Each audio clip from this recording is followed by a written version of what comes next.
All right. So you guys are all together, and again, this is just the story mode part of it. So don't worry about if your character isn't ready yet.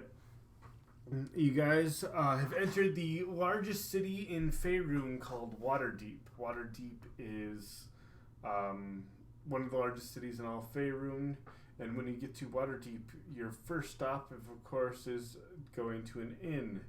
But you keep hearing about this inn called the Yawning Portal.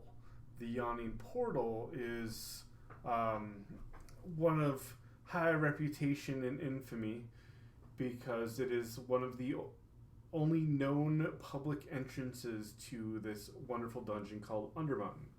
Now, people have gone down into this dungeon and come back with gems the size of people's heads, enough gold to buy entire castles and fund entire armies.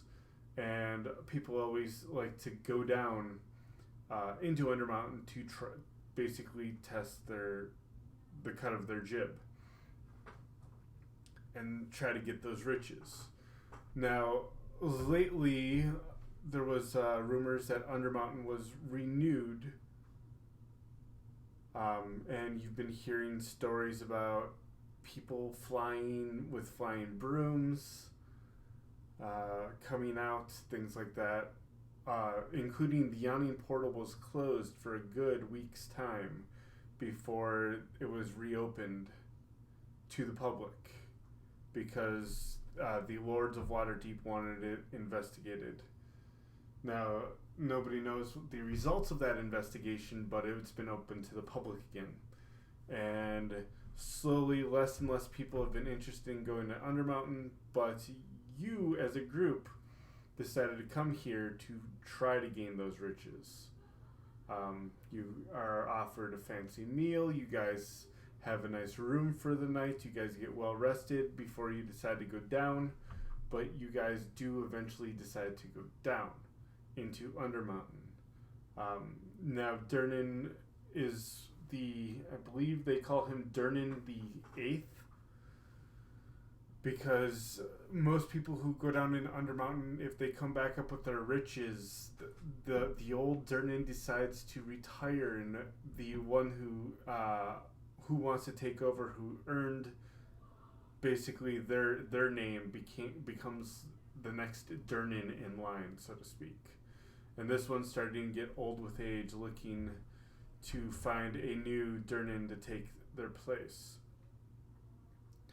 The fee to go down is 1 gold. The fee to come back up is 1 gold. Basically, you sort of jingle the rope, and the rope has a bell attached to it. They bring you up, and if you decide not to pay, they cut the rope, letting you fall to your death. Then they usually send somebody after you to get what the inns keep, so to speak. They loot your body and give whatever to the inn to pay for the bribing of the guards and what have you. So you guys have all, let's see, everyone should have at least 5 gold pieces left on their character sheet. Please go ahead and delete 1 gold piece from that character sheet right now, and I will give you the first part of going down. Do I have to, since I can fly with my wing boots? Yes. You would still have to be lowered down the old-fashioned way.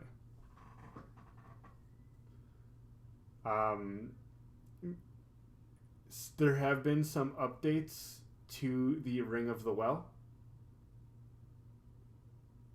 And some of the rocks below the well.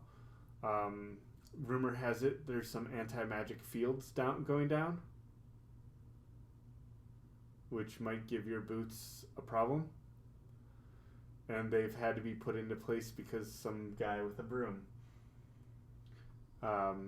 Also, as you peer down the inside, you've also noticed the sides of the wall have been greased. Again, another deterrent of some sort.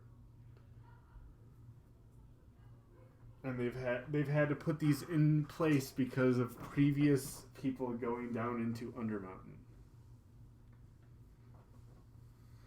So they throw down 5 ropes. And let me grab something to drink really quick.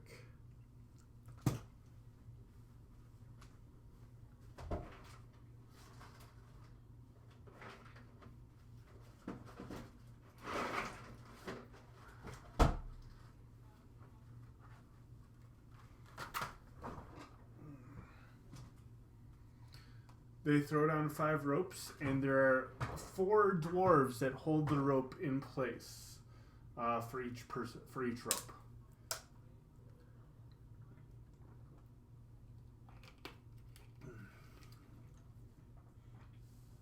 And they throw them down, and as people are betting on whether you survive or not, Durnan gives you the last piece of advice right before you start being lowered. He flips over an hourglass, and it says everyone has to stay down for at least 1 hour. So you guys begin to be lowered down into Undermountain. And I will start the first description. Let's see. If you put a Y earlier, put an X if you've completed your character sheets. Only if you put a Y. If you finished your character sheets, please let me know. So that goes for Joshua, Knock, and Chris. By the way, with that gold piece, everyone is given 1 torch going down. Mainly because, and it's lit, because they've had to put these anti-magic fields in place. So magical lights or magical means of peering through darkness have been cut off as you get lower down. Alright. So everyone can also add 1 torch to their character sheet. Alright. Go down to start here.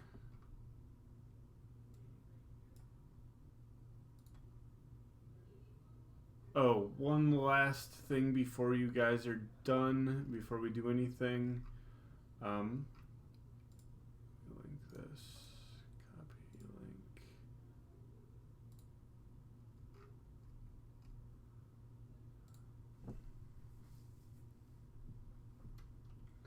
Let's see.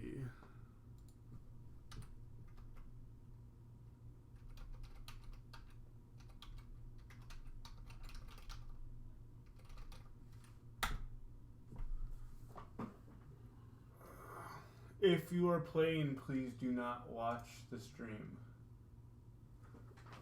That's my biggest thing I ask. Alright, zoomed out. That is... Alright. I look... Did I do that? I want to make sure. No, I did not. I gave you guys a link. It's called Token Stamp 2. Please go to that website, find a picture you want to make into a token. Please let it be family friendly, but sort of a representation of your character. You drag that picture to the website. It creates a token for you. You save it. You then go to your character. You hit the edit button in the upper right of your character. And then you go ahead and upload that character's token.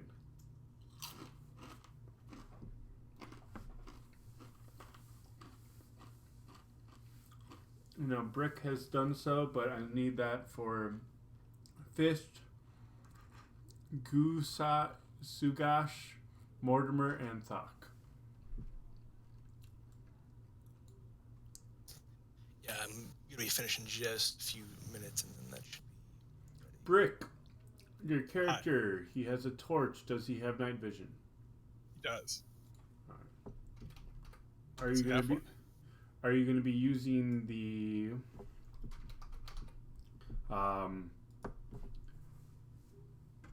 torch most of the time or night vision? Now, night vision has been played improperly in this game for quite a while, and we've had to fix this. The way night vision goes is night vision if you do not have a light source, meaning you are in low light vision without a light source, or you are in complete darkness without a light source, you get low light vision. Low light vision means things are partially obscured, which means you have disadvantage on perception checks involving sight. I am aware. All right, just double checking. A lot of people think they can just have perfect vision in darkness. And that's for dark vision? That is for dark vision. If you are like on the edge of a person with a torch in the low light, you can see within that low light, no problem. But again, beyond that will be heavily obscured or lightly obscured, meaning you have disadvantage. So, Brick, are you going to extinguish your torch when you go down? No. All right. So I will give you a light source. Are you all right with me using a previous token? All right, fine.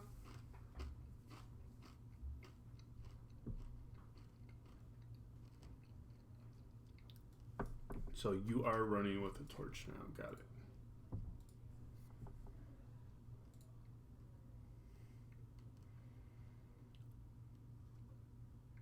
Mortimer. So, how do we upload? I have the token made, but where? All right. How do I? Go to you click on R2, whatever you are, and a window pops up, and in the top right, there's a thing called Edit. From the edits, you see there's a little on the top left of this window is called Avatar. You choose a file and upload it there. All right. Though I would be liable to drop this torch onto the ground in the event of something happening that, you know. Yep, no way. That's Do we, Go ahead. do we still have our basic packs like Dungeoneer packs that have 10 torches? If you bought it, yes. Or Only started bought off it? with it. I mean, that you just use a pack when you create the character, so I would have chosen Dungeoneer. Alright. It has to be on your character sheet then, if you have it. It is. Alright, then yes, you have it. I mean, again, you have to have these on your character sheet, and if it's in there, then you have one.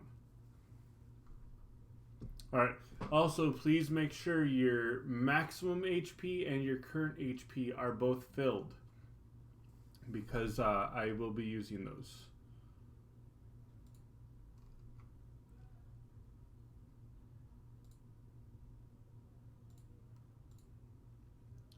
Save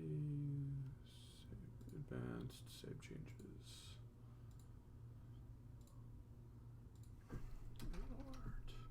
Mortimer.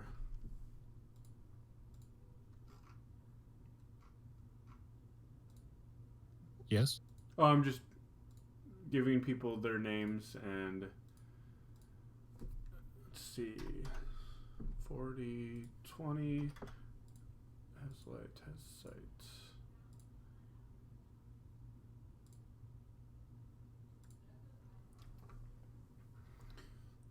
So, who all is going to be holding torches proper when we're in combat? I will, unless I have to use my quarterstaff. Is he the only one?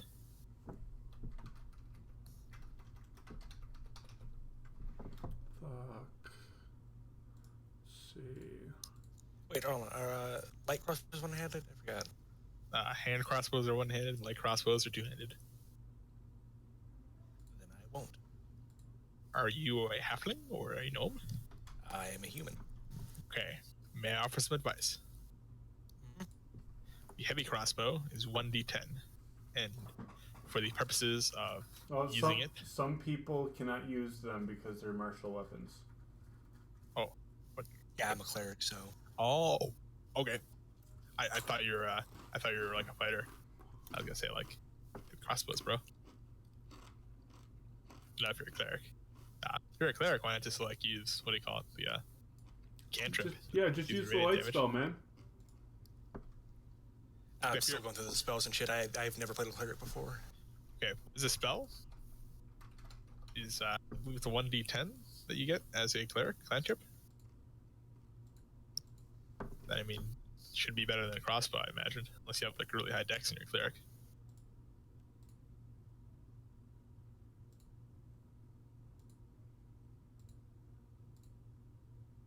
What's your dex? That's 16. Oh, okay.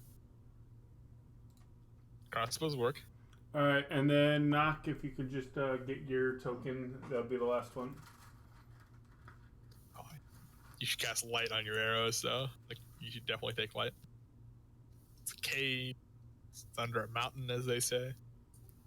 What do you mean? I got it uploaded on Discord. No, I'm talking about you upload it to your character. Oh, okay, gotcha.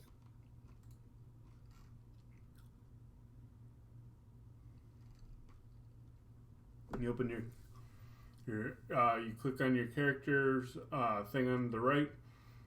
There's an edit button in the top right. Then you go ahead and upload the avatar.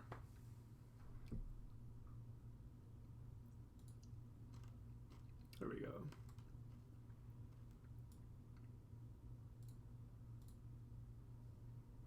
All right. So, by the way, has the party agreed to communism beforehand? Oh, I'm always for communism.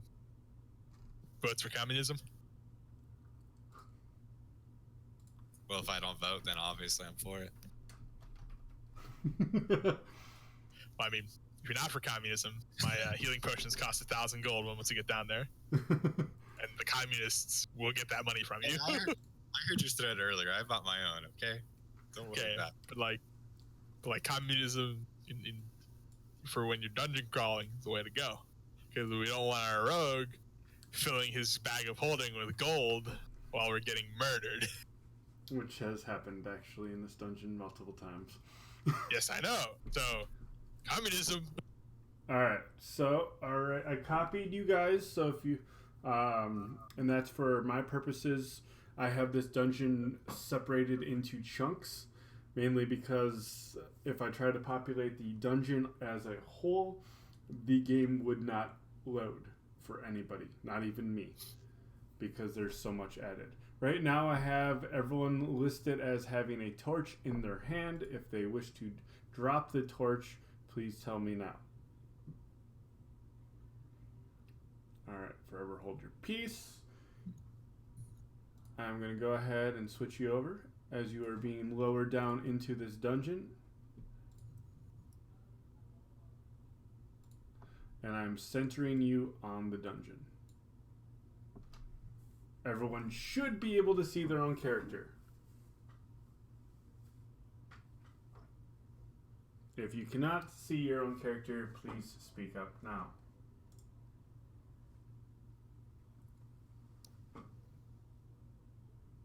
Alright. The last echoes of the crowd's toasts and bidding whisper about you as you descend deeper into the well. As the flickering light from the torches fades above, a chill overtakes you, and you find yourself still stinking with no end in sight. You drop slowly and steadily deeper on the rope, almost as though you were bait on an unweighted fishing line in placid waters. But the cold and the quiet of the well that surrounds you is anything but peaceful. The silence has more of a waiting quality to it. After being lowered for what seems to be an eternity, you are at last at the bottom. Below you, the sand stretches sand-covered ground, and whatever fate awaits you in Undermountain. All right. Let's see who's changing things.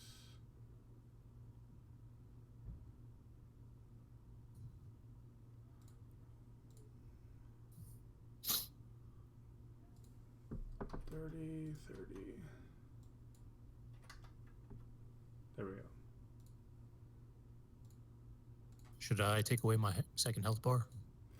Yeah, I got that already taken care of. All right, go ahead and move your character about. I'm gonna finally give you the description of the room. Several inches of sand covered the floor in this roughly square room. The sand has a very dark brown color to it, that of dried blood of many, many people. Broken and dented shields hang on stone walls covered with chalk and charcoal graffiti. The ceiling looms a mere 10 feet above you, as it does in the hallway that leads out of the room to the south. But a 30-foot diameter hole in the ceiling forms a chimney that rises up over 100 feet. Brick is going to take a moment to appreciate the fine graffiti. All right. So you're taking a look at the graffiti. What languages does Brick understand? Common and Orcish. All right. In big, there's a huge, huge shield. And in big Orcish letters, it says, Durnan is a bastard. I swear by all that is Grumpsh that when I get out of here, I'll stuff his throat with gold pieces until he chokes. Signed, Slurg. They should have definitely put a number on that. Let's see. One talks about strange music that only one other person can hear. Have a few drinks when we get back. Then they, on the same thing, there's even more notes below that says, I haven't seen you in a few days, and then I haven't seen you in a few weeks, and avenge my death. The shields are from on the wall, from here stretching to this wall, but this entire stretch, this wall right here, does not have any shields on it. Brick is going to go over Also, and gently poke it. so it's down here, all shields, down here, all shields, all the way to here, all shields. On this wall, there's an outline of a door. And written in common, it says, Here lies a secret door, but you will not be able to find it, nor will you be able to open it, and then you'll rot here in this pit.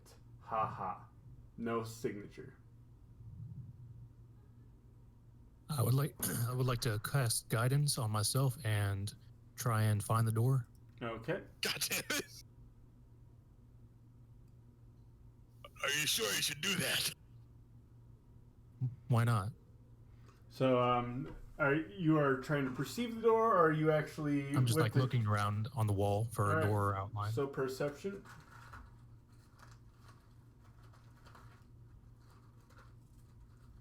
Oh, I'll move you, Chris. Sorry. To the best of your ability, that is a stone wall right there. Look, if there was something in this chamber other than cool graffiti, someone would have found it already. All right, you should be back, Chris. Guess so.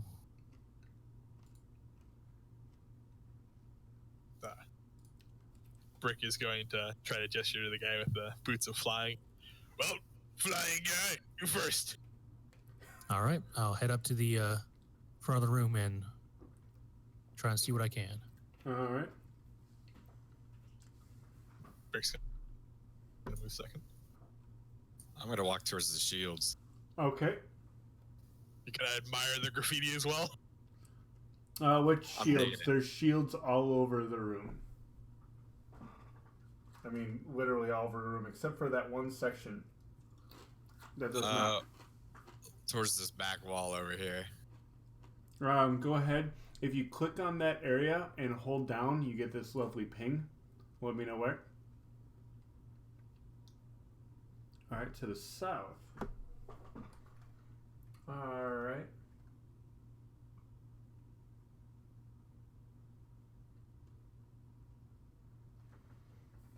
And what are we looking at the shields for? Just looking at the graffiti? Well, I'm looking at the graffiti and what's, They were dented, right? They're old, battered, and broken shields, yeah. Nothing looks new here.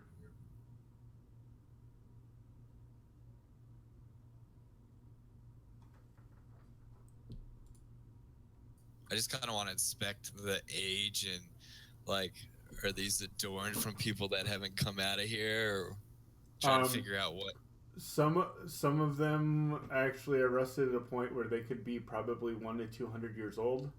One looks as though it was hung yesterday. I mean, they range in different ages. All right, there we go. Now I'm finished. Oh, good.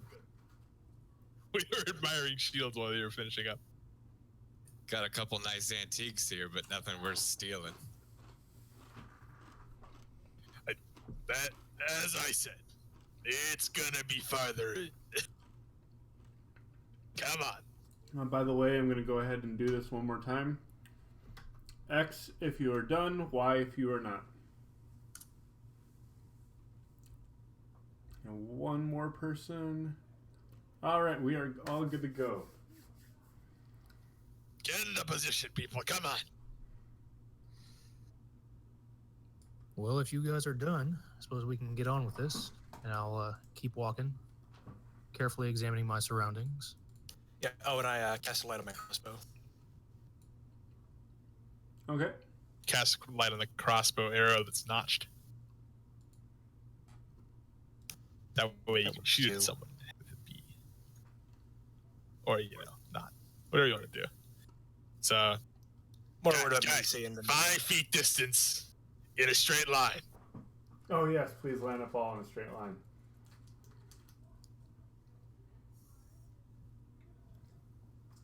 I'm completely fine with this. Mortimer will turn back and ask, where's the other guy? Is he coming? He really likes those shields. I suppose he does. Sugash, are you here? Yep, there we go. He's moving. I was looking at my reflection in one of them. It was kind of shiny.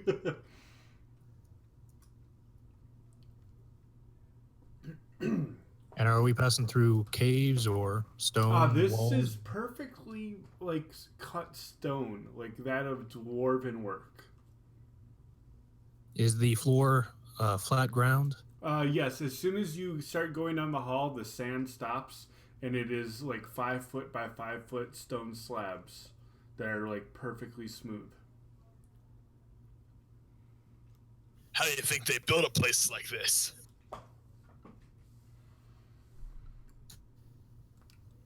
I imagine with many laborers. That just means slaves. It just means slaves.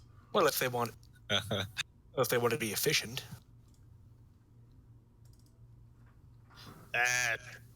Take hit and miss with that. You gotta pay guards, and you gotta pay, Moore will hold his hand up in a fist to signal them to stop. I think there might be something ahead. By the way, these do look like stairs to go down. Moore will slowly and silently creep up. He does have his cloak of elven kind with the hood up. Okay. So I'm just letting you know right now. All right, so go ahead and give me a stealth. But keep in mind that does not affect perception-based, basically senses for sound. That's what those are for. Brooke's gonna watch her back. All right.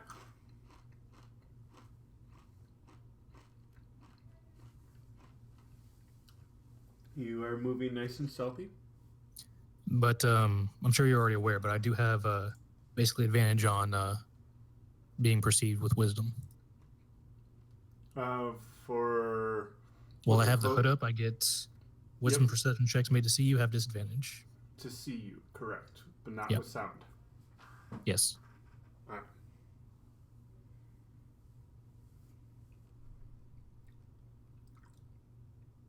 I'll wave the others forward. Anything of note? think I see some bones and some columns.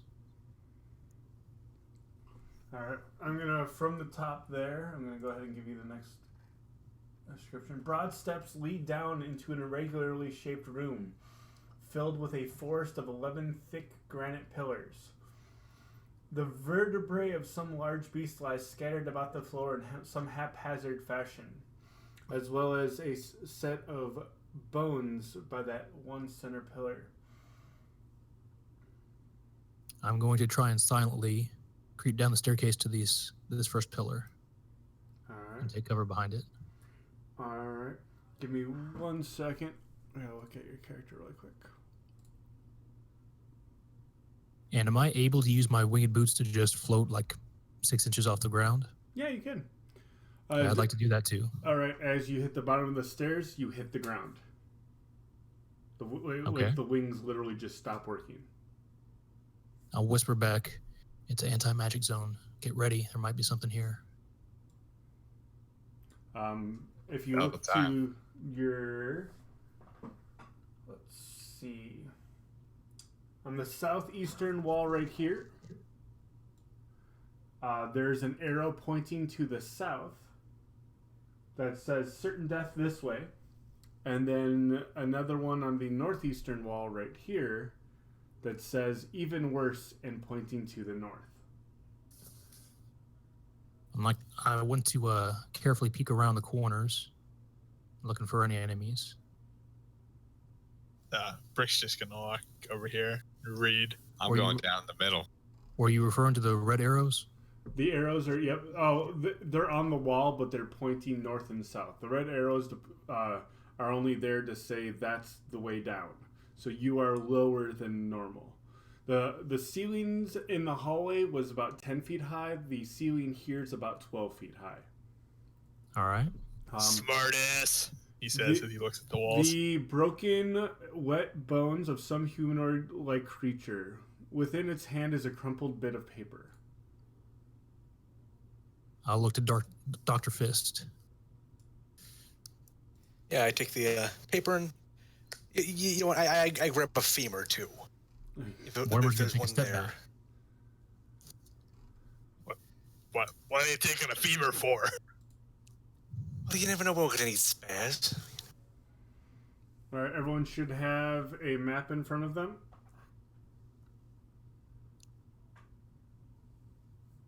That was the crumpled bit of paper in the thief's hand. All right, yeah, he starts showing it around and looks at them all and says, "Well, honestly, they all look equally shitty." I think It this looks sounds like a the best map. way. I don't know. There was also looked like another set of bones right over here, but those looked impaled against the column with this set stone. And as you guys start moving, you hear like sort of like a frightened gasp and pitter pattering of running small feet to the south. Oh, well, that can't be good. I think if we go north and then immediately take a left, based on this map, we can circle around and avoid the traps.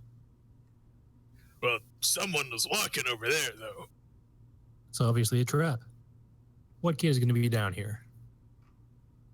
Oh, Well, I vote north and then immediately taking a left. I'm just here to carry things. I'll go anywhere as long I as you go second that. first. Then to the north it is. I will walk up to the staircase and look for any traps on the stairs All right, go ahead. or beyond. Right in front of you would be the investigation. Anything further would be perception.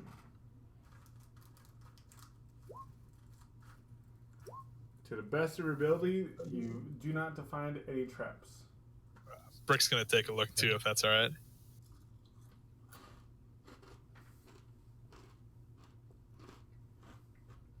I'm So- going so to you put a don't foot on the believe in his staircase and see what abilities happens. anymore?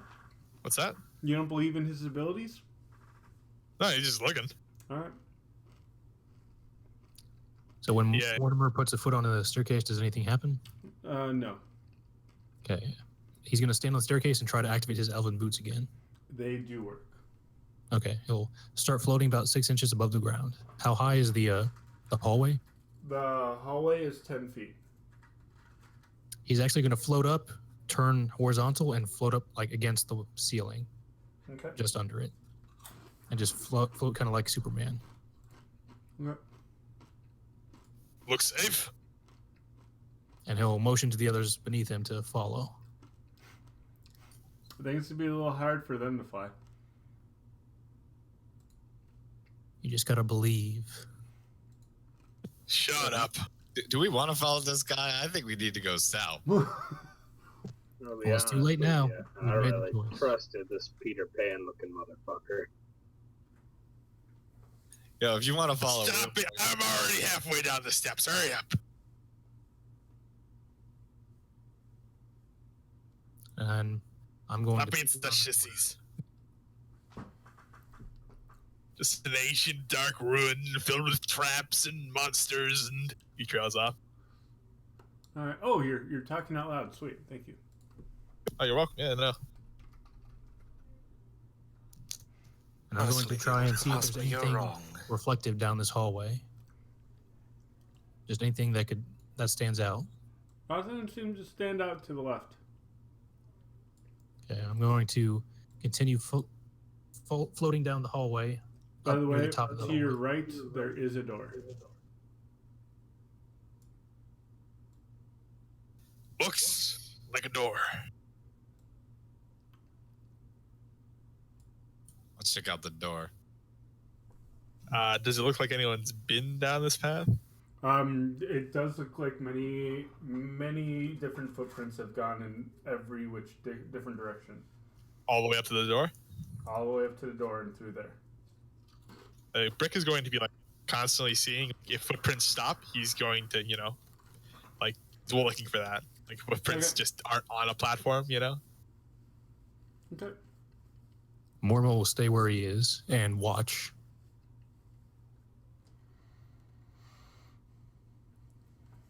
I'm Who gonna wants to go find open the door?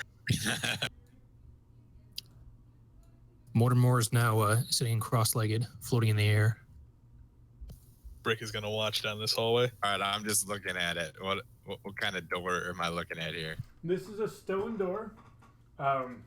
It seems to have not like a doorknob, but like a latch doorknob. You know, the lever type.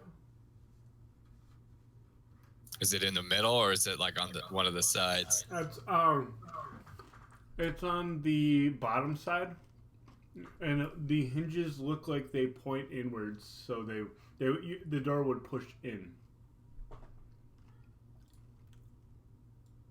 All right, I slowly turn around to the four people behind me.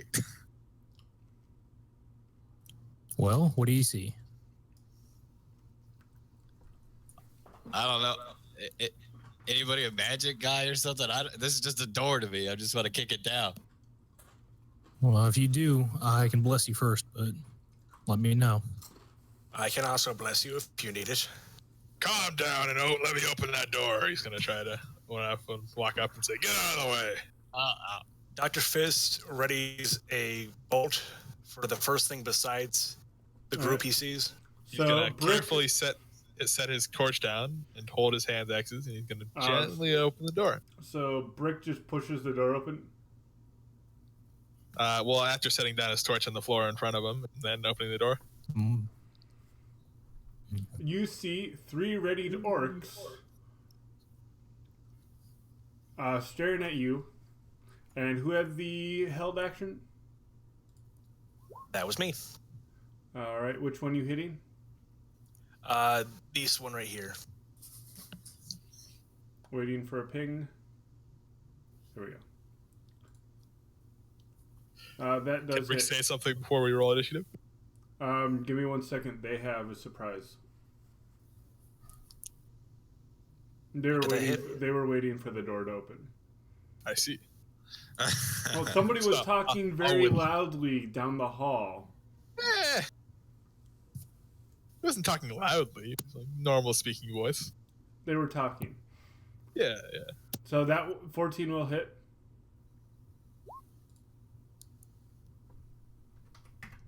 All right, he takes it in the chest. He looks a little surprised and angered, and they all seem to rush forward. Now these orcs, let's see, take off characters, start here mobs, the letter D. These orcs all have black-bladed scimitars on their sides, and each one has a battle axe in hand. First one runs up to Brick and swings two-handed. 18 hits. So I take 8. Yep. Second one rolls on up and goes for Sugash behind him. Takes a swing with his battle axe. Son of a bitch. All right. So in my games, critical misses and critical hits are decided by cards, not by one is an automatic miss. Some bad things happen, things like that. And I have to shuffle because that was the first card last time. All right.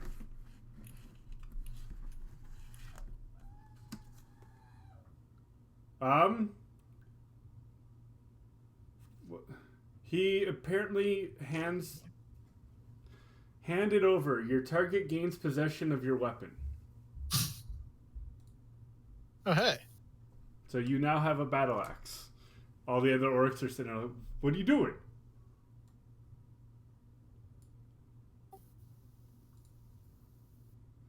And the third one, God, I rolled too many ones. Takes his battle axe and takes a swing at Brick again. Misses. Yep. All right, so we are now. Let me clear this off.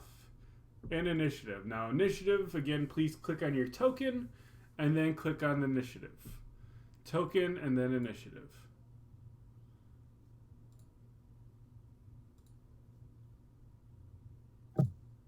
I got the Sentinel Shield, so I have advantage on it. Okay.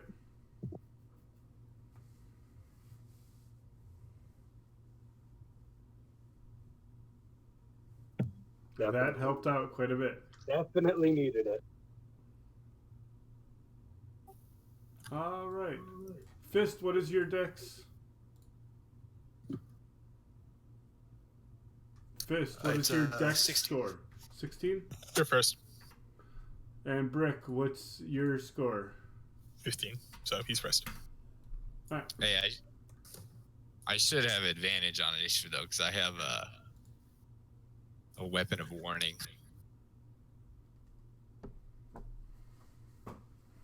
What's your weapon of warning? It's great axe. Okay, give me 1 second. And that's advantage on initiative as well? Yeah. Then roll your second roll.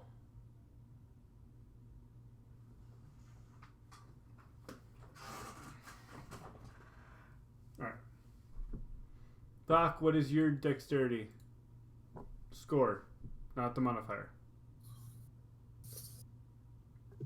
Doc. It is 12. 12. Alright, and Gash? What is your dexterity score? Oh, that's me. 12. Alright. It will be alphabetical. Alright, so Dr. Fist, what are you doing? Alright, let's see. I cast guidance on him. Okay. Yeah, I get D4 onto his checks.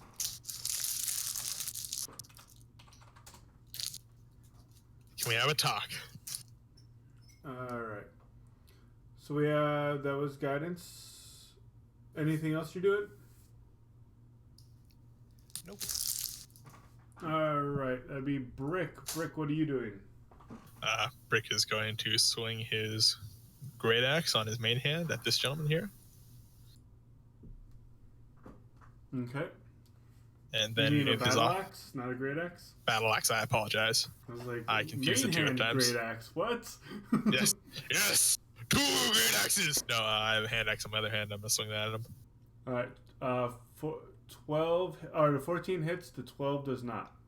Okay. And And that's my turn. all right. That was 12. All right. This guy dies. Falls Cool. over, cleaved. Sugash, it's your turn.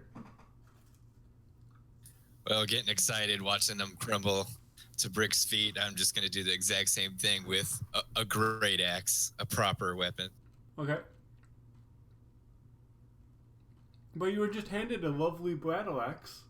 Yeah, you can. You know, this one's got the, weapon of warning. May I make a recommendation on something to do with your one weapon interaction you get per turn? If you toss that onto the ground behind you, then he'll be unarmed. Just, chuck it over here, and then he'll be really sad, or, chuck it over here. I can't think that fast. I just swing with what I got in my hand. He just drops it and swings with his great axe. That will hit.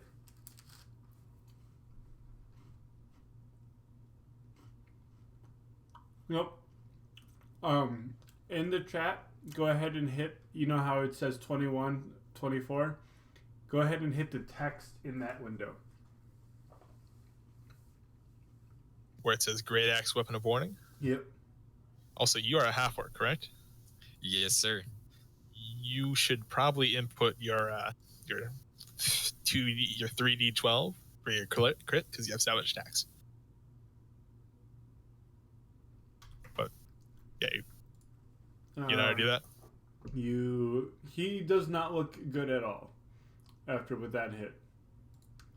So that was a crit. So yeah, savage attacks. I roll another d12, right? Wait, No. you didn't Nat crit. 20 is crits. Yeah. Oh, okay. I'm saying in the event that you do, you should have that set up so it does it Gotcha. automatically. So, Thok, what are you doing? Moving forward and finishing the job. Moving forward and hopefully finishing the job.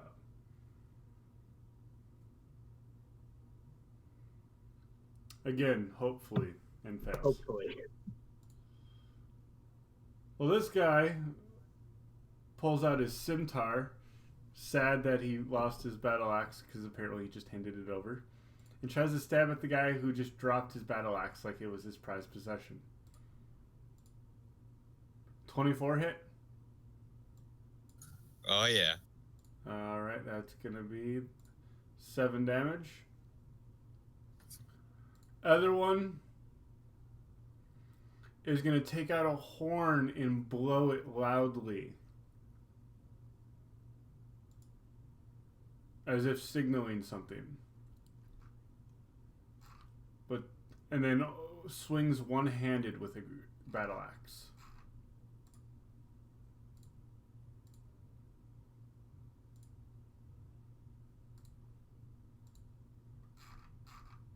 I'm guessing that misses. I believe so. Mortimer, your turn. Yes, so Mortimer is going to continue flying just below the ceiling and move up to get in between everyone. And to clarify something, is the staff of the adder like the staff of the python where it becomes a snake, or is just the head of the staff? I believe the head is for this one. Yeah, Okay. you can turn it back if you want. I thought that would turn into a snake, but all right. I'm going to shoot the farthest orc with an Eldritch Blast. All right. So which one are you hitting? This one. All right, that hits. All right, and why not? I'll cast Shillelagh as a bonus action on my quarterstaff in just in case I need it for a minute. All right. How do you have And that'll be my Shillelagh? turn. Well, For my Pact of the Tome, I took 3 cantrips. That was one of them. All right, so that was Mortimer. We have Dr. Fist. All right. I move a bit up and crossbow that one in the back. All right. He does have cover, but you hit.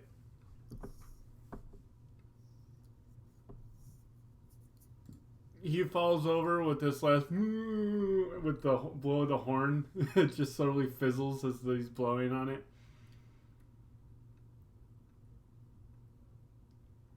And Brick. Brick is going to swing with his battle axe, not a great axe, at this gentleman. All right.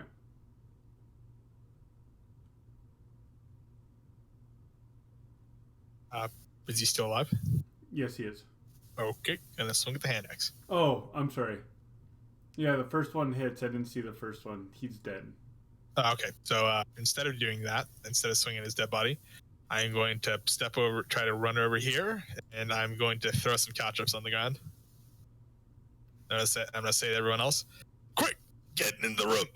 What corner are you throwing them? I'm gonna throw. Well, how far can I throw them is the question. Like 10 feet, accurately. Okay, I will step here, and then I will throw them here. All right. And as my movement, I'm gonna put away the hand axe, and I'm gonna get the javelin out. Oh yeah, oh caltrops. Oh, you got your own caltrops. So fancy. Okay, that's my turn. Get your weak shit out of here. I can't. Are we still within combat? This is where they belong, though.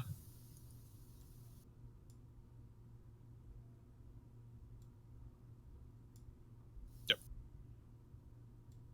What did you do? I can't get rid of it now. You have to clear. What, I don't know. There we go.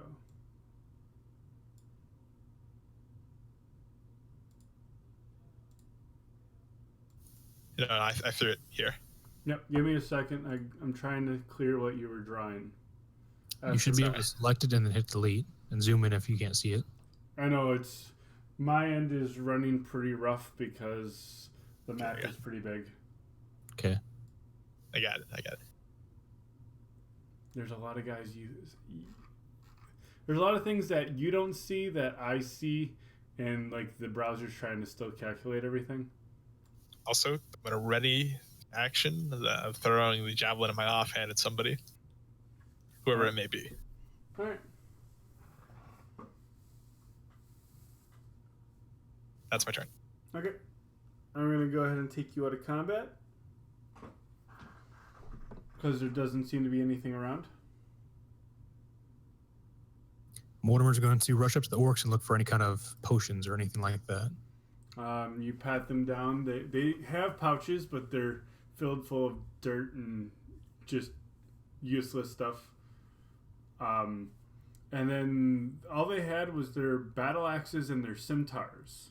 But in the room behind you, give me 1 second, because I have to read that description. Once I find nothing, I'll float back up to the ceiling. D.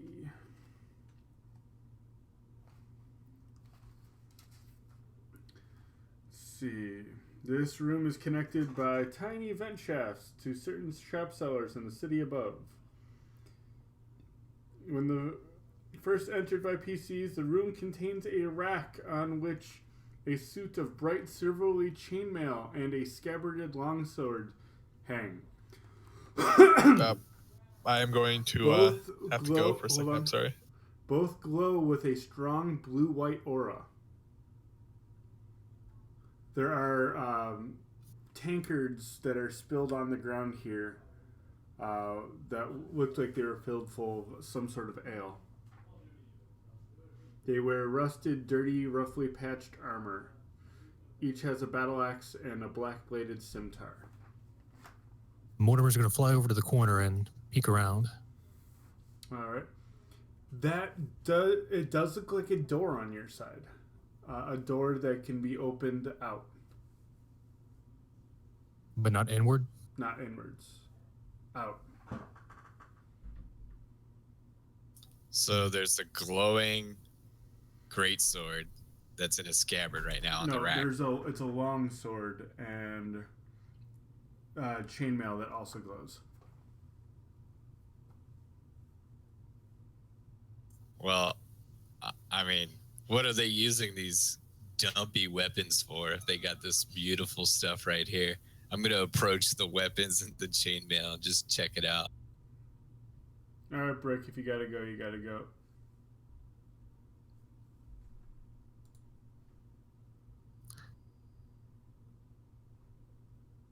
Is the door I'm looking at have a lock? No, On it? no, it doesn't, but it does have a bar, like a wooden thing that could be placed down like a barricade. Is it currently locked? It is currently barricaded, yes. Okay, I'll leave it there for now.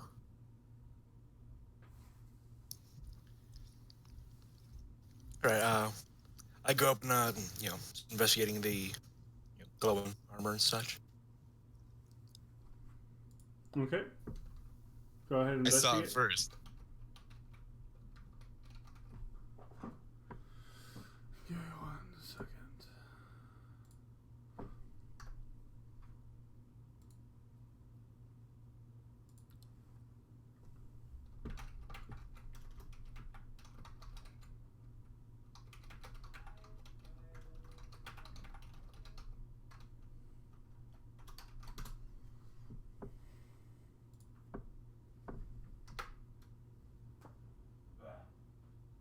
All right. So, waiting for an investigation. I'm going to float over and be ready to fire an Eldritch Blast at anything that comes at us. Keep watch. The armor is glowing as bright as basically like a light spell. Same with the sword. Let's see, give me 1 second. Let's see. The scabbard of the sword, it looks like it was brightly adorned with gems, but they've all been picked away.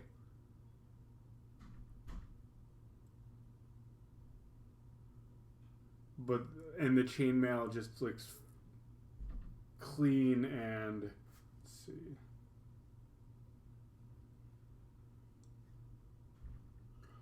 Completely free of rust, scrapes, and dents. Doesn't seem to be any blood or dirt on it at all either. All right. Yeah, he picks up the chainmail and starts putting it on. All right. You now have chainmail on you that does not. It's as bright as a light spell, but does not seem to turn off at all. Oh. You want this sword to go with it? How much gold you got? What? You want this long sword? It'll match your dress. Yeah, I'm not really a melee fighter. I don't think I want it either. It's kind of bright and a little small for my taste, if anybody wants it.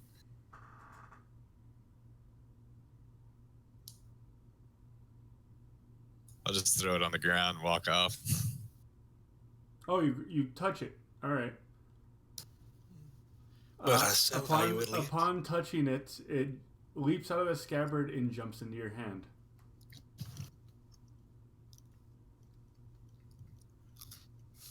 Whoa, what the hell?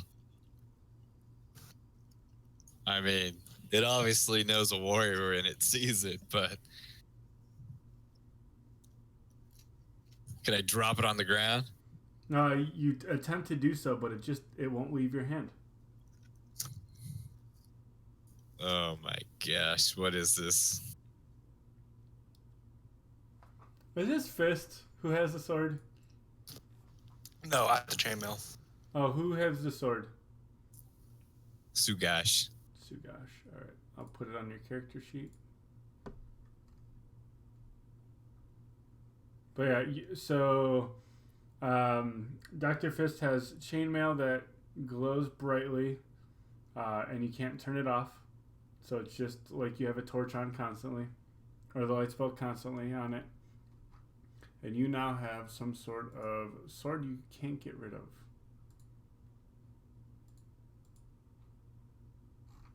So does that mean I can't grab any other weapon or interact with anything else?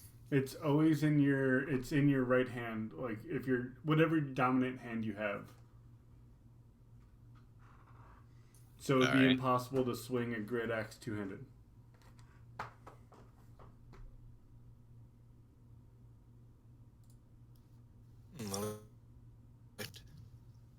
Can I make a Arcana check just to see if I recognize anything about the magic? Okay, go ahead.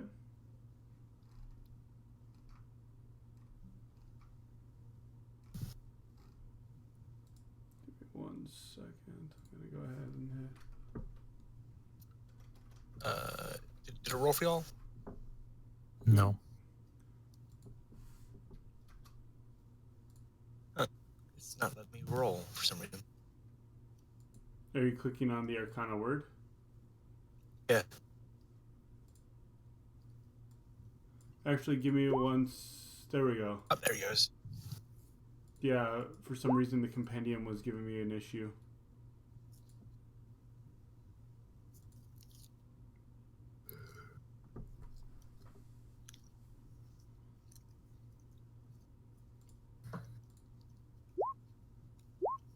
There we go.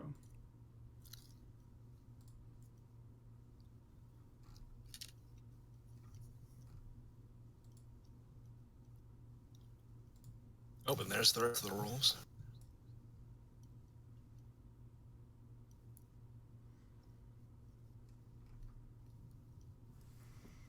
Oops.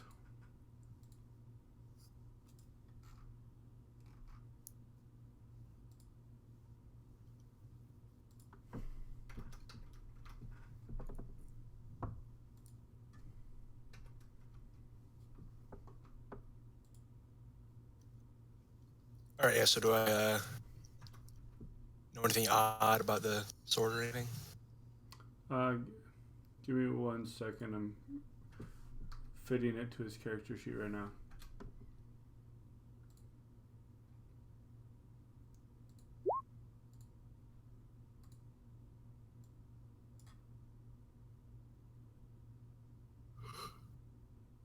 Oh, no, I want... Doesn't get the... There we go. Nothing seems to come... It's a magic weapon. It does seem to be effective in some way. Like, something affects the sword. And its wielder, but that's it. That's all you get. Like, I try to drop it. It doesn't drop. It just stays in my left hand. I'm left-handed dominant. It's not pretty weapon. I don't like it. I mean, if you got anything you could do to help a brother out. I try to like use the leather armor that I had. It's like sort of like wrap around it and pull it off him. It does not remove from his hand. Mortimer will move up to the door, peek in, and say, "Just cut it off. You'll be fine."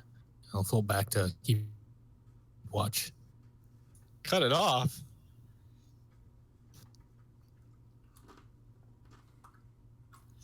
Well, I could do the amputation if you need. Hell no. I'll just use the sword. Let's go.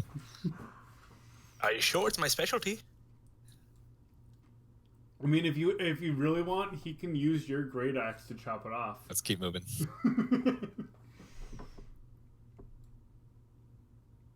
To the left here. Straight ahead. So that way? Mm-hmm. And I'll float above and keep going a little bit. Alright. What was left in this room here? There's another door.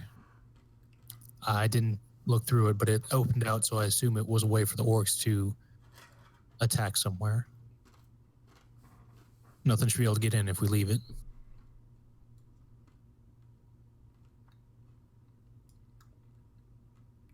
Now, come on. I think our best bet is this way.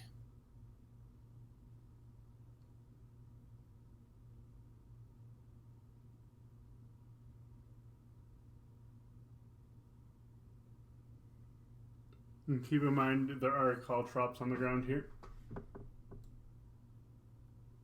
So Mortimer will only floating down the hallway for any traps below him. All right.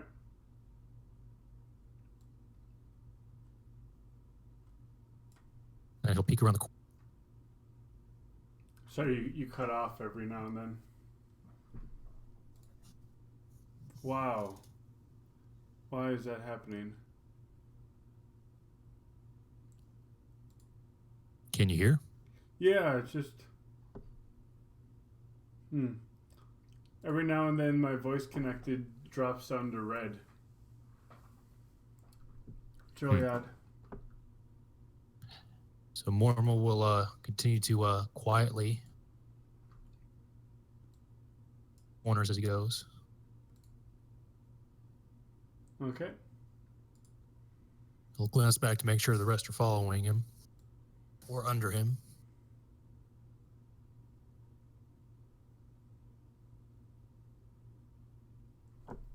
Again, the walls seem to be almost repetitious. The same stonework. I mean, it looks all like master-crafted stone all throughout the halls.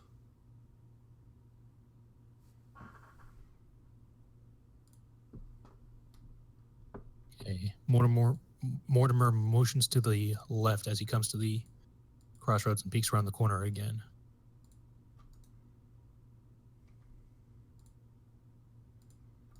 Is he seeing anything in this hallway that could be dangerous? Any holes in the walls? Nothing. Give me a perception.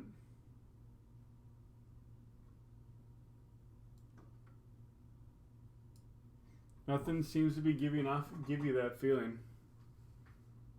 Okay, he will keep quietly creeping down the hallways in the air. Peek around the corner again. All right. Then he motions to the others quietly in a way to indicate going left. Left, just like my left hand. Wait. He's going to peek Hi. around this corner to the north. Okay. Is my return welcome or unwelcome? Oh, you're back? Yeah, okay. There was ice cream spraying everywhere. I had to go and put a new hose on the machine. All right. And what does Mortimer see as he peeks around this corner? Give me 1 second. I got to bring him back.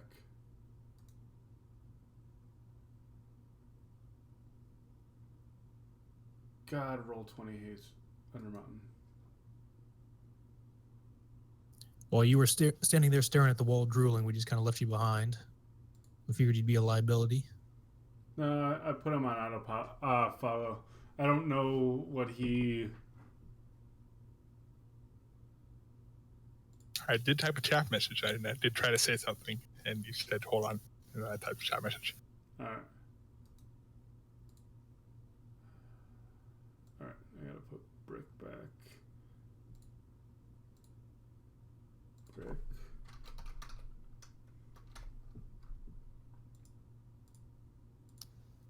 Yeah, all you really miss is what's his face? Got a sword super glued to his hand. Hey, Brick, you're half orc, right?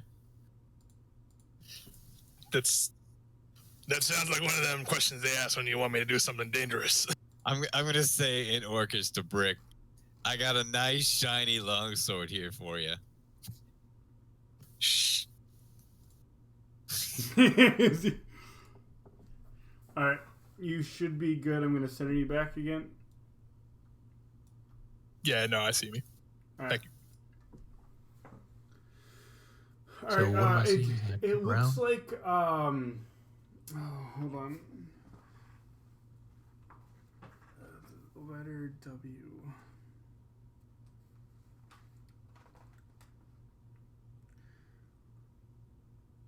It looks like water of some sort in the hallway. Yeah, it looks like water down the hall. Does it look deep? Or You might have to normal, get closer for that. Okay, he will quietly continue to fly and get a little bit closer to examine it. You cannot see the bottom. He's going to poke his quarterstaff into the water to see how deep it is. All right, upon doing that, your wings give out, and I need an acrobatics check.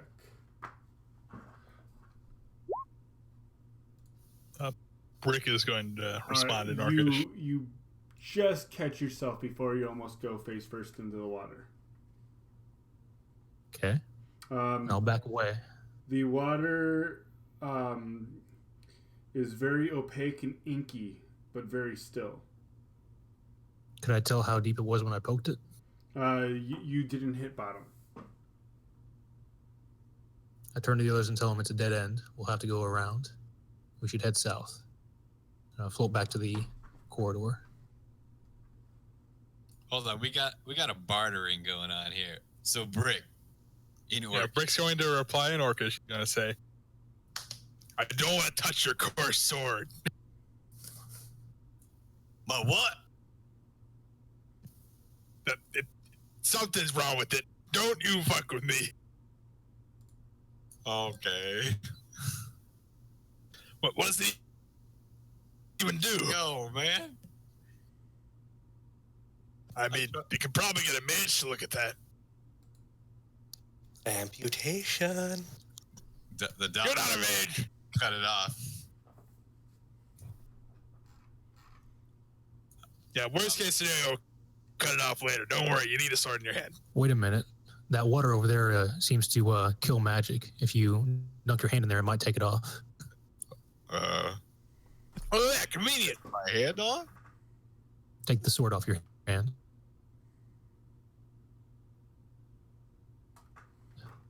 It's not your hand.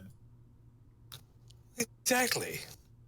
Mortimer will back up a blast for any enemies that walk up. Wait. Hold on, I got a plan. Brick's going to walk up to it, Okay. some of his rations out, and he's going to drop a piece of jerky into the water. Okay. It drops into the water and sinks. So it doesn't appear to dissolve or anything of that nature? No. Looks safe. Some good food. Yeah, well, you could have wasted your hand if it was like acid or something. All right, I smashed my left hand in with the sword attached to it. All right. As soon as it touches the water, the light goes out.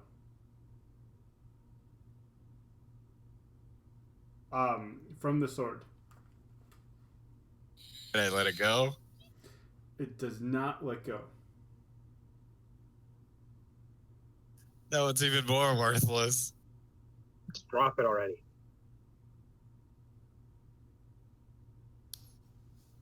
Wait, wasn't there a magic thing earlier in the stairs? It's the same thing, I think. It's a no magic zone, but apparently it has a very powerful curse. It's a pretty cursed sword. So now It's a shame you didn't want to do the communism deal before. So Could help pay for your costs that were getting that removed. now the when you pull the sword back up, the water is very oily, and it completely covers the sword. Oh, that gives me an idea. Brick's gonna try to dip his hand axe in there, Okay. and he's just gonna coat the edge of the hand axe. And he's gonna do what? Does it appear to be sticking? What were you doing with the head? Of He's gonna dip his hand axe in the water, so the blade of the axe is in the water. Yeah.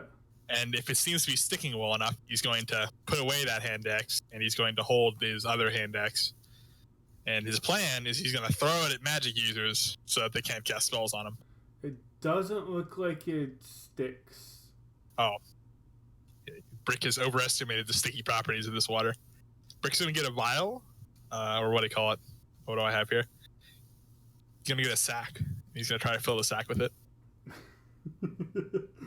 All right, you grab the sack, and it seems to go through the burlap part of the sack. It does. God damn it.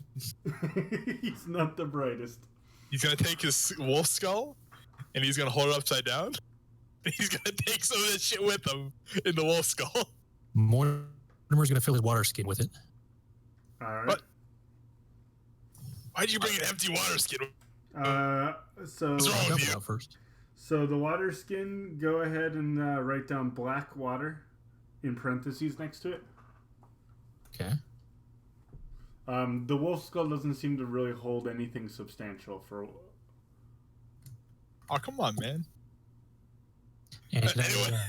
can I examine it to see if I can figure out what it is? If it's like magical, if it's just alchemic, what is this? You can. I mean, if you're trying to do magic, it would be an Arcana check. Otherwise, it's an investigation. I'll check for magic. It does not look like it's magical. It might Then be I'll magical. head back to the corridor. It's water.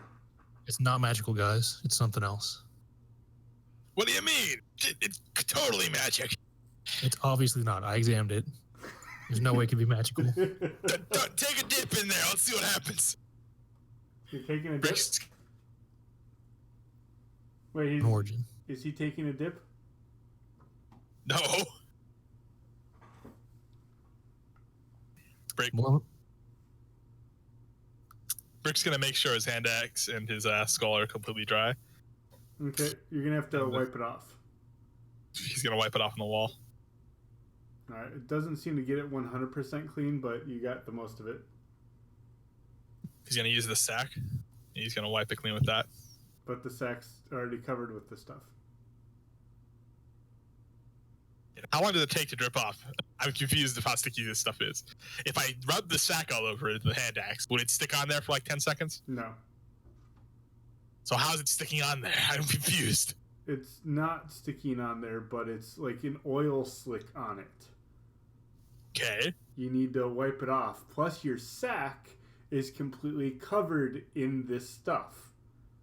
So you're taking the sack.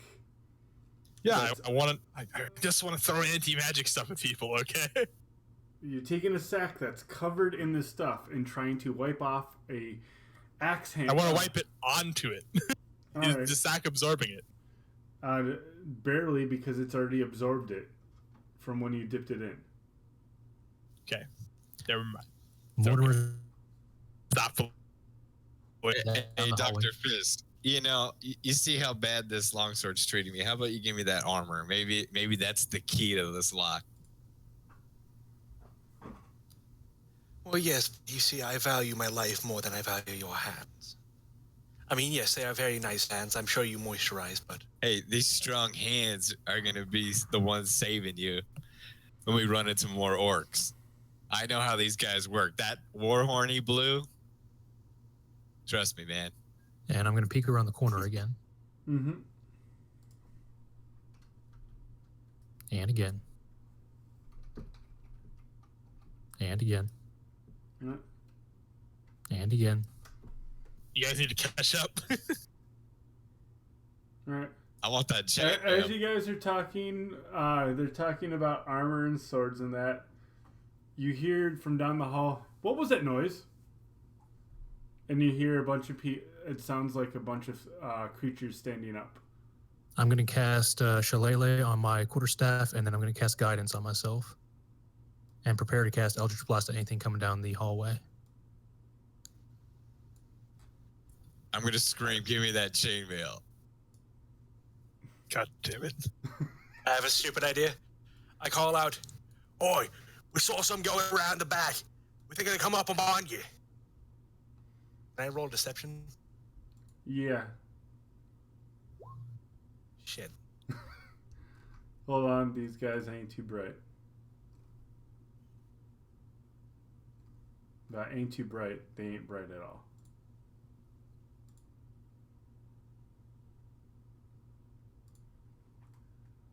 Someone would stop shouting about chainmail.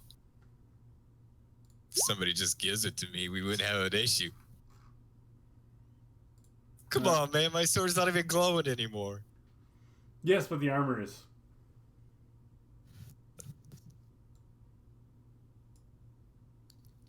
All right. You hear it's like, hey, who is that? And you hear weapons being drawn. Brick is going to call out in Orcish. And he's going to say... He's going to consider it for a second. And he's going to say, they're coming around from the back now! Alright, that's going to be a deception. Is my Staff of the Adder a staff or quarterstaff? It's a quarterstaff. So I can use it as my regular weapon? Yeah. Okay, I would like to use that instead with my shillelagh, if it's not already magical. Alright. I'm gonna reply in Orcish and say, "Who are you talking about, and where?"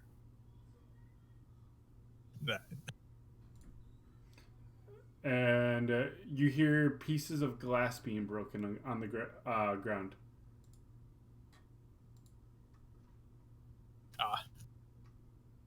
Brick is going to wave everyone forward, and we're going to start carefully walking down the hall, hopefully, instead of yelling about armor.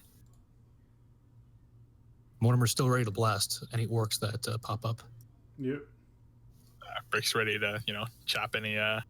Give me perception checks, to a lot of you. You hear whispering, get ready. Both Mortimer and Brick. You hear a whisper saying, get ready? For Brick and Mortimer, yes. Brick's going to toss... Is he hearing it, far away? How far away? Around the corner. Okay. Brick's going to toss his torch down here. A gentle underhand toss. Give me a strength check. Strength saving or strength? Strength.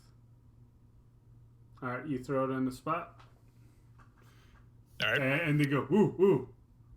And that's all you hear. Fireball, Brick shouts an orc. Okay. Give me a deception. It was worth a shot.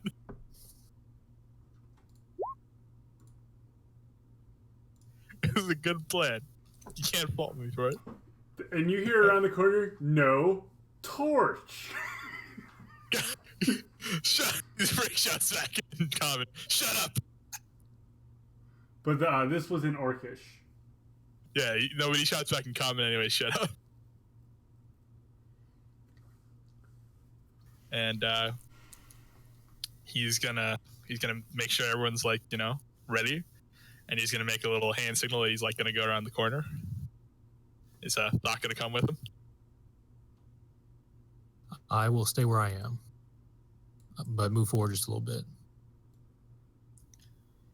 Doc, are you coming with? I'm following Dr. Fist, man, just staring at that chainmail. Listen, Doc. He's okay. Yeah, we're gonna come around the corner together. All right. As soon as Thok and Brick come around the corner, the first two throw javelins. Can I throw my hand axe back at him? Oh, hold on. And then they duck, and then the second two throw. So give me 1 second. So this is gonna be Brick. 21's a hit. This is gonna be on Thok. They duck down. This one's on Brick. 23's a hit. And this one's on Thok.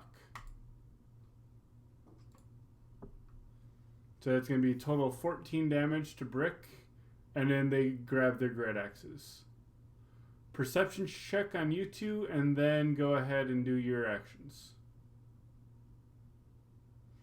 You notice these, the blades of these great axes are also black. I have advantage on the perception, so it is 16. Okay. I have the what they call it, the eagle eye thing. So if it relies on sight, I have advantage as well. All right.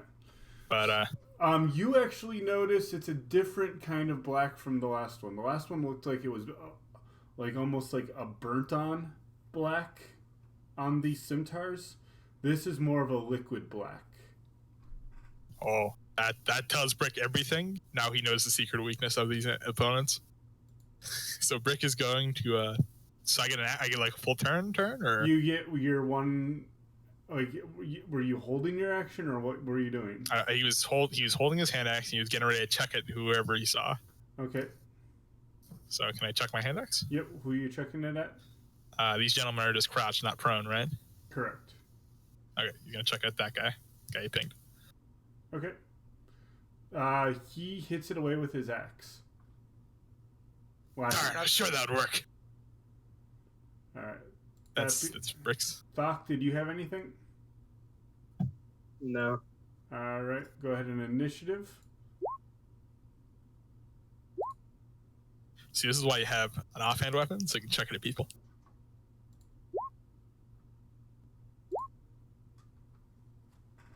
Don't forget, click on your character.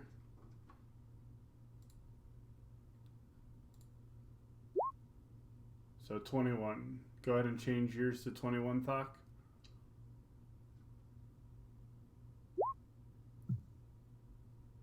And change Sugash's to 9. I'll just change it. Alright. Thok, what you doing? Moving up, hitting people. Moving up and hitting people. That sounds like a good way to go.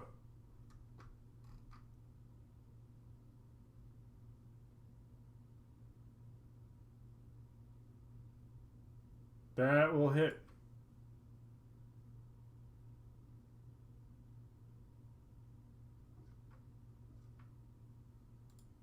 All right. Let's see these guys. This is...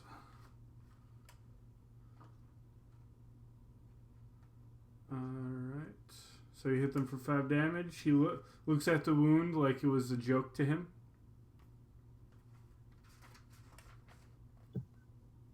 In that case, I will use Action Surge. Action surge to what? To attack again. Okay. That one will hit as well.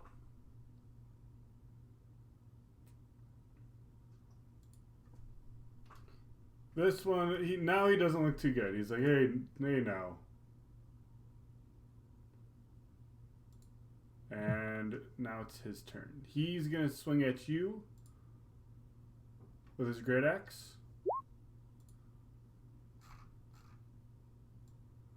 And misses terribly. Second guy is going to go ahead and... You know what? He's going to walk right past you. And he's going to go up to Brick. Attack of opportunity from Thok. That will hit. Hits him pretty good. But he seems to want to just hit Brick. Yeah, I can understand. I'm much more intimidating. Who does he give me as a battle axe? A great axe? Bitch.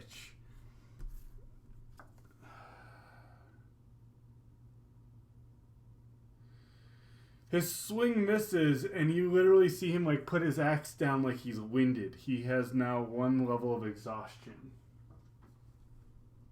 which means he's now at disadvantage. I roll ones a lot. It's this guy walks on up to Thok as well. Takes a swing with his great axe. There's a 21 hit. It does. All right, you're taking 5 damage. Then I need a con save. Is it against poison? Yes, it is. I get advantage. All right, DC 16.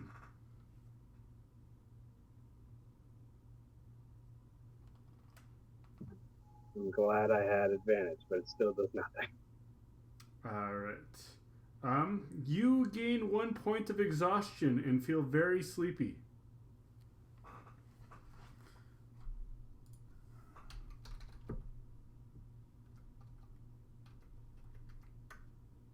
All right. Put a 3 in parentheses under flaws, please, for your character.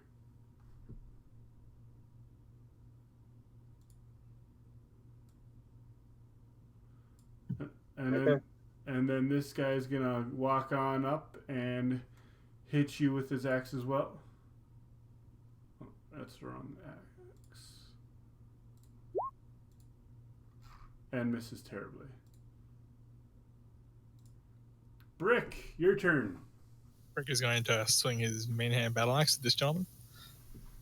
All right, that hits, and he just dies outright. And he's going to borrow his javelin, and he's going to chuck it in his offhand at these gentlemen. This gentleman right here. All right, it would be an action to pick it up because it is on the ground. Oh, okay. Then I'm going to take one of my javelins, and I'm going to chuck it at him. All right. As I'm well prepared, and I'm going to shout to the people who have been, staying a little far back from my taste. And I'm going to say, "Get over here already!" Dr. Fist. He's going to step down 5 feet.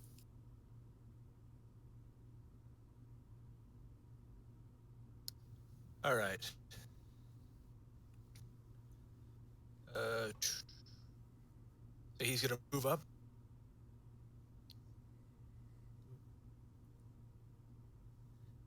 And what am I gonna do? He turns the corner and is like, oh, shit. That was Quick, more than I throw was- things at them. That was more than I was expecting. If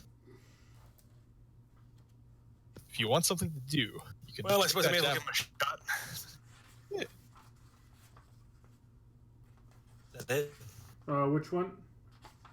The first. 18. That'll hit. All right. This guy goes down.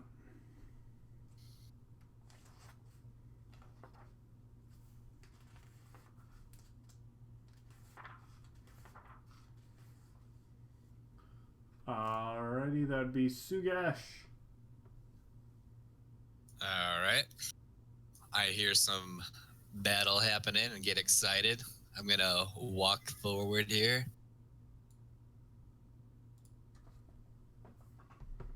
Can't see much. Can I squeeze past this this jerk with the chainmail here? The jerk with the chainmail would be double your movement for his square.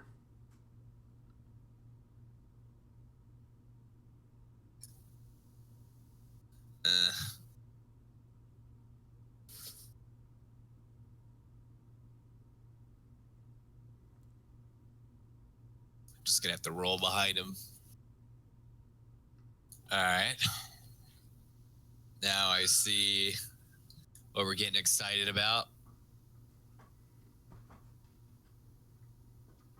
Can I throw one of my javelins here at this guy with the great axe? Waiting for the one in front of him? Yeah. He will have cover. All right, I'll throw it anyway. Alright. That'll hit.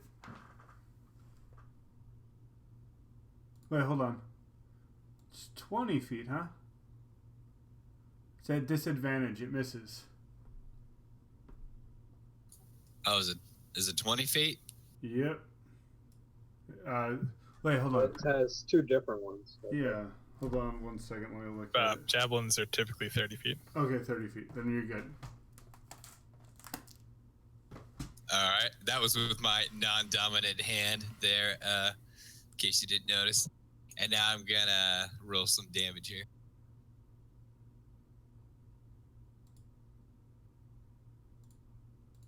Alright. This guy goes down. Mortimer, your turn. Yes, so I'm going to float over, see what all the fuss is about. Kind of hover over everyone. Oh, wow. Now So there's only remember, one left? it still will be in the way. I mean, the ceiling is only 10 feet. And how tall are you? Me? Yeah. Oh, I'm laying horizontal. Okay. Like I said, I've been floating up near the ceiling. Okay. If a weapon has 5-foot reach, does that mean I can attack him from 10 feet away? What's the weapon? It's the adder staff. Is that what that usually means? No, because the staff it just has a range of 5 feet. If it has I guess it's just an old rule on there then. Yeah. And then having moved 20 feet, I can't really make it to him. So I'm going to continue hovering over everyone. And actually, I'm going to move back just a little bit and blast him with a Eldritch Blast. All right. That will hit. And I guess that's my turn. Fuck, your turn.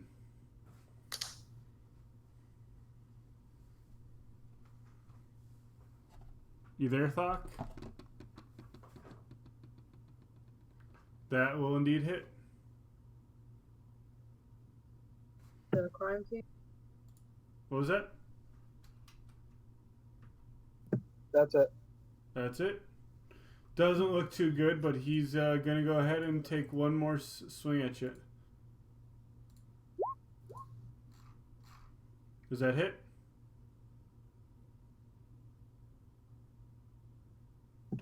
No, it doesn't. Doesn't. All right.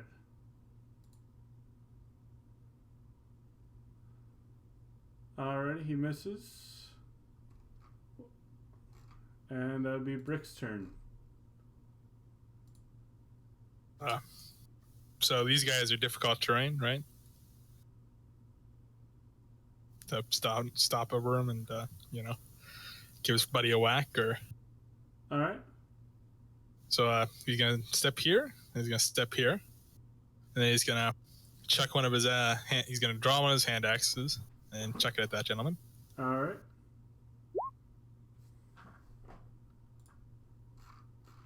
Ooh. Anything Ooh.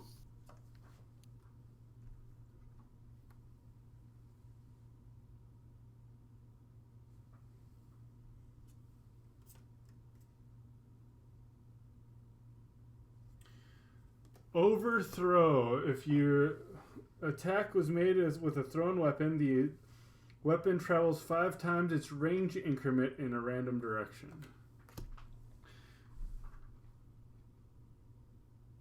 One, two, and 3. You throw it down the hall here, and it sticks into the wall. But Brick is gonna step over his buddy here, and he's gonna give him a little whack with his battle axe in 2 hands. So you just threw. Yeah, with my offhand. It's a hand axe in my offhand. He's gonna. All right. Functionally, it's just he's doing the one-handed that, it takes the thing. And you get 2 attacks? Battle axes can be held in one hand. Alright, so one-handed axe. Alright, that misses.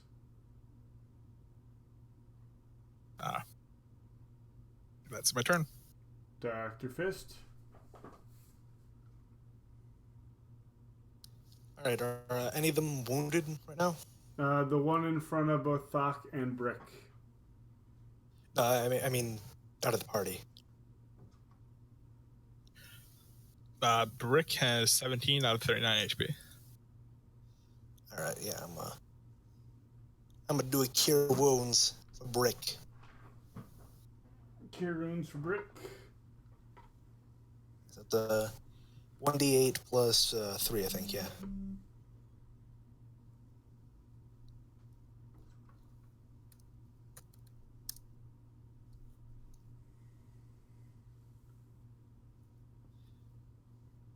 Alright, 4 HP.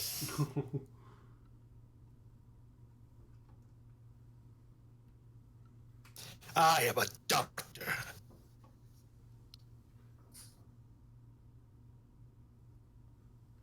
Alright.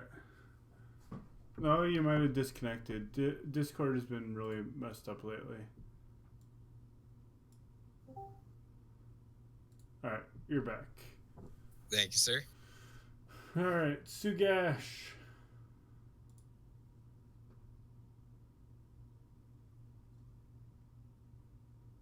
Alrighty. So, looks like what do we got? Just the same old dude here, huh? Alright, I'm gonna walk up to him, just hit him with this longsword out of frustration.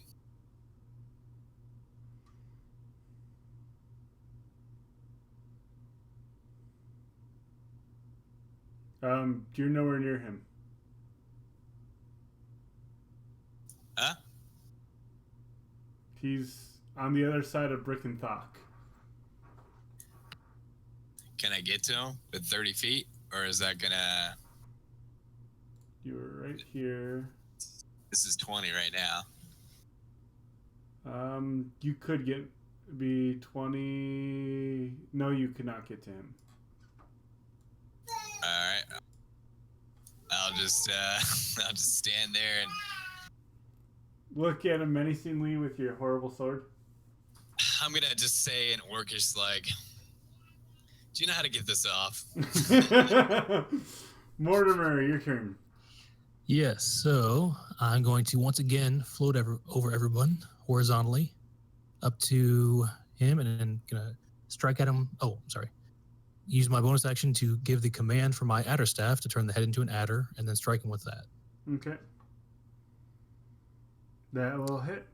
And then he has to save on DC 15, I believe, or take 3d6 damage. He just falls over dead. Well, that's disappointing. I'll turn it back into staff. Keep that snake thing away from me. Then I suppose I'll land on the other side and start looking at the body to see if there's any potions or anything. They did have potions, and you noticed broken vials around them. They look like they took them or something already. And threw the glass on the ground. That's what that sound was. Brick is going to attempt to shove their javelins into his bag of holding. Hey, one of those are mine. Hey, wait, wasn't there a thing about somebody getting poisoned earlier? Did I see that? Yeah, I think they poisoned their weapons before they fought us. I'm just kind of tired, you know. I could use a nap. Yeah. Should probably get a doctor to look at you. Oh, and then as he's like, I should probably take a nap, he actually just falls over and starts taking a nap. Oh shit! I run up and I just make a medicine check to see how bad exactly this is. Okay. Could be like a minute or two before he gets back up. All right. Is he sleeping like from some sort of spell, or is this... He does have a black liquid on his wound. All right, I start dragging him over here into the corner and call out, "For now, let's rest. This should wear off shortly." Because I'm going to my peek around the weapon of corner. warding All right, peek around the corner. magically... There is Am I a seeing door to anything? your east and a door to your north. I'll let everyone know this. We might have a safer place to rest, unless you think this is a good place. Oh, also, I take off the chainmail, put on my leather back, and then toss it over to. You also, Sugash and a few of the others should also notice. It looks like there's a door to the south.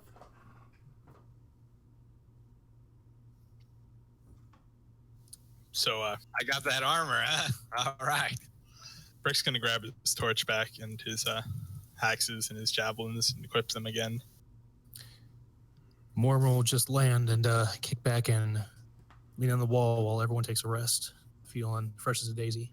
I'm going to feebly ask in Orcish for some help donning this chainmail since I have a long sword attached to my left hand. By the way, what chainmail are we talking about?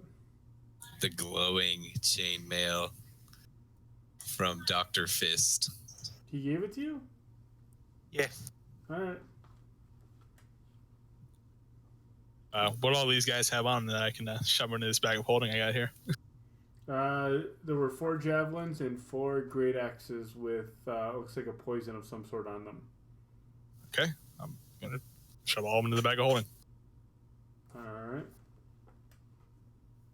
right. He eventually wakes up, but he still has that level in exhaustion.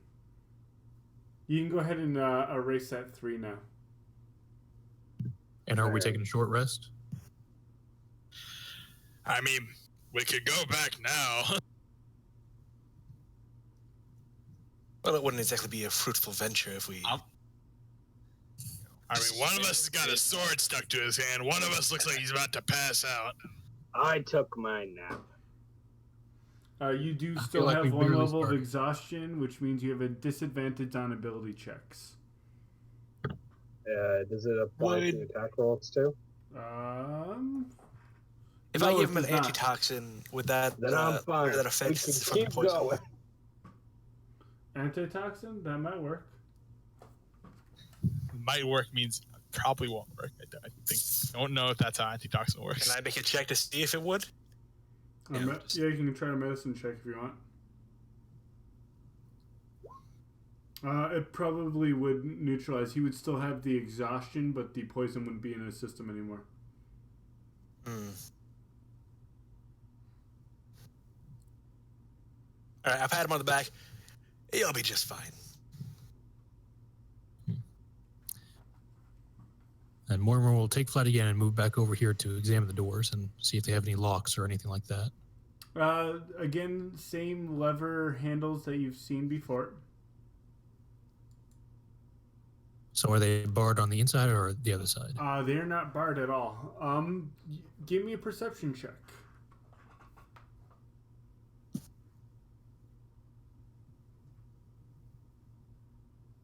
Alright, Mortimer doesn't hear shit. Fuck, perception, please.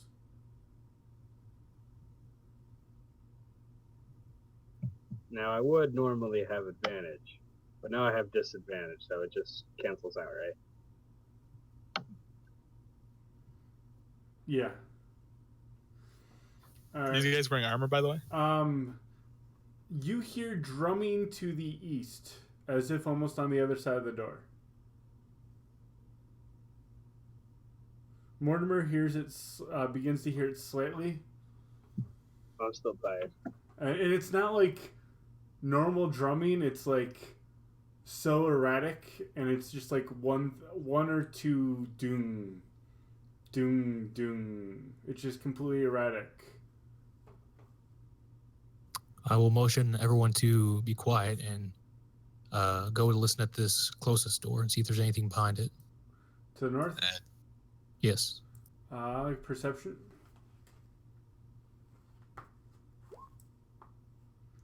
Best of your ability, do not detect anything on this side or on the other side of the door. I'll motion everyone towards the door and make a motion to open it. All right, open the door. You want to meet the Brick's band? gonna open the door. I will go ahead and cast guidance on Thok and prepare to fire a Eldritch Blast at anything we see. I ready a crossbow attack as well. All right. Brick's gonna get ready to chop it. And he chops the air. Can I drop my sword? You cannot drop your sword. Damn. I guess the chainmail was just for looks. Got another room. There's a door. If I hold my greater health potion in my offhand, can I drink it as a bonus action? As walking around with it in my offhand? Yeah, but I also have a chance of breaking it. Oh, lovely. I'm just gonna drink it now. Screw it. All right. 17.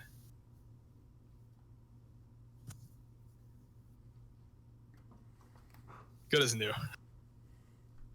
Then same process. I'll give Thok a tap and give him guidance, and then prepare to fire another Eldritch Blast. All right. Oh, and I guess I'll go ahead and cast Shillelagh and Staff the Adder and whatnot, just in case. I got a crossbow bolt ready. All right.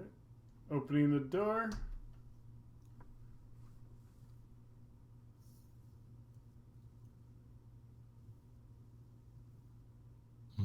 This wasn't on the map. Do I still have a torch, by the way, in my hand? Because I recall having said that I picked it up after having thrown it and cast Fireball. Yep, you can go ahead and pick it up. No, I'm saying I had it like before. I'm not sure if it's like on me. On me? All right, then yeah, go ahead and add it to your sheet. Yeah. And I'll try. But I was saying like the okay, no, it works. Okay. I'll cast guidance on myself again and try and listen at the door. All right.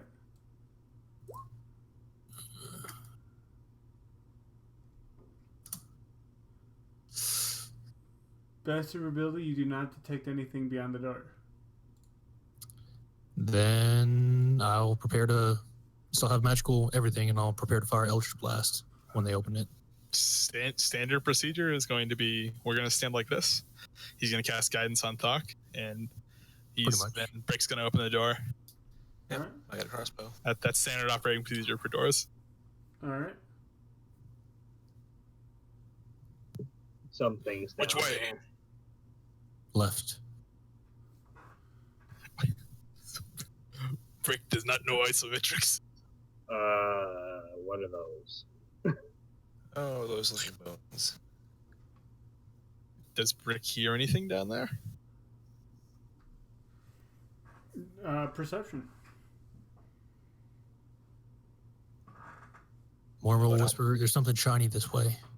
You hear. It sounds like a fight to the southeast. Is this the southeast? No, that's the south. Okay, so southeast would be like this way. Yeah. I get you. Okay. Mortimer will start heading that way and peek around the corners. Brick didn't bring his compass to this dungeon. So All right. Mortimer, let me stop you right there. Uh-huh. You see, or go ahead and move back to right here. Okay. You see what looks like body. Wait. I'll poke it. A body whose head is impaled into the wall. I'll still poke it. All right, it's pretty old and shriveled. It does have a backpack on its back.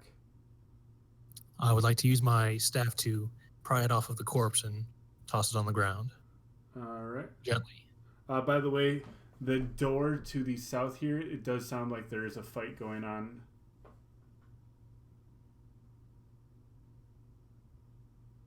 And to your right, you see the faint blue aura of with it sort of looks like something's written on the wall. What was in Can the backpack? Brick read it? It doesn't look like you could. Oh, the backpack. It does look like there is a staff in there, more like a walking stick, and then it looks like there's a bear trap, or a hunting trap, as well as a tinder box. Brick's gonna shove the hunting trap in his bag of holding, if possible. Well, Can I examine the staff for any magic? Yeah, go ahead, Arcana. Best your ability, you do not detect any magic. All right. I will move to the side. Standard procedure for doors. The doctor's gonna sort of look through at the body and see if he can try to discern like what it was that killed her. It looks like something smashed that person's the guy's head into the wall.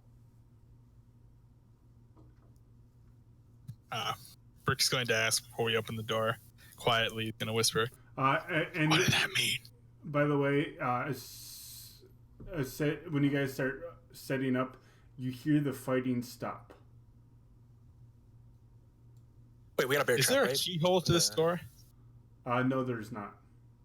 Okay, so it's just a latch door. Brick is going to motion for the dwarf to step back. If there's a bear trap, we should set that up before opening it. Brick's going to take out his bear trap from his bag of holding, and he's The going to lay door it looks where like it pushes open Oh. into the room. Brick's going to try to fling his bear trap whatever's open the door.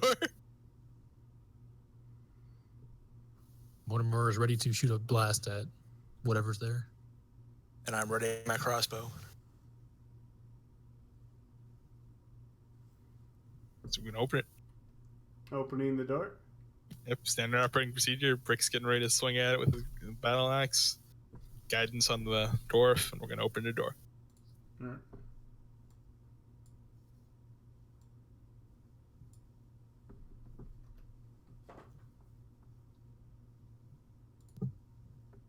This looks fun. All right. 5.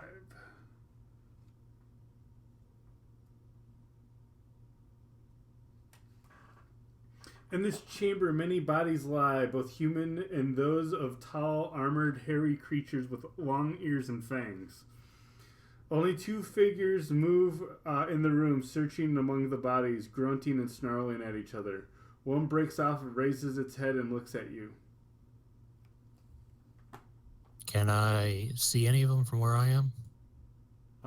Can you see anything? I just see 2 things laying down is all I see.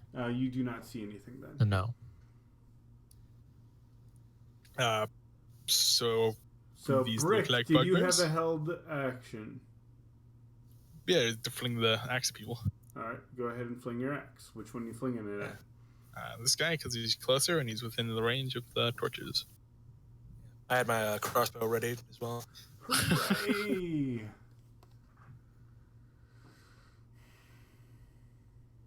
Just roll mine as well. It doesn't work. Hold on for the second attack. Amazing miss. You somehow catch your ear. Like, as you sling and throw it, and it... Let me see. You are stunned. Okay. You, like... Your armor catches your armor catches your ear or something, and it's just like, ah! And you're stunned for 1 round. Bop myself on the ear with my axe, alright? Oh, your armor, whatever something got you in the ear really good, and it didn't hurt you, but like the overwhelming feeling. Don't worry. The crunch is very crunchy here. It's okay. Joshua, your shot misses. Thok, did you have anything? No. Well, I mean, he was ready to swing at whatever came towards us, but All right. With that being said, we're going to go ahead and do initiative.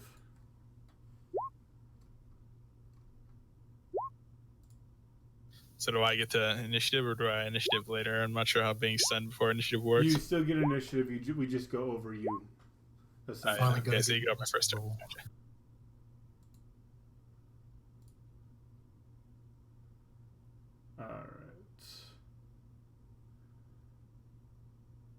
All right. Faerun. Mortimer, your turn. All right. I'm going to move and hover above Brick for now. Okay. And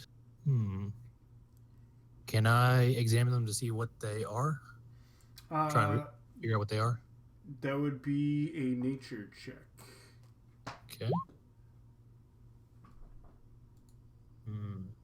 They're ugly. They're ugly.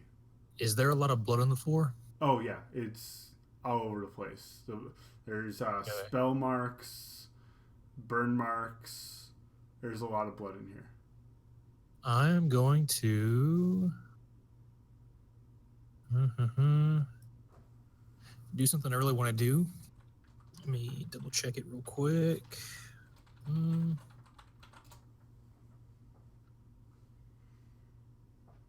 I'm going to pull out my Gem of Brightness and speak the command word to expend 5 charges and flash a blinding light in 30 feet in a cone towards them.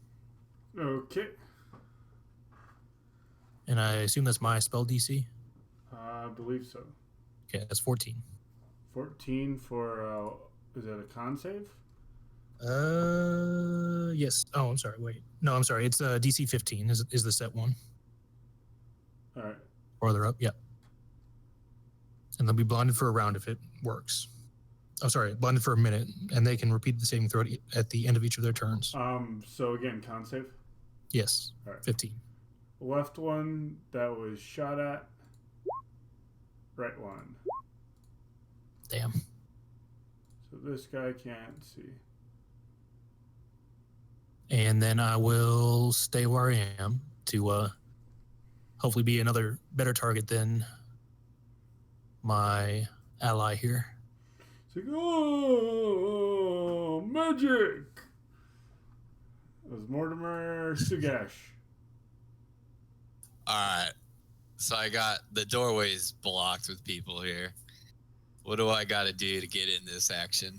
I'm floating up near the ceiling. Yep. So your best way would probably be going through Thok. Yeah, like moving through your allies, it's just difficult terrain, which means it takes twice as much movement to get through them. So unless like there's some extenuating circumstances. Yeah.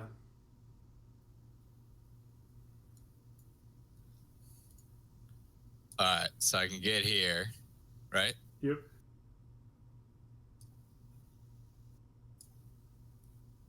These two fellas killed all these people? You notice there's 1, 2, 3, 4 others dead on the ground. Oh, they're probably weak and wounded. These Am I ones wrong? don't look damaged at all.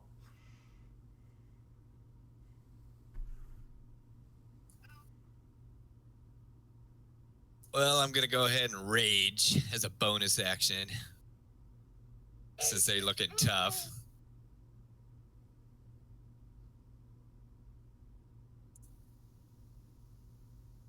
What's up? He's gonna get angry. I'm gonna rage, baby. All right. And then I'm gonna throw a hand axe at one of these gentlemen. All right, which one? The blinded one? You would have advantage against that one. Then yeah, I'll throw it at him. Thank God for advantage. These poor hand axes. But I'm not right-handed. He's like reaching out around, and it literally just like goes through his hands as he's like reaching around, and it misses him. Ugh. That's all I got. All right, Bugbear. He's like, no, dummy, over there. Walks up and takes a swing with a Morning Star. Did anyone tell him it's evening? Boo. Boo me all you want, voice in our head. Does a 20 hit you? Yeah. All right. Oh, this is gonna be rough. Remember my angry friend that is piercing damage. You get to have that Yeah, I get to have that. because you're mad. Yeah. 9. If the bugbear oh no, never mind. He didn't surprise you. Melee weapon deals 1 extra die of its damage it hits with. So roll 1d8. So you're gonna take 11 damage. All right. Feels good. As he hits you right upside the noggin. He's going to coordinate himself for his turn because he's stunned. Hey, over this guy, over this way, hit this guy. He's gonna stumble past you because he only remembers where the other 2 were before he was flashbanged. He's like, over here? Actually, hold on. Roll 1d2. Nope. Over here, and he hits the wall with his Morning Star. And you just see the other one face palm. Now he gets to make a save, though.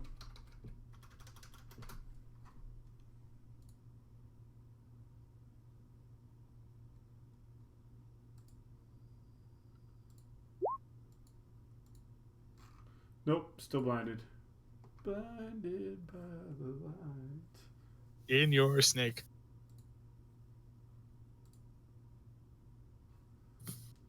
All right. Nope, still blinded.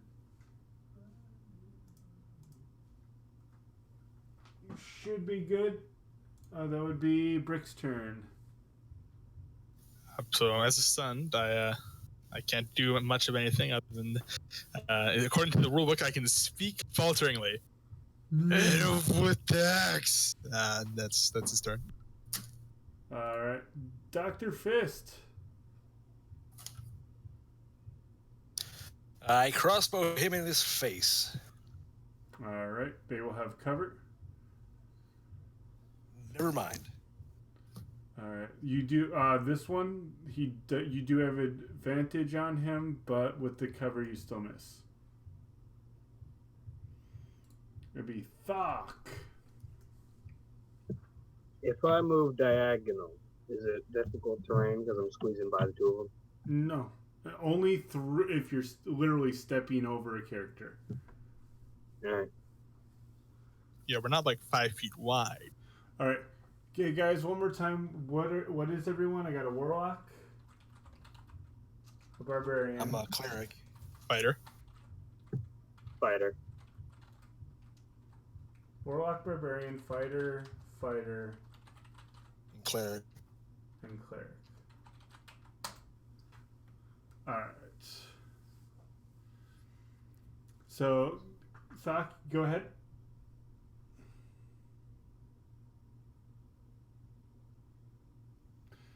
You swing at him, and again, he's reaching around trying to figure out where everything is, and you literally just miss right over his head. He ducked. I swear to God, he ducked. Is that it for you, Thok? That's the only thing I can do. Mortimer. Yes, I'm going to float over Thok to get in range. Going to cast a bonus action, Hunter's Mark. Oh, sorry, not Hunter's Mark, Hex. I confused sometimes. On the same blinded one. difference. On the blinded And I one? will attack him with my Adder Staff. All right. Do I have advantage on that because he's blind? Yep. Okay. Thank goodness. So that's 11 damage plus he must make a DC 15 cost save or 3 Did you D6 poison. turn it into the... I didn't hear it getting turned into the... Yeah, we were saying before the standard operating procedure for opening door is I cast Shillelagh, Adder Staff, all that, and prepare to blast. So it's just been within that minute. How many uses does that staff have? It says as long as it doesn't die, I can just use it for up to a minute at a time. Yeah. Staff batter's pretty good. So what's the DC again? 15 con save. All right, guy who's blinded. Come on, con save. You sucked already. Don't forget about the 1d6 and necrotic damage. Oh yes, I forgot about that. And would he take half damage or just no damage from that? It doesn't say on here. For what? For the Staff of the Adder, it just says must make saving throw or take 3d6 damage. Does he just not take any damage from that?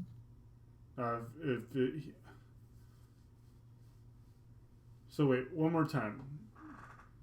It says that on a hit, the target must take damage and must succeed on a DC 15 con save or take 3d6 poison damage, but it does not say. He does not take it. Okay. And then I will float back. And if I take an attack of opportunity, I'll take it. All right, he will take a swing at you. The blinded guy.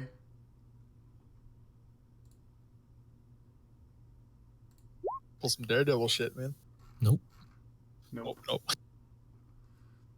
Sugash, your turn. All right. So I raged last turn. Can I frenzy and get a bonus to attack this guy twice? Give me 1 second, because you didn't attack anyone last round. Yeah, but I got hit. I'm just wondering if I got a frenzy as a bonus action this turn and attack once, or if I can just do it. On your turn, you can enter raise as a bonus action. Let's see. Raids lasts 1 minute. It ends early if you are knocked unconscious or if your turn ends and you have not attacked a hostile creature since your last turn. Or have taken damage since then. Oh, you took damage, yep. Alright, so you're good. And you can go into frenzy. So I can go into frenzy. Can I attack twice this turn? Or is it next turn? Alright. Oh wait, frenzy I believe is next turn. Give me 1 second. Barbarian frenzy.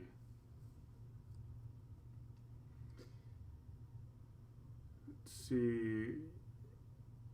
You can go into frenzy when you rage. If you do so for the duration of your rage. Yeah, you can. Yeah, you can. Cool. So I'm going to take this cursed longsword and attempt to stab this guy twice. All right, let's see what we got. That's a miss. That's a hit.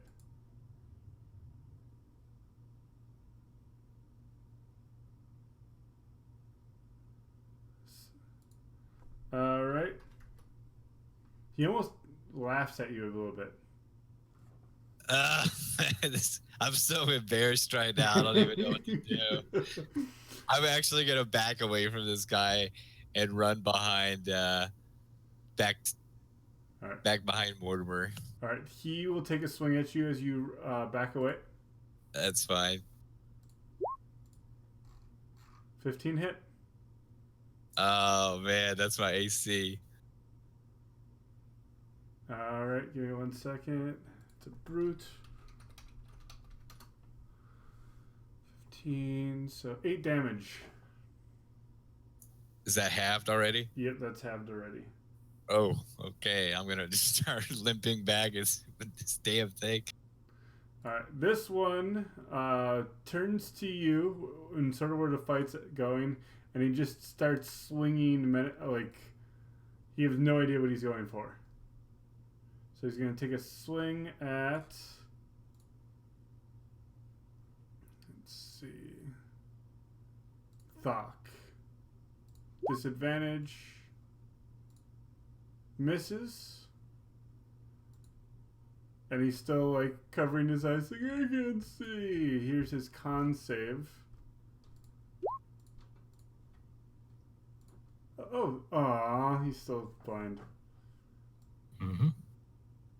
And then this one's gonna go ahead and swing at Thok as well because his friend can't hit shit. This Thok is a goddamn champion.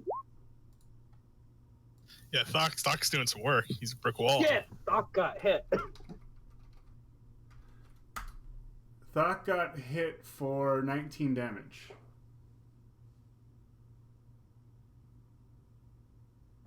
I was never counting on him actually hitting me. Fuck. I'm a wall impenetrable. Ow. Hey, when you got a 21 AC, I usually just sit back with my feet up. But when I see a 22, I get like, whoa. All right, that would be Brick. All right, the brick guy is no longer stunned, correct? Can I control my token back? Yeah. Oh, yeah. All right, I'm going to go and I'm going to step into range of this gentleman. And I'm going to say, excuse me there, Thok. And Brick's going to smack this guy in the back here while he's blind and, weak. Okay. With his main hand. And he's going to pull out his little hand axe. And he's going to pop him with that, too. That one, hold on. First one hits with a crit because you have advantage on him. Yes. Battle axe. That is a slashing weapon. Overhand chop. Double damage. Oh god, you just cleave him in half. Okay. Didn't plan for that. Well, I was gonna give this guy a chokehold, but I guess I'm gonna have to swing a hand axe to this gentleman then. How's the 20 do? 20 hits him. All right. That's Brick's turn. Come on, we got him. Wait, where'd the other guy go? He looks for the orc. That work. Dr. Fist.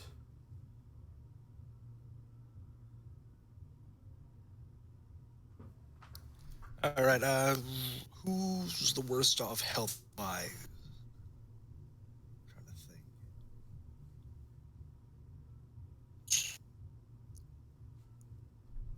Probably Thok. Yeah. All right. I'm gonna run up and cast Cure Wounds at level 2.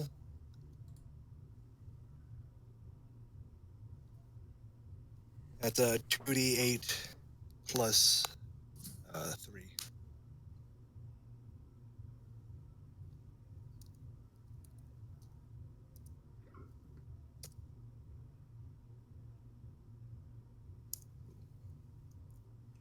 Very nice. Not all the damage he did to him, but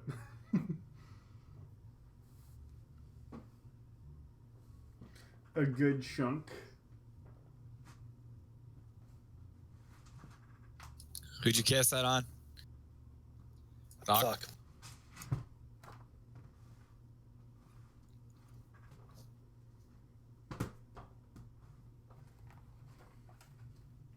All right, that was Dr. Fist. Thok, what you doing with your newfound healing? We're gonna try and hit people. Trying to hit that one guy. And you're going to hit. He ain't looking too good.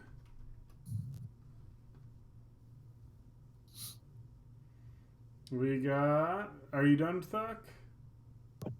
Yeah, I do. I'm a one-trick pony. All right, Mortimer, your turn. While I really want to flash this guy again, I'm going to move my hex onto him with my bonus action. And I'm going to float in and try and flank him and do another strike with my adder staff. All right. Will that give me advantage? Is flanking advantage anymore? Thought that was only for a rogue. It depends. It depends on the DM. Yeah, it's a variant rule. Oh, it is a variant rule? By default, it's not the thing. All right. I really don't go with flanking other than the rogue one. All right, I'll just be next to him then. All right. That will hit, and he falls dead. Then I'll reset my staff again, I guess. And I'll start checking for potions and whatnot on the bodies. You need to tell me what body and what color now. Pink and blue. All right, we're going to go for blue first because that's above you. Okay. Blue, blue, blue, blue. A burly-haired man in hacked, broken plate armor lies in a puddle of blood, a small sack still tied to his belt. The sword that killed him, evidently his own, protrudes from his side, nicked and dulled from contact with his armor. Brick's gonna mention, probably shouldn't touch that sword. And he said there was a sack next to him. Yeah. What was in there? So you grab the sack. I'll poke it with my staff to open it. Where were you when I needed that advice before, Brick? Poking it's not going to open it. It's a tied sack. I'll cut it with my dagger then. Alright. There's a small hide person there. I'll cut that open too. A round, hard loaf of good bread. A scrap of clean linen wrapped around a hand cheese wheel. And I'll check the pink. Brick's gonna start collecting up the stuff with his bag of The holding. purse has 6 gold pieces, I'll 11 take that. silver pieces, and 4 copper pieces. Mm-hmm. So I'm going to go ahead and nix this really quick. As this is happening, they're all the bodies. I go around and start using my healer's kit on everyone. If you're wounded, go ahead and roll D6 plus 4 plus a roll of your hit die. Is that Doesn't even a expend them. is that a normal healer's kit? Yeah. Well, I have the feed for the healing feed. Burke, How many- do these bugbears have anything on them, by the way, other than their morning stars? They all Burke have shoved into my morning hole. stars and javelins, but give me a second. Yeah, morning stars and javelins. Burke's gonna grab his hand axe back, by the way. Pink. A red-haired, stubble-faced man in studded leather armor lies half buried beneath the body of a bugbear. I need to fix that. A sack and a broken iron lantern lie beneath the man's outflung legs. Let's see. And when I cut open the sack, Give me 1 second. Let's see. One of his arms is still clutching the hilt of a short sword, buried deeply into the bugbear's body. His other arm holds a splintered wooden shield. Let's see. He carries a sheathed dagger and a purse. Let's see. The sack. Let's see. A blanket. A spare pair of well-worn boots. And the brass hilt of a broken dagger. I'm calling the blanket because I'm still tired.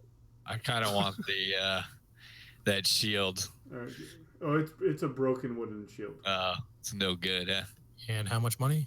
Let's see. 2 copper pieces and 1 candle. I will leave the candle. All right. So how much do we heal? You said you- Burke's going to pick up the back of that guy that had a longsword in his chest and wiggle him until the longsword falls out. All right. You now have a short sword. Not this guy, the guy that was over here that had the longsword in his chest. All right. That is a rusted / I mean, not rusted, but it's completely dulled almost. Oh, okay, so it looks worthless, is what you're saying? You could use it, but it would be negative for damage. Okay. Can I appraise this weapon? You can investigate it.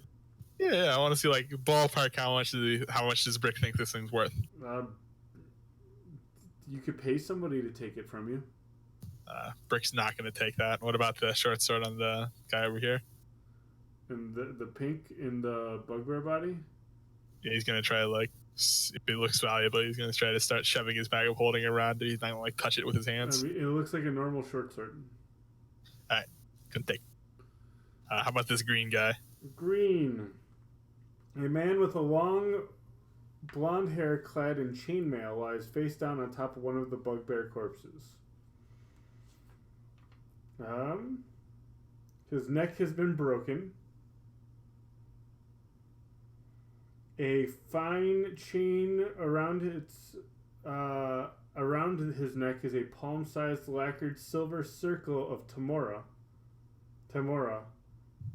The holy symbol is real silver. Brick's gonna take the necklace off if possible and put it into his bag of holding, unceremoniously, mind you. All right, one hand smashed, crumpled under his body, still clutches a mace. Also under his body, strapped to his belt, is a leather satchel. Brick's gonna say, "Hey, cut this thing open." And he's gonna move to the next one, gesturing to the satchel. Mortimer will check purple. Let's see, hold on. For green, you notice Adrenon's belt the green guy's belt is actually extremely thick. He's gonna try to. So it's like a satchel, right? Can you open it by poking him with his sword? No, his belt Oh, is thick. oh, his belt's unusually thick, huh? Yeah. Brick's gonna. So I don't metagame. The DC is 10 for him to realize what the heck this is. Alright, Brick doesn't notice. Alright. Let's see. Canvas bag. Oh, there's also a canvas bag. So we Oh. got there's a satchel with 4 rather bruised apples, a cloth bag containing 5 oat cakes tied into a shallow wooden bowl with string, and there's a small bag of kindling wood. Brick's going to stare confusedly at this guy's bag. And then he's going to drop it and look at the orange guy. Unless someone else is already. Doc, are you looking at the orange guy already? Or So, yeah, give Doc a turn to steal some crap. all right, Thok, what you looking at? I'm just. Is there anybody that looked like not like a commoner, like higher rank, like noble, any of that stuff? You can't really tell under all the blood that they're covered in. And then I guess I gotta check off. Be thorough, Doc. Those guys chucked through blue, pink, and green. We have red, orange, yellow, and purple. I'm checking purple. Purple. I'll check red. Checking yellow then. All right, you're Can I checking yellow. Brown-haired man in studded leather armor lies sprawled on top a polearm, a sack fallen by his outstretched hand. This guy died of a shattered skull and never even had time to wield his weapon, which remains undamaged. He also had a hand axe and a dagger in his belt. He has a purse by his belt. Brick's going to be standing around holding up his bag of holding for weapons to be shoved in, Let's see. if you so choose to do so. He has this. See, I have a sack and a purse, belt purse that he has. Yeah, I'm gonna look at the sack and the purse. Opening the sack first, there's a loaf of bread, a large leathern wineskin, and 2 stoppered, it looks like glass vials. I'll take all of the sack. And it looks like water with a holy symbol of Timora on the vials of water. Is the wineskin full? It is very full. I start drinking. All right. Brick's gonna try to. Good. You take a big gulp, and you've never tasted this wine before. It is the most delicious wine you've ever had. Like, you could probably tell that this is extremely expensive wine. I stop drinking and put it in my bag. All right, and then the purse has 2 silver pieces and 6 copper pieces, and a weight stone wrapped in an oily cloth. I leave the coin or ask if anybody wants it, and I take the whetstone and start sharpening my axe. Brick is going to start shoving all those weapons into his bag of holding. And what was on purple? Purple, purple, purple, purple. A man with a small black spade beard and an old puckered scar on his left cheek lies on his back. His battle axe atop of him. His arm lies at an odd angle and his back is twisted and arced. He wears scale mail and lies on top of what is left of a battered split shield, still strapped to one arm. His plain iron helm is crushed like an eggshell and lies nearby. That's it. Let's see. This is scale mail, metal gauntlets that look very nice. A nice battle axe. He has a gold ring on his middle finger of his right hand. He has an ornate, snarling lion head brass buckle. And bears a scabbarded broadsword and dagger. He He has a purse on his belt and a bronze good luck charm that is the Sword of Tempest, Lord of Battles. And how much is in the purse? 14 gold pieces, 11 silver, 15 copper. Brick is going to start jacking all of the bronze. He's going to like cut off his belt buckle. He's going to cut off the finger and wiggle the ring off, and he's going to, standard operating procedure on it. All right. So we got fists. I got orange and yellow next to you. Orange. Yeah, look at the orange. A slim man with a mustache and short-trimmed, oily black hair lies on his back. The 2 pieces of a broken short sword beside him. He wears gray leather armor and soft leather boots and gloves. A dagger is clutched in one hand and a dull, spreading stain low on his chest tells he was death with spear point. Let's see. Hey, sorry, I didn't want to interrupt, but I got called into work. I got to bail on you guys. All right, who's this? Sugash. Sugash. All right, thank you, Sugash, for playing. Feel free to stick Thanks, in this man. Discord for later. I do have games in this from this Discord. Cool. Appreciate it. It was fun. Thanks. Yep. Let's see, inside the sleeve, let's see. Here's a second. Let's see his boot.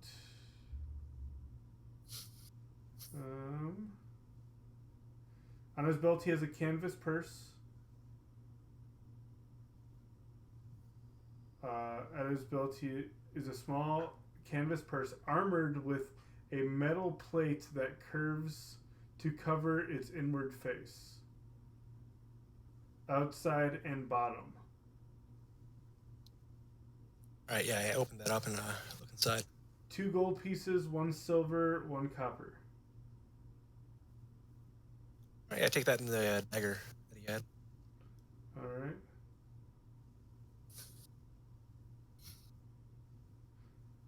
Let's see. Around his midriff, under his armor, let's see. There's 70 feet of climbing rope. Definitely taking that. And then the last one is red. A youngish, bearded man in robes lies twisted atop a knapsack that's still strapped to his back. His quarterstaff clutched in his hands, broken in 2. His skull is crushed, and a brass ring gleams on one finger. Let's see. He has a scabbarded dagger on his belt.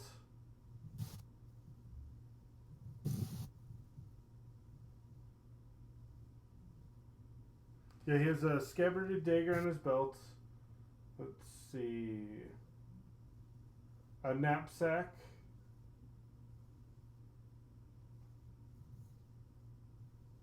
All right, yeah, look at the sack. Alright, inside the sack is a shattered flask of water, now soaking everything else. 3 broken candles, a tinderbox, 2 pieces of flint. One of which is sharpened to a cutting edge, a cotton drawstring purse, a book made of 4 wooden boards pierced with holes and laced together with leather thongs. Let's see. Yeah, he takes that. Can we little wooden read book the and books? looks into the- It's just one book. And what was the Yeah, other what person would it saying? say? Yeah, I take the book and look at that little purse or whatever it was. In the purse, 6 gold piece and 2 copper. Can any of you read Draconic? I can speak it. Can you read it? Not that I know of. Alright. Then you cannot read the book.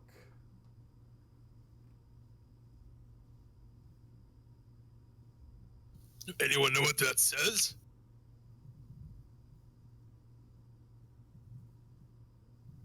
Anyone speak Draconic?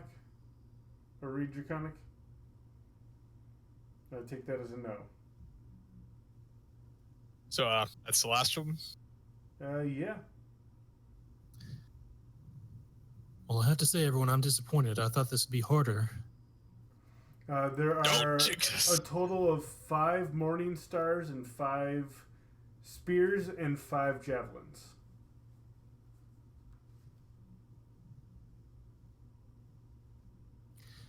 Mortimer will start heading back the way he came. Whoa. Sugras looks all tuckered out. Thok's exhausted. And how are you doing, Doctor Guy? You feeling magical? I'm still perfectly fine. But how mad? You wizards, you can only do so much magic before you get tired, right? He's a cleric. Well, he knows. Yes, I same know, thing. but Brick doesn't know. Fine. I'll shut the door. You guys can take your break. No, I'm saying we just go back. It's probably been like an hour, right? Why back? We can camp here. I mean, you guys could probably make it back and it would be an hour. It's a gold to get up here. And what we found in this room is worth more than 5 gold. So we should probably just go back. I mean, I haven't even gotten hurt yet. So, I welcome feel to like we could go Aperture. another You're here because we want the best, Thank you for and following. you're it. Nope. Couldn't keep a straight face. I still have most of my spells. Brick starts waving his hands around the room to all the dead people. He says, I still have my Javelin of Lightning, and dead people all over the place. Are you sure?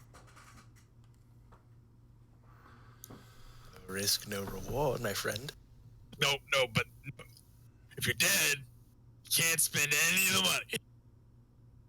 And we got plenty. Well, yes, but if you die, Stuff's I at can least have gotta be your- worth 100 gold.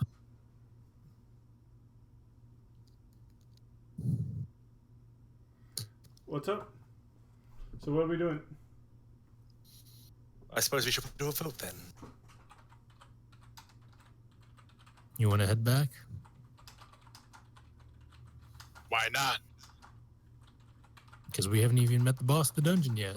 What do you mean? Do you think there's a bot? You think someone's in charge here? What's wrong with you? How else could Alright. it get refilled? All in favor of going back? Raise your hands. Brick raises his hand. And presumably Sagash, because he's been automated, will Yeah, raise his hand. Sargash raises his hand too. He's all tuckered out.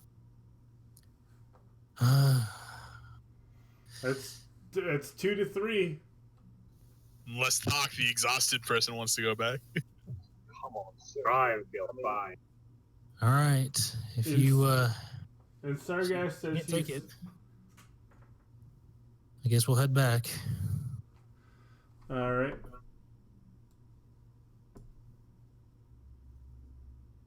Standard operating procedure on the door, unless it's already been open this So whole time. Sargash is like, hey, but what does this say? And he walks over here I'm sure it's nothing important. and he reads Oh, it. don't read that. Don't even look glowing letters on the wall. And as soon as he says that, he disappears as soon as he starts to read it. Glowing letters! He shouts at Well, let's get going. Shouldn't take us too long to get back to the exit. He's like, everyone's like, oh well. Alright, so that's Brick's going three to more. not look at it, and he's going to throw some ball bearings at the wall. Okay. So like with his head looking our way. Okay. Yeah, at the direction like right this way where his buddy just disappeared to. All right. It's like, well, I guess that guy's gone. So the ball bearings just hit the wall and nothing happens, or Yep. So I So- believe it's all rights to get back to where we were. Give me 1 second. Balls. there's ball bearings in front of the wall now. Well, yeah, I'm gonna.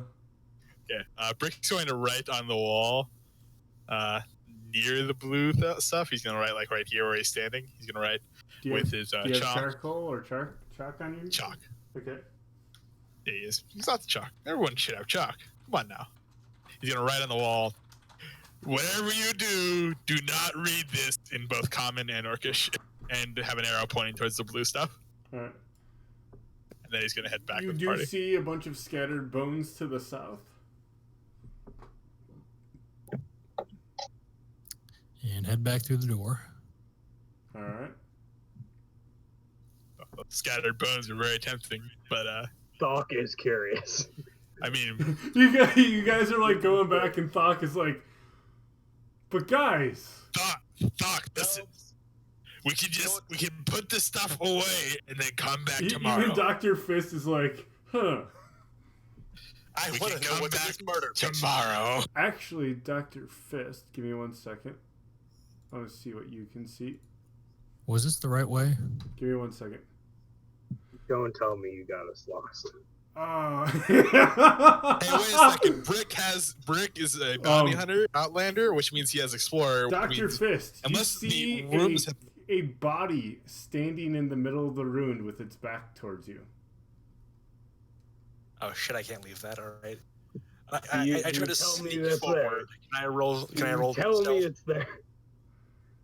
Yeah, you can roll stealth. All right. Yeah. He whispers. I think there's someone over there. And then Vinsu, well, apparently very loudly move forward. All right. what? We talked about this. So there is a body standing in the center. Give me a perception check.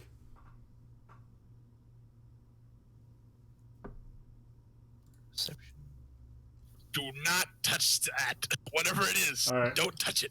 You actually, upon entering this room, you stare upon what once was pure carnage. Standing in the middle of the room is a person with its back towards you. You cannot tell from the back what race or gender they are. Around the person seems to be littered with bones all over. Now, Joshua here, notice the bones are scattered as if the body was the epicenter of some explosion of some sort.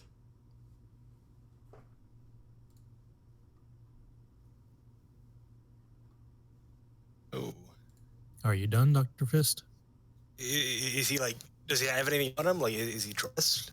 He is dressed in full gear, has weapons on the side, and that you notice. Actually, I kid you not. So he has the person has leather armor on, and you notice around the neck there's like almost 30 strands of leather around his neck. Like necklaces. All right. He cast Ballpark. that on himself. That gives himself Eagle Splendor for advantage on charisma checks. Okay.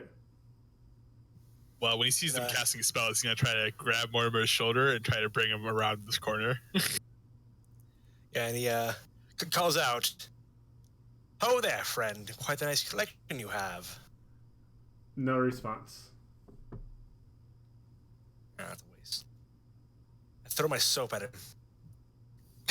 It hits the body, but you know, like when something gets hit and then it just stands right back up.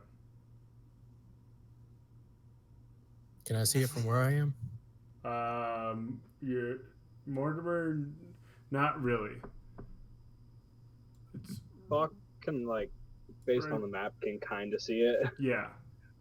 but I turn to Throck and say, I think you'd be better suited here. As a bonus action, I'll cast. I'll move my hex onto it and prepare to cast Sacred Flame. Okay. Brick's going to say, "You do that magic touch thing on the Thok."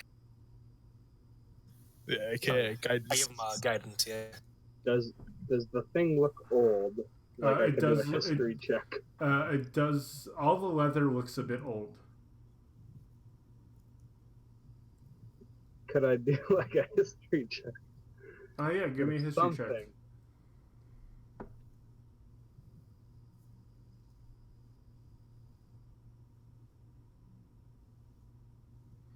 Four. And give me a perception check from you. You assume it's probably not good.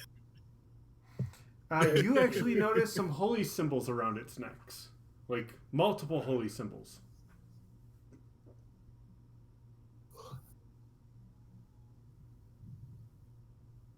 I think it's holy.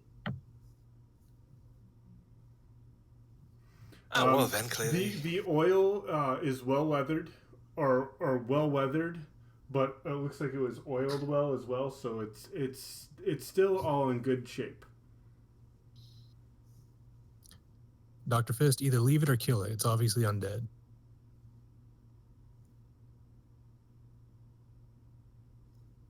Well, may as well kill it. I have turned undead. Yeah, let's go. I move up. I'll cast Sacred Flame then. The moment it Right, like it bursts into reacts in flames, any way. and again the corpse isn't moving at all. Yep, it just burst into flames with the sacred flame. Still Would you standing. stop touching the things surrounded by bodies? And what was that one? What's the D6? That was Hex. All right. Yep, the hex doesn't even seem to take effect. Well, guys, it's some kind of abomination, so let's leave. The doc walks off. It just stands there getting hit. And then the fire turns off, and the leather and everything seems to return back to normal, like it wasn't even burnt. I mean, I'm just as curious as you guys about this weird whatever that is. But you know what they say about curiosity and cats. And So I believe it was all rights on the way out. By the way, Brick does in fact, unless the rooms have magically changed, he has the Explorer feat, which means he can find his way back. What's the Explorer feat? It's the Outlander thing. If you want to look it up. Basically, let me read it out to you exactly. But my understanding of it is that it's Wanderer, actually. I'm sorry. You have an excellent memory for maps and geography. You can always recall the general layout, terrain, settlements, and other features around you. In addition, you can find food. Oh, it's not the one, but I'm dumb. But yeah, but he should have, like, if he's trying to remember where he's went, you know? He's pretty good at it. Nothing really seems familiar. This place has it seems to like throw your thing off. All right, if you guys stop where you're at, Mortimer, let's move back just a little bit. About 10 feet back, everyone. To your left, you notice a hallway, and the hallway continues on, it seems, but you notice a wall of pitch black darkness. Okay, guys, we're lost. what the hell? Rick is going to start throwing ball bearings at the wall. They go through the darkness. Wait, no, not the. He's going to throw ball bearings at, like, this wall, and this wall, and this wall. All right. And that try to see, like, it's not real, you know? I'm going to peek around the corner. Hand me one of those balls for you. Would you? Brick's going to hand him one of the balls. I guess light on it and chuck it down the hallway where the darkness is. All right. It stays pitch black dark. I think Not going down there. I think this way will take us straight back, but it's probably trapped. But we're on the right track. You see exactly what you see down that hall. Is it like ash on the ground? That's all. Actually, let me read you the. I have this written up. Give me 1 second.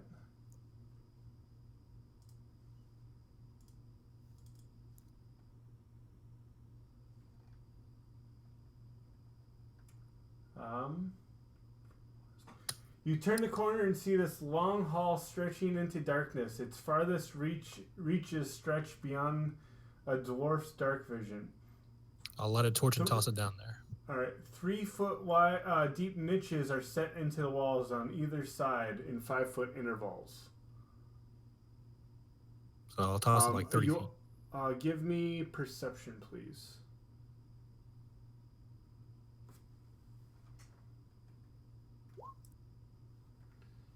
You notice there is glass all over the ground, especially in front of the niches, the little indents in the walls. And there seems to be blood on the ground this way, and going that way. How high do the niches go? All the way to the ceiling. Okay. So you guys think you want to try this way? Or should we go back through the darkness? Because I think the darkness will take us back as well. I suppose my vote for the darkness. Well, someone I go know peek the through way and see if back. it stays that way. I know the way back. I'll take us back then. You guys So, have been Dr. doing it, Fist, so- what's going on? I walk like 10 feet, and if I don't see anything, I walk back. Oh, you walk through the darkness? Yeah. All right, I'll give him guidance first. You hear a scream as Dr. Fist starts falling. Oh, shit. Do I have another slide? Fuck, I might be able to save myself from this. Shit, no. Never mind. Fuck. Okay, where's the darkness start? He as soon as he walked through the darkness, you just hear him screaming. Okay. I'd like to stick a foot through the darkness and see if my winged boots will float. They do not. And then I'll step it back. Then I'll tie my crowbar to my rope and toss it down. And it should go down 50 foot. Okay. Or 40 foot, I guess. Okay.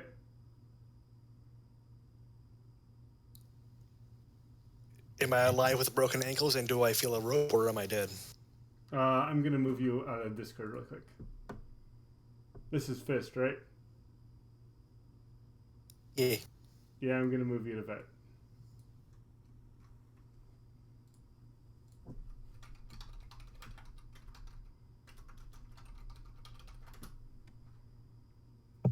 I'm still curious about that thing.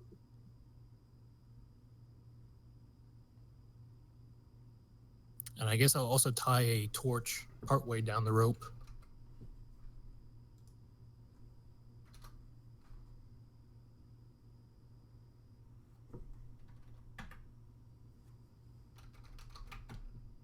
Okay. So do I feel any pulling on the rope? No pulling on the rope, no. Okay. Guess I'll reel it in. All right. So which way are we going? When you pull back up, you realize. Let's see. The rest of it that went through the darkness is all greased. Does anyone else have any rope? I do. You do? Yeah, I give you my 50 feet. Okay, I'll tie that to my 50 feet, and then I'll tie the crowbar at the end and toss it back again. So it should reach down about 90 feet. Okay. And I guess I'll tie a torch into it about 10 feet from the bottom. All right. And you throw it back in? Yep. Again, you don't feel any tug on it. Well, he's dead, so let's keep going. I'll give him back his rope. Which way? Again, the entire 90 feet is now greased. You can keep the rope. So which way? Follow me. Okay. Wait, you know the way? I always knew the way. You just never asked. Okay. Come on, Brick.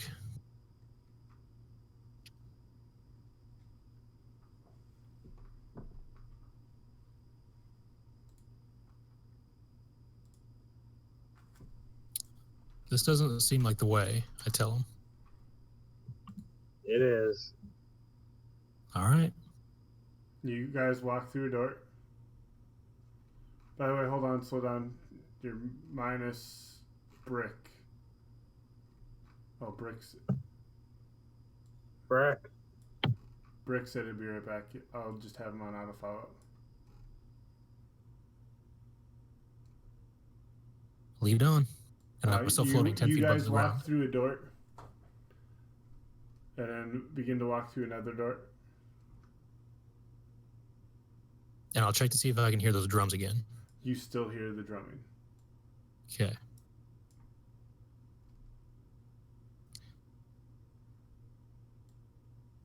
I guess this is the way.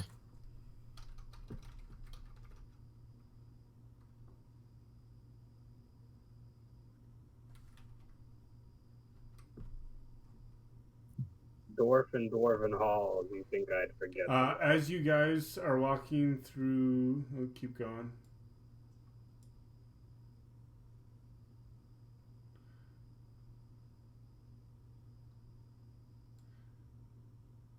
You know... Yeah.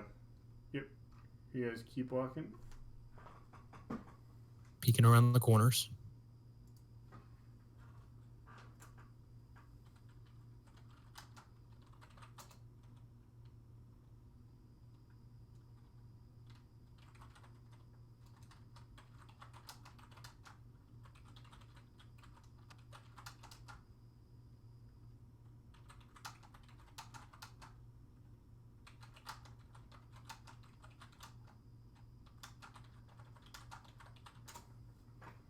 Passing the toxic sludge again.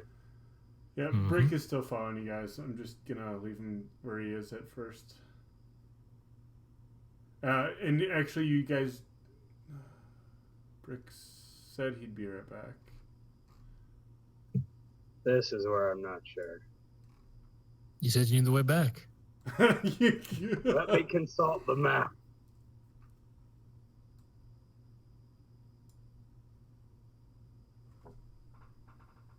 I remember. I get to north from here. Wrong. Okay.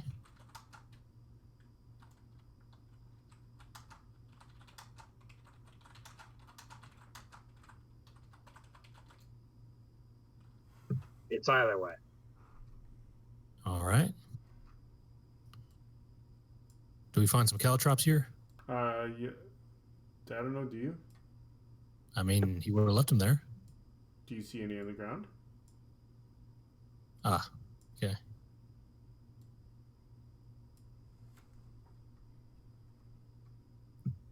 Close.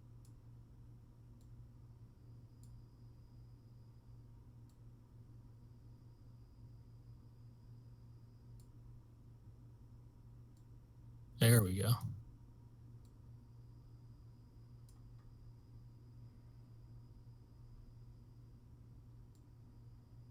And then I'll stop for a moment and get real quiet and listen for anything happening. Nothing Anything come seems close. to be happening. Okay. Sorry about that. I'm back. All right. Thok, stop. Right. Oh, move. 10 feet to your left.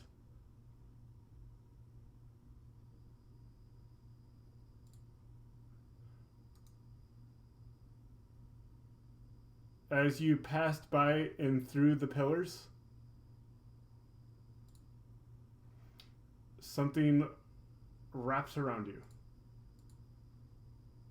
Almost as if it was a blanket. Oh, blanket. I was tired.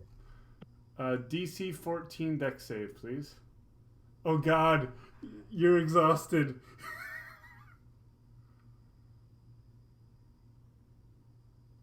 Looks like you're gonna get the permanent blanket, my friend. Hey! Oh, damn it. You cannot take me misses wrapping around you, and you see this sort of like blanket floating in the air. Give me 1 second. I'll cast Sacred Flame at it. Give me 1 second. No, we need initiative first. I'll give you a hint. It's not a sentient blanket.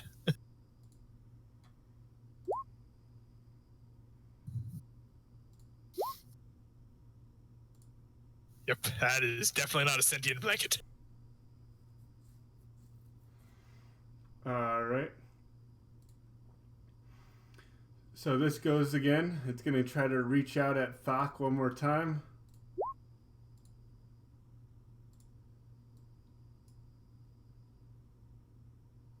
And it wraps around Thok, bundling him up into a cocoon as he lays down on the... And he's basically prone now. Do we get a good look at this thing? It's like almost like a chameleon-like blanket wrapping around him. Oh, cool. Brick, your turn. All right. Well, Brick's gonna use the only solution he knows, which is to hit it with a battle axe. Oh, I love this thing. All right, hold on. 1d2. Trying to avoid, hitting Thok. All obviously. right, you missed Thok. All right. I hit it? Yep, you hit it. How tough does it look? It looks like you barely cut this thing. All right. He's gonna take action surge to give it another good bop. That good bop just misses him. All right, and his Wait, hold offhand. on. I'm sorry. That does hit and that does crit because it is now considered prone. Hold on. I want to make sure. I'm confused. Give me 1 second. Okay. Prone. A creature's movement. Let's see. Creature has a disadvantage on attack rolls. Attack rolls against this creature if you are within 5 feet, which you are, have advantage on this. So you crit. Oh, lovely. Now, All right. Now here's the bad part. Oh. Roll Don't tell me he needs my axe, my favorite axe. 1d2. One hits Thok. Other one hits Trapper. Do I have advantage because I can see Thok? Oh, no, he's literally inside this thing. Oh. So okay. That was slashing damage. So you're going to be doing 19 damage. To Thok, I'm guessing. And it has a -2 to AC. Thok, see 19 damage, 20. Thok takes 10 damage.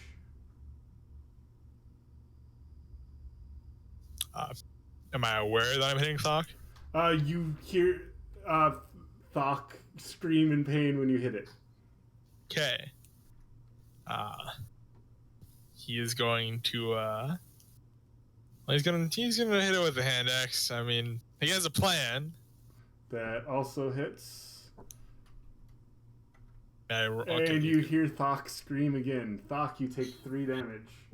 So, does my AC not matter here? No, it does not. You are considered weird prone. monster. You are pretty much restrained, prone, and yeah, all sorts of other horrible things. Hold on, I got a plan. And that's his turn. As he screams twice when you hit it. Yeah, no, it's Mortimer, fine. your turn. Okay, I'm gonna save the much day. I'm gonna pour the black water on it. Did I take that full 6 damage, or? No, you only take 3, so you took 10 and 3. You're only taking half damage because it's literally cutting through this thing. So how is it like? So it's like holding on to Thok, or is it like his absorbed Thok? It's just constantly wrapping around him. Okay, I got a The plan. blanket's constantly moving. Mortimer, so you pour the black water on it. Mm-hmm. Okay. What happens? It's now a wet creature. Well, that sucks.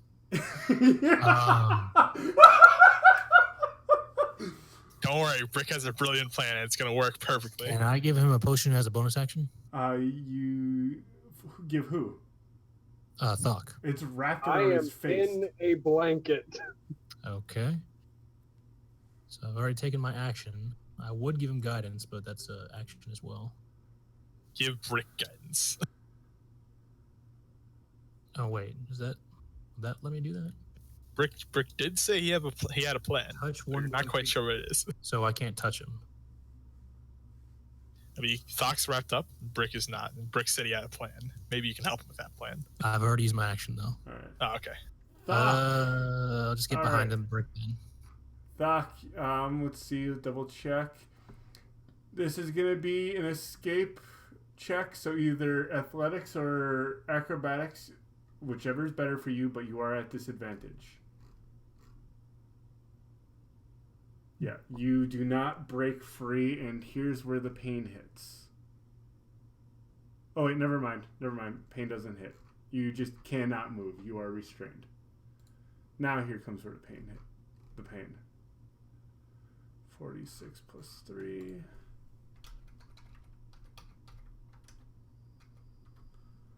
So you take 19 bludgeoning damage. You are being crushed.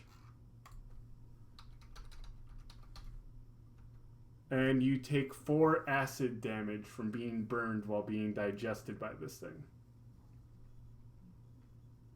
Yeah, I'm down.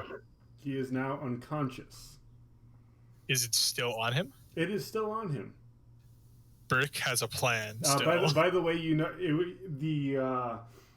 the blanket was moving. Even when you were beating it and him inside, it stopped moving. Okay. Brick, your turn. Brick is going to grapple the blanket itself. All right. That's a strength check, I believe. It's a strength save versus strength or dex save. It's a strength check, I believe. If you say so, DM. 11. Versus my...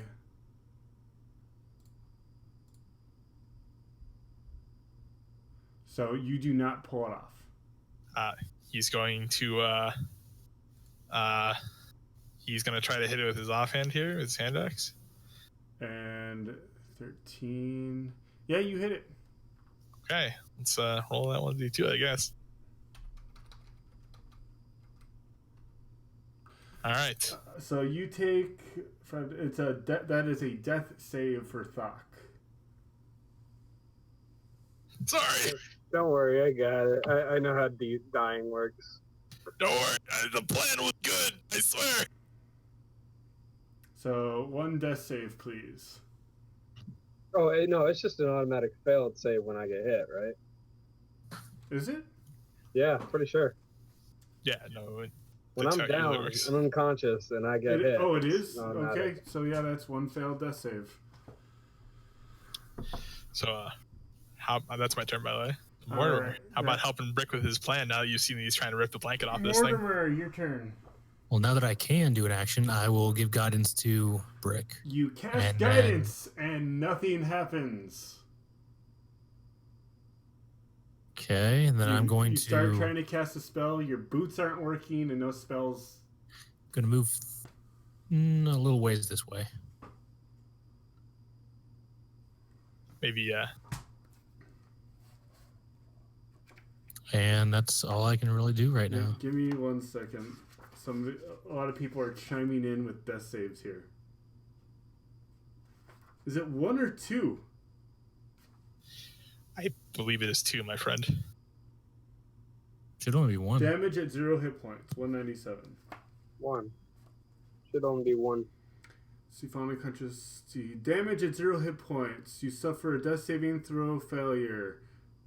If the failure is from a critical hit, it would be 2. So it was not a critical hit. Oh. Yeah, chat. Get your facts straight. Alright, so Mortimer went. Is Thok. Thok is death saving throw. That is 1 success. I'll do it on my own, guys. Don't worry. And then it gets digested again.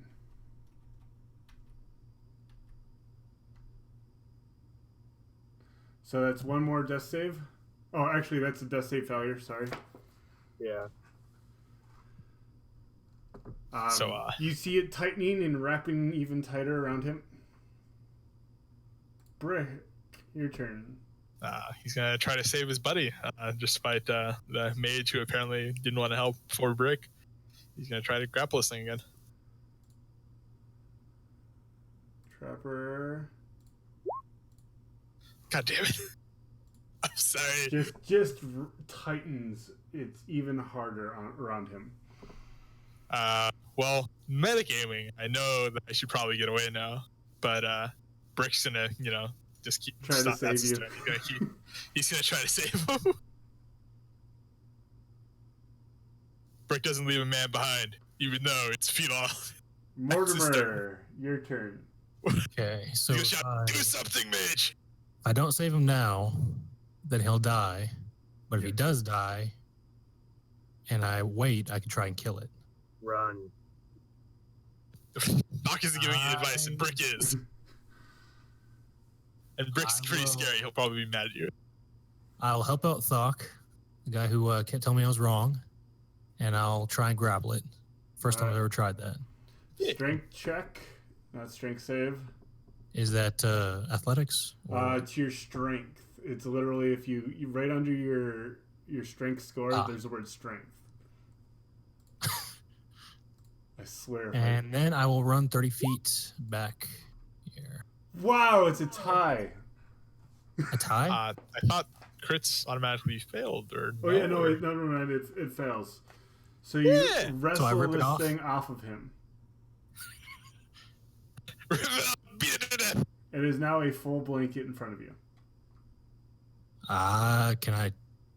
Do I hold it down as part of Yes. grapple, or do I drop it? Whatever you want to do, you have it grappled. I guess I'll hold it down then. All right, off of Thok. all right. Thok, death save. Come on, Thok. Yeah. 2 You better successes. fucking do something to help me, please. As you have it held down, it starts to envelop around you. Okay. DC 14 dexterity saving throw.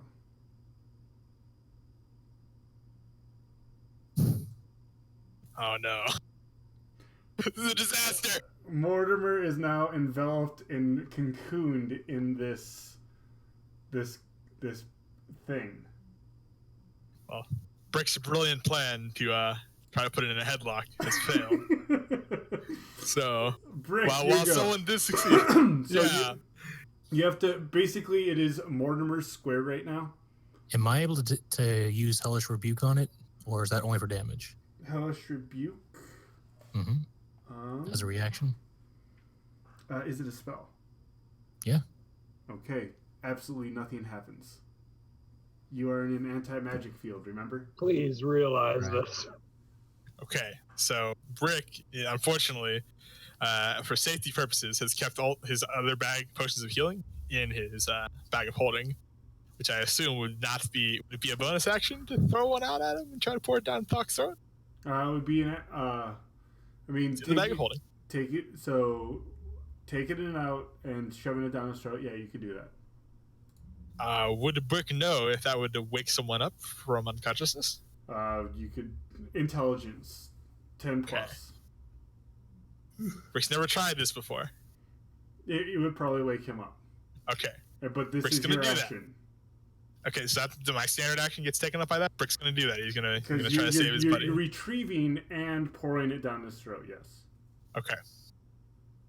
So you get 14 health, Thok. And sadly, he goes, Come on, we need to help him. Mortimer, this is going to be in athletics or acrobatics to try to get out of it. Okay. DC 14, you make it. The So I'm blanket out. is now before you. And you're out. That was your action. You can try moving away. It would be an attack of opportunity. Is that smother a ability, or is that just a regular attack? That's his what it attack. does.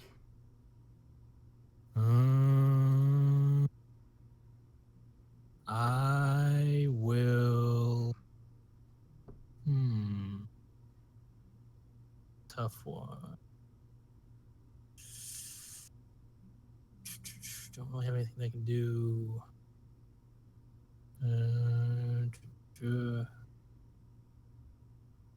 I mean, the only thing I could think of that I could possibly do would be to open my bag of holding and point it at it and hope it jumps in.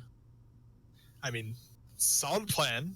But Bags of holding are pretty small, and this thing is a large thing. We'll do that then. That's the only thing I can do. So he holds open his bag of holding. And he's like, "Come on, come on." Can I do a deception check for that? Yeah, you could. There would be snacks in his bag of holding. Way to get acted down. I mean, if it worked, oh my goodness. What is so? Did I convince it? Insight, really? Insight. I mean, Does the blanket understand that bag is a bad thing? It's definitely afraid of you. So that's your turn. Oh, yeah. Actually, hold on. You open up a sack and it's literally just a bag. Okay. It's not a bag of holding. Yeah, son of a... Fuck, your go. I'm going to disengage. Okay. no, fuck! Where are you going? God damn it! I don't give a... By Where are the, you going, Doc? by the way, right here, you notice some writing on the wall. It says, "Beware of serial crusher." So are you disengaging and just moving like this, Doc? I moved back. Let me think. That takes an action. Brick looks very upset with you for trying to run I away. don't care what you... Okay, now I'm warning you, Brick looks very upset with you for trying to run away. And he looks like he's holding his battle axe in a very upset manner. Because he wasted his 1,000 gold healing potion. Okay. Stop disengaging. Okay. Damn it. He slings his battle axe at you. He's clearly not happy, but you disengage, so it doesn't work. What are you doing? It's one bonus action for a potion, right? Did you have it on your belt? If not, it costs... I don't carry a bag of holding, so probably. All right. I only carry 2 of them. What do you have for carrying things right now? For like carrying things, I have a backpack. Then it's probably in the backpack. And it would take an action to retrieve it. And then a bonus action to drink it, or is Yeah. it just an action? All right. And your action was to disengage. Well, I can forfeit my movement action to do it. Yeah.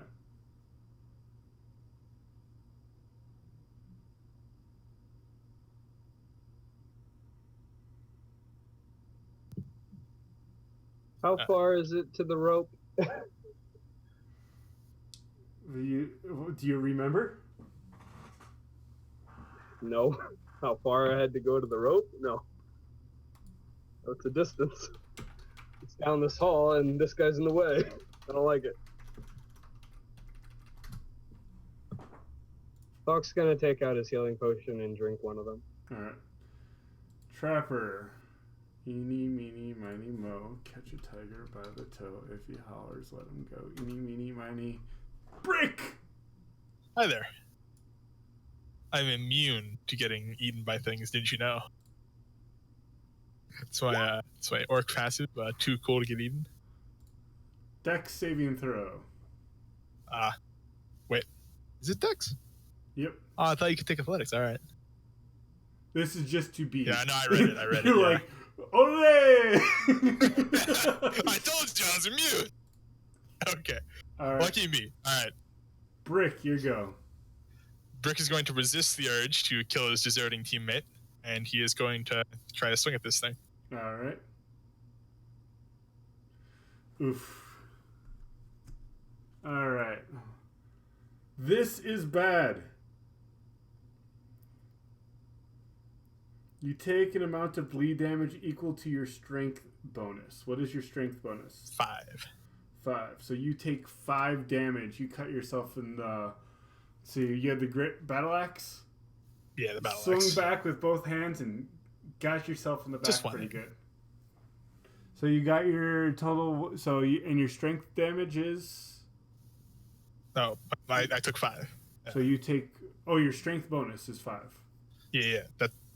You said I take 5, right? Or I'm confused. What's I your take strength bonus? I take the strength bonus, which is 5. Your strength bonus is 5? Wow. Yes, and I took Yeah. So you take 5 damage, and you are now bleeding from your back. Darn, battle axe has betrayed me twice now. He's gonna swing at his offhand with the Okay. hand axe. Okay, and that misses. He's gonna shuffle around here, still staying within its threat range, and he's gonna stand next to Sock for some odd reason. Thok, for some odd reason. All right. Mortimer, what you doing? So, as a free action, I'd like to pull out my lightning javelin. Okay. And then as a bonus action, I would like to pull out one of my potions of healing and just lay it on the ground. Okay. And then as my action, I'd like to disengage and run 30 feet back this way. Okay. Where are you going? He's like, fuck you guys. Drops a potion. And then I'll turn around and heft up my javelin. Okay. Activating the lightning? I can't yet. What do you mean? I mean, I already used my bonus in that. All right. I only have the free action. Besides, it wouldn't work unless it came after me. And that's my turn. Potion. Oh, and I guess I will... No, I won't fly. I'll just stay on the ground. All right. There's Mortimer. Thok, what you doing? Brick looks like he's intimidating when you're holding that battle axe near you. I am Putting out his regretting back. everything I've done so far. It's almost as if deserting is a bad idea.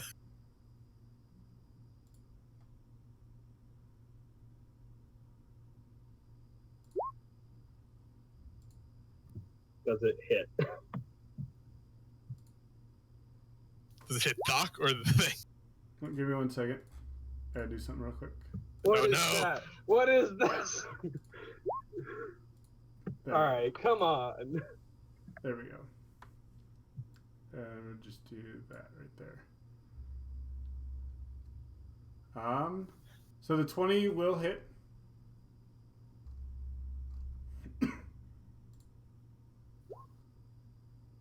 And a 22 will hit.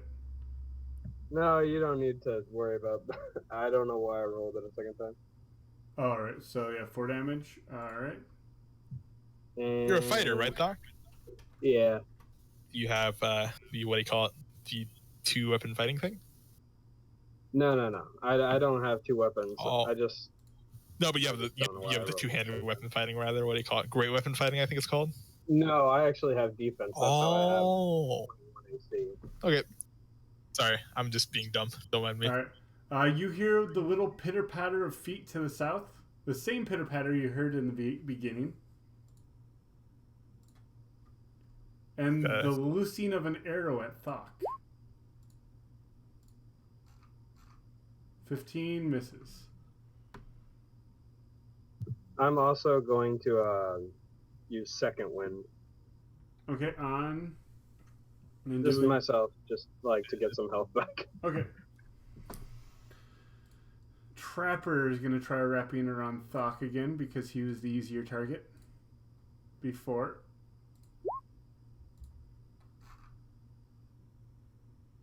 This trapper thing's dangerous. So, Dex saving throw.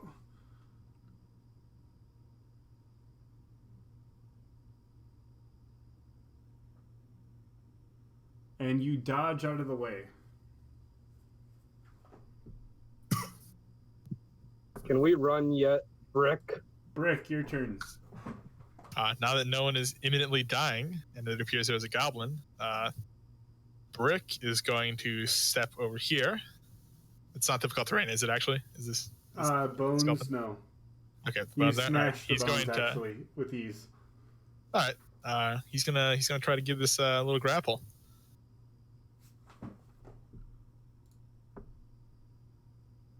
So this is a strength check against the trapper. Yeah. All right. It's gonna do nothing. He's gonna. It's a blanket. It's very slippery. Give me a break. Okay. Oh, he's no, gonna it swing his hand is back. also covered in now a slippery oil substance. Oh, I know. That's lame. He's gonna swing his offhand at the thing too as well. That will hit. And do 7 damage. Alright. Brick has a plan. Don't worry. It involves throwing it at goblins. Alright. It was Brick. So, Mortimer, what you doing? Well, I guess Mortimer will retreat a bit more. Bear in mind, it takes 20 minutes to make it up that thing, and Brick's pretty good at throwing javelins at cowards. And I will stop right about there. And considering my javelin wouldn't really do much here, I will bring out my light crossbow, I believe. Okay. And try to think of some way to add something to that. For True Strike, is that... It says you extend a hand and point at a target, then your magic grants you insight. So if I'm using the magic on myself, would that be outside of the zone? Yeah. Okay. But I'm guessing the range has to be within 30 feet to get the advantage. Yeah. Okay. I'll just crossbow. Why not? All right. There will be some cover because it is down some stairs. Can I fly up a bit to... No, like, this entire section is lower than everything else. Mm-hmm. He's trying to get like a higher raise himself, so he has a If better you- angle if on it you if raise possible. yourself, you're still only going to be able to shoot at like half of this guy. Regardless of how? If you were down at the bottom, you could get a full shot at him. If you're raised up against him and the hallway is literally 10 feet down, you're literally only seeing a fraction of him. And I'm guessing that a spell would... can I try and remember if a magic-free zone will stop magic within it or just stop magic going into it? Give me an Arcana check.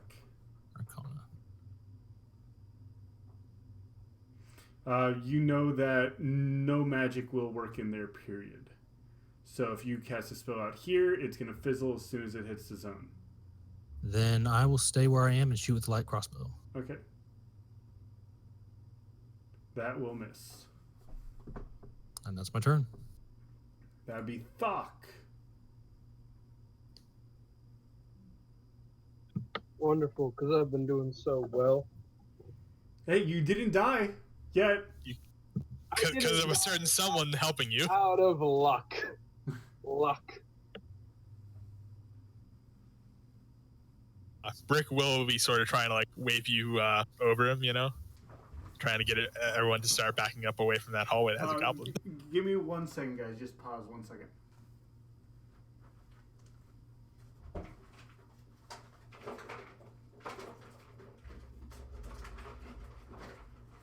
So by the way, side note, Camden, since you're a communist with me, I'm gonna remind you something.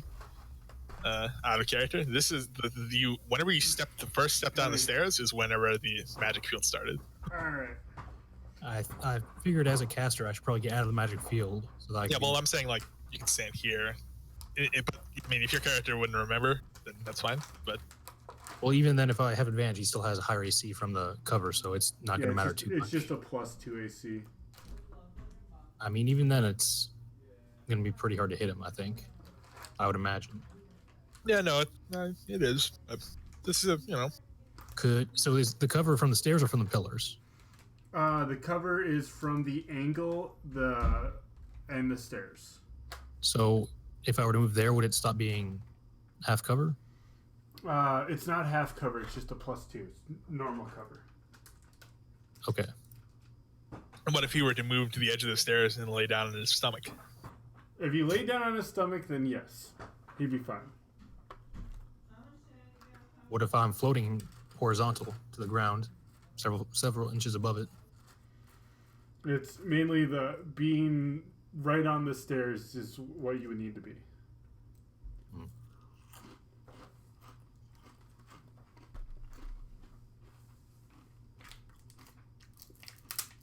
I'll think about that for the next time. Yeah. We have I'll moments call of down to them. tactics. As a free action, I'll cover your retreat. Yeah, save us from the flying. Like the fake thing can fly. He says to Mortimer, likely indicating that we have to take the bucket back up. So how can it fly in a non-magic zone? Answer me that. It's not a magic creature. It's not a magic creature? It's just a blanket. What are you talking about? It's a really angry blanket. It's like So a floating blanket. It's hard to explain. Its ability to fly is not magical. It's All kinds of stuff like that. There's a lot of stuff. Just don't worry about it. Yeah. Can I roll my damage? Oh, you did your damage? Can I roll it? You hit, yeah. Oh yeah, we thought we were just waiting for you, Darnus, to do whatever he's Sorry, doing. I had to grab my Capri Sun. Very important. I'm gonna go grab my iced tea at that note. That will hit, and yep, it took its damage. Goblin's gonna take a shot at Thok again. You actually see the goblin lie down. Clever fucking goblin. Wait a second. It's using a sharp bow. How's it doing that? No, misses horribly. Trapper. It's gonna go for the weak one again. Stop. Go toward me. DC 14 dex save. Frick, if I die, I want you to know this is your fault. Yeah. Well, I'm the Brick's okay GM, with of that. course it's my fault. No, he said it was my fault, and right. Brick's perfectly fine with it being your fault that he died because you were a retreat. Brick has something planned for later too. Oof. And you see him wrapped up again. I'm going for the iced tea. I'll be back in 10 minutes. Alright. Yeah, you're wrapped up. You're good. No problem. Brick, what you doing? He wrapped around your friend again. I know. Well, he's not my friend anymore. Okay, then why are you still fighting for his life? I don't know. That's a good question. Brick was fighting for his life before he ran away, you see. So Brick's gonna say, you don't deserve this. He's gonna try to pull the thing off. What? Aw. Brick has ethics. Actually, no, wait.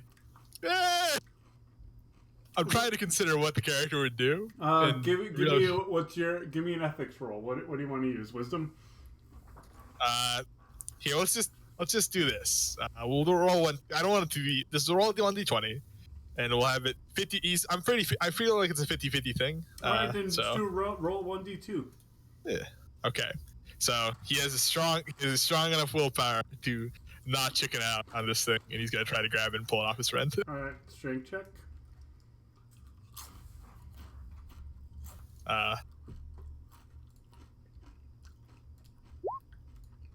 But he doesn't like it enough to not swing his hand axe at him. All right. All right. Well, I mean, he needs to save the other person that's not a bitch. Oh yeah, hold on 1 second. I gotta see if it hits him. Yeah. Nope. Hey, finally. All right, that's Brick's turn. Mortimer. Actually, wait, Brick's gonna step back like this first. Can I do that? Yep. Yeah. So not to run away. So that he gotta get an attack of opportunity on it later. Yeah. Strategic opportunities, obviously. No. Brick's not gonna run away. I passed the save. I'm good to go. All right. We got Mortimer. What are we doing, Mortimer? I guess Mortimer is going to lift off the ground with his boots, make himself horizontal, then float forward up to the edge, lie down, but still floating, and take a shot with his crossbow. All right. This will be now because it is now considered prone. It has advantage, or you have disadvantage on it. I have disadvantage on it? Yes. Because ranged weapons get disadvantage. Melee weapons get advantage. Yeah. Then what's the point of laying down? Oh, well, no, not because you're prone, because it's prone. Because it's prone. Yeah. So do I have advantage or? No, you have disadvantage now, and it still has. It does not have the cover though, because it is prone. If you were to run up and whack it, wouldn't have. So is it better to be laying down or standing up? Laying down, honestly, for the shot. Okay. That hits. So is that a... That is a piercing shot. Ooh, heart shot. And then I'll move back 10 feet, floating Oh, still. Come on, heart shot. 1d2. Come on, 1. Hooray! All right. It's at disadvantage. Oh, disadvantage. Damn it. Yeah. It's only 8. You can take your heart shot and walk away. All right, that does Look still out. hit. That is... Let's see... -8. Damn it. I was like, oh, come on. Oh. All right, that was Mortimer. Thok. How much of that damage did I take? Oh, yeah. You took 4 of it.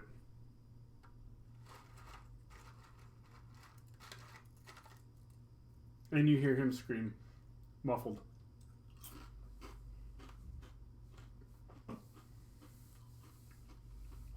What you doing, Thok? I can use athletics, right? Yep. Remember, at disadvantage because of your exhaustion. Oof. I hate everything. Goblin. Yin and yang roll. Oh man, you have. God, I need a roll. The goblin's gonna take a shot at Brick because he knows what's going on with the whole trapper thing.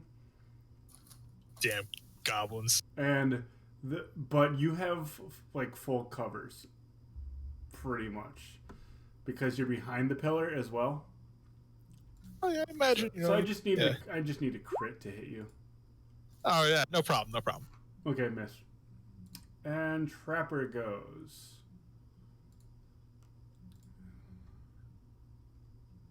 Trapper's turn, so this is gonna be.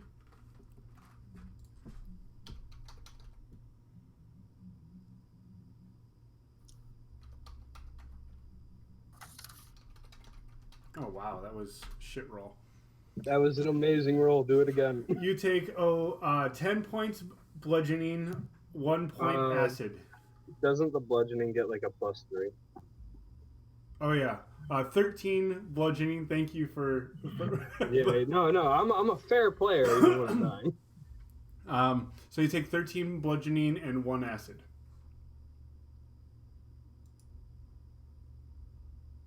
Am I missing anything with this guy? Blind sight. Nope. And yeah. It's not. It's not flying. It's spreading between the pillars. Oh, It's like spider climbing between the pillars. now that makes sense. All right. Brick. All right, Rick, being the good soldier that he is gonna try to rip that thing off him. He's not going well for me. Come on. I rolled. Still. All right, so how weak does this thing look, by the way? There's a lot more holes in it than there were. Okay, we're gonna give it a swing. You got hit because you have advantage on it. Oh wait, do I have advantage to grappling stuff when it's prone? I don't know. It's just for prone is advantage for attacks. That's it. Ooh. 10 damage, yay. So you take Thok, you take 5 damage. Because the damage is literally going through this thing. So does it take like half the damage? No, it's taking the full damage. It takes the 10 damage, Yeah, but it also goes to half of it goes to me. yeah. Because Yeah, we covered this earlier when we were like going over. Like, is he still hurting it? And he's like, yes. I must not have been listening because I must have been deaf, blind, grappled, and everything. No, you were getting eaten by a monster. It's all right. Mortimer, your goat. Well, float another 10 feet forward, shoot All again. right, this one will have cover because Brick is now his big ass is in the way. Is there any position I can move to help from where I am? Well, you can still shoot in there. You have disadvantage, and he has a +2 to his AC. That's it. So that will miss. And then I'll float 20 feet back. All right. Fuck. Athletics or whatchamacallit, a disadvantage. Let's pray for athletics, shall we?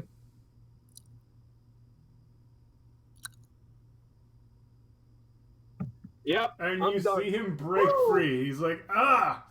And you now, to get up, because you are prone, you can move up to 15 feet. But keep in mind, it does have the chance for attack of opportunity.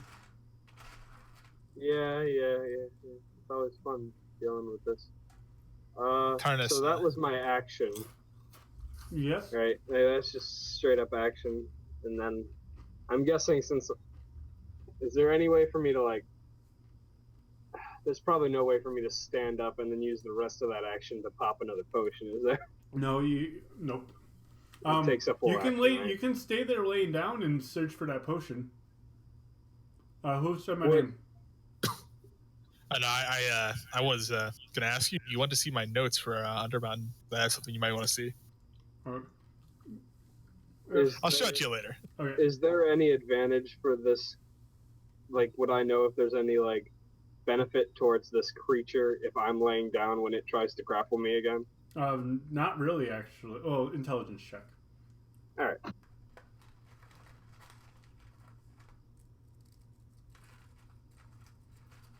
There's no advantage or disadvantage, honestly. I am using this action to pop another potion. Stock. Really wish you would have stood up, because now the goblin now has disadvantage against shooting at you.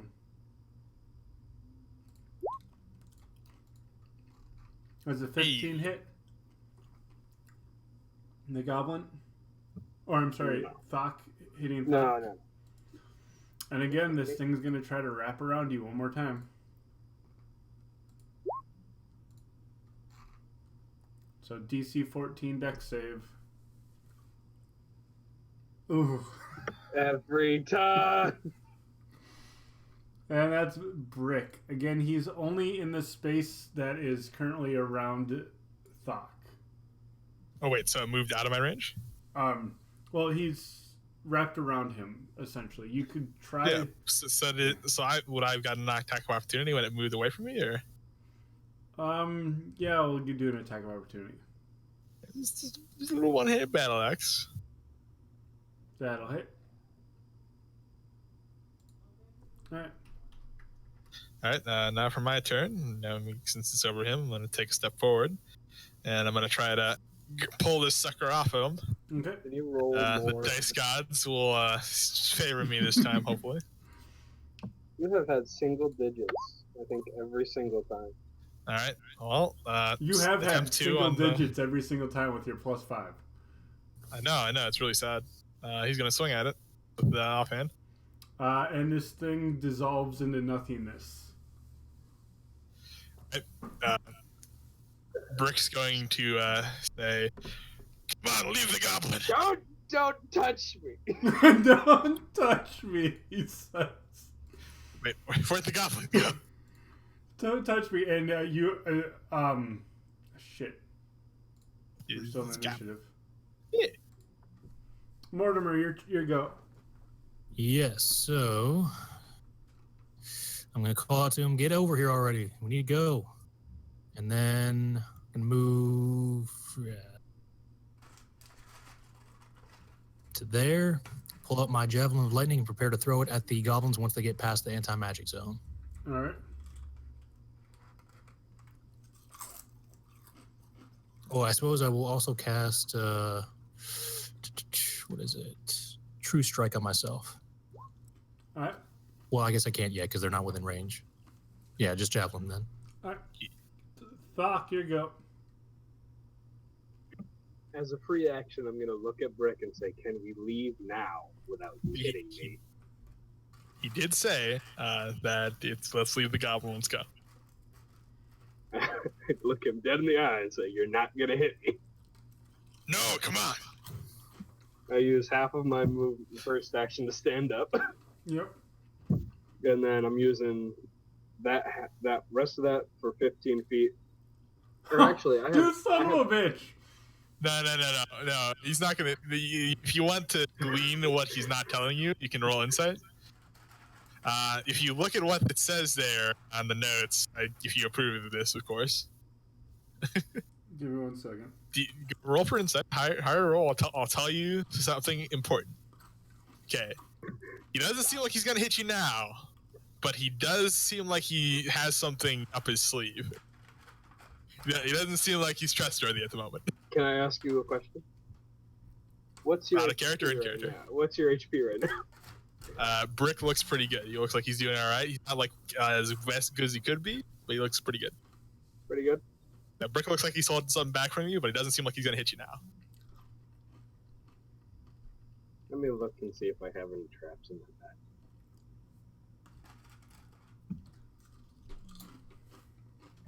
You're lucky I left my bear traps at home. Brick has a bear trap.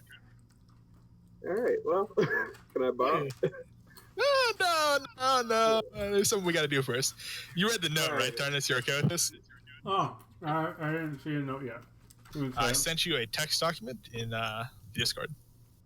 And it has my notes for Undermountain, and the last note taken is important. So, if I have half movement and I have 25 movement, should I just take 10? Or do you want to give me, like, 15? Because as a dwarf, I only have 25, so standing up would cost 12.5. Do you just want to round it up to 15, or...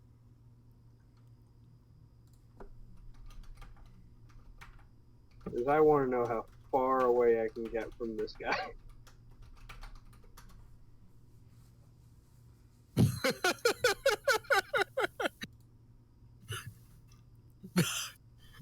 Should I do what I had planned originally, or should I do that? Which do you think? That. All right. That's the best. All right. Alright, so Thak, what are you doing? Does it cost me 10 or 15 to stand up? Because I have a movement of 25. We're moving to 25, so it's going to cost you, I'll just say 10 to stand up. Alright. And then you can dash as your action.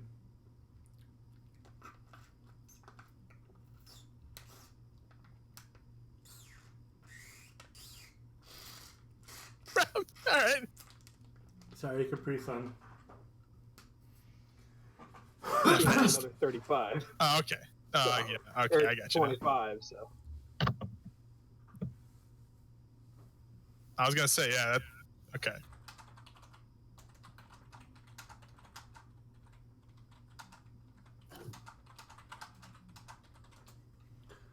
Alright. Goblin's turn, I think, right? He actually seems like he's going to stay where he's at.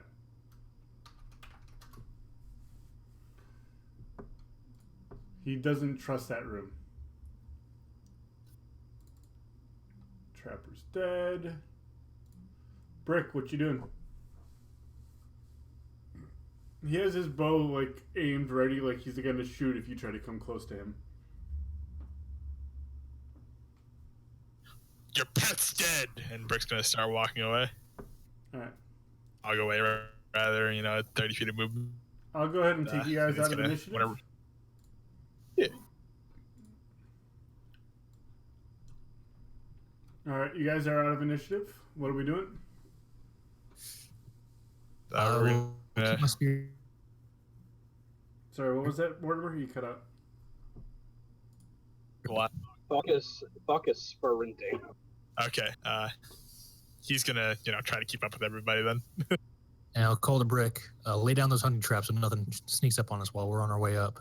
Good idea. Brick's gonna start laying. He only has one hunting trap. I don't know if you guys have hunting traps. Weren't you collecting them? There's only one that I recall. Yeah. Didn't we get more from the corpses? No, none from the big pile of corpses, just the one. Brick's gonna put a hunting trap right here, and he's going to throw the bread loaf on it. Okay. And yeah, the good bread. There's good bread. He took that and Yep. put it in his bag of holding Yep. and throw the bread loaf. So trapped, hunting trap. Good enough. So, Thok, do you ring the bell? I'm ringing the shit out of that bell. Okay. 3 ropes. Actually, 5 ropes come down. I'll tie myself to mine, Yeah, I timed myself to one. and I'll keep my javelin ready. Okay, you guys start making your way up. Rick's gonna tie himself to the one next to Thok. You guys start going all the way up. Just as you guys get to the top, you guys are probably about 50 feet from the top. Wait, can I do something first? Yeah, go ahead. Okay, so he's gonna say to Mortimer, because it's like a really long way up, right? You said it was like 20 minutes to go all the way up. Yep. Okay, he's gonna say to Mortimer, while everyone's like dangling like meatballs, he's gonna say, "So, Doc tried to desert you and me and leave us for dead." If I remember correctly, Mortimer was like 30, 40 feet away. The I entire took time. 5 Mortimer was I shooting stepped. arrows at him. I stepped 5 feet away to take a potion. What does Mortimer say anything about this? I'm just waiting to get pulled up there, keeping my javelin handy. All right, you guys keep. Do you getting have put a up. vote on this matter, Mortimer? He's gonna ask him directly. I would say that we're alive, and that's all that matters. Is your vote yes or no, or do you abstain? To abstain, I'd have to know the question. Does Thok come back? Of course he does. What are you, a betrayer? Brick is going to try to throw a hand axe at Mortimer's rope. And I will use my reaction to cast Hellish Rebuke and throw my javelin, which I was prepared to do. Hold on. Let's see. Hellish Rebuke. That's only if it attacks you, correct? Then throw the javelin. I will gladly cut his rope. Just reach over and just chop through it. All right. So hold on. I'm gonna get initiative out of everyone. And we activated the lightning. Yes. Yes. Oh God. Hold on. That's a critical hit. Critical miss. I guess. Sorry, hits the other. Oh no! Hits the other ally adjacent to the target. Fucking kidding me. So you are hit with a lightning bolt, severing your rope. Do we roll initiative for me to throw it, or do I get to throw it? You also get to throw it because he missed you. Okay. That's also gonna hit. All right. And Brick has dealt with the betrayers. So 2 rope sever, Mortimer's rope, and Thok's rope. The AC was going to be 20 for the rope. Can I make an athletics or something to grab another rope? There are. I would like to do dexterity saving throw. So it would be I'll do an acrobatics to see if you can grab the other 2 ropes. Because there are 2 other ropes. And Thok grabs the other rope. The gods are on my side, and I'm coming for your ass. So how far did Thok fall? As Mortimer falls, he will try at the bottom to activate his wing boots if he can. The boots do not give. Is there any way for me to roll athletics to try and catch him? Give me 1 second. Roll 1d. By the way, all these ropes are pretty close together, so give me 1 second. You fell a good maybe 30 feet before you got on you caught the rope. Mortimer, you have a second action. You've fallen 60 feet now. A second action? Yep. You gonna try grabbing for another rope? I will try grabbing for another rope. Is that acrobatics? Yep. You also grab another rope. Ah, good. All right, so you are 60 feet below. Give me 1 second. You take 4 damage of rope burn because you fell even further. Okay. First damage of the session. I know. Hey, this is GM approved, man. It's GM approved trail. All right. And now I'm doing initiative because Yeah. that was the whole everyone at the same time, but now it's initiative. And Thok. So I'm 12. taking the shit. All right, it's gonna take you at least a full round to get up to his level. Oh no, I'm not trying to get onto his level. I'm grabbing his rope and holding onto his rope. It's only tied to him. Oh, it's at the bottom. Oh, I thought he was like climbing the shit. No. Fuck. Once my hands are free to throw axes at you. Shit. Are these ropes that we grabbed onto? They're all the way down, right? Those ones are all the way down. Correct. Do you know how do we know how far it is to the bottom? You guys spent about 10 minutes climbing up, so you don't see the ground shit. anymore. Shit. All right. Well, I guess we're gonna make. There's no diplomacy in this game anymore. If you want to try climbing up, that would be an athletics check.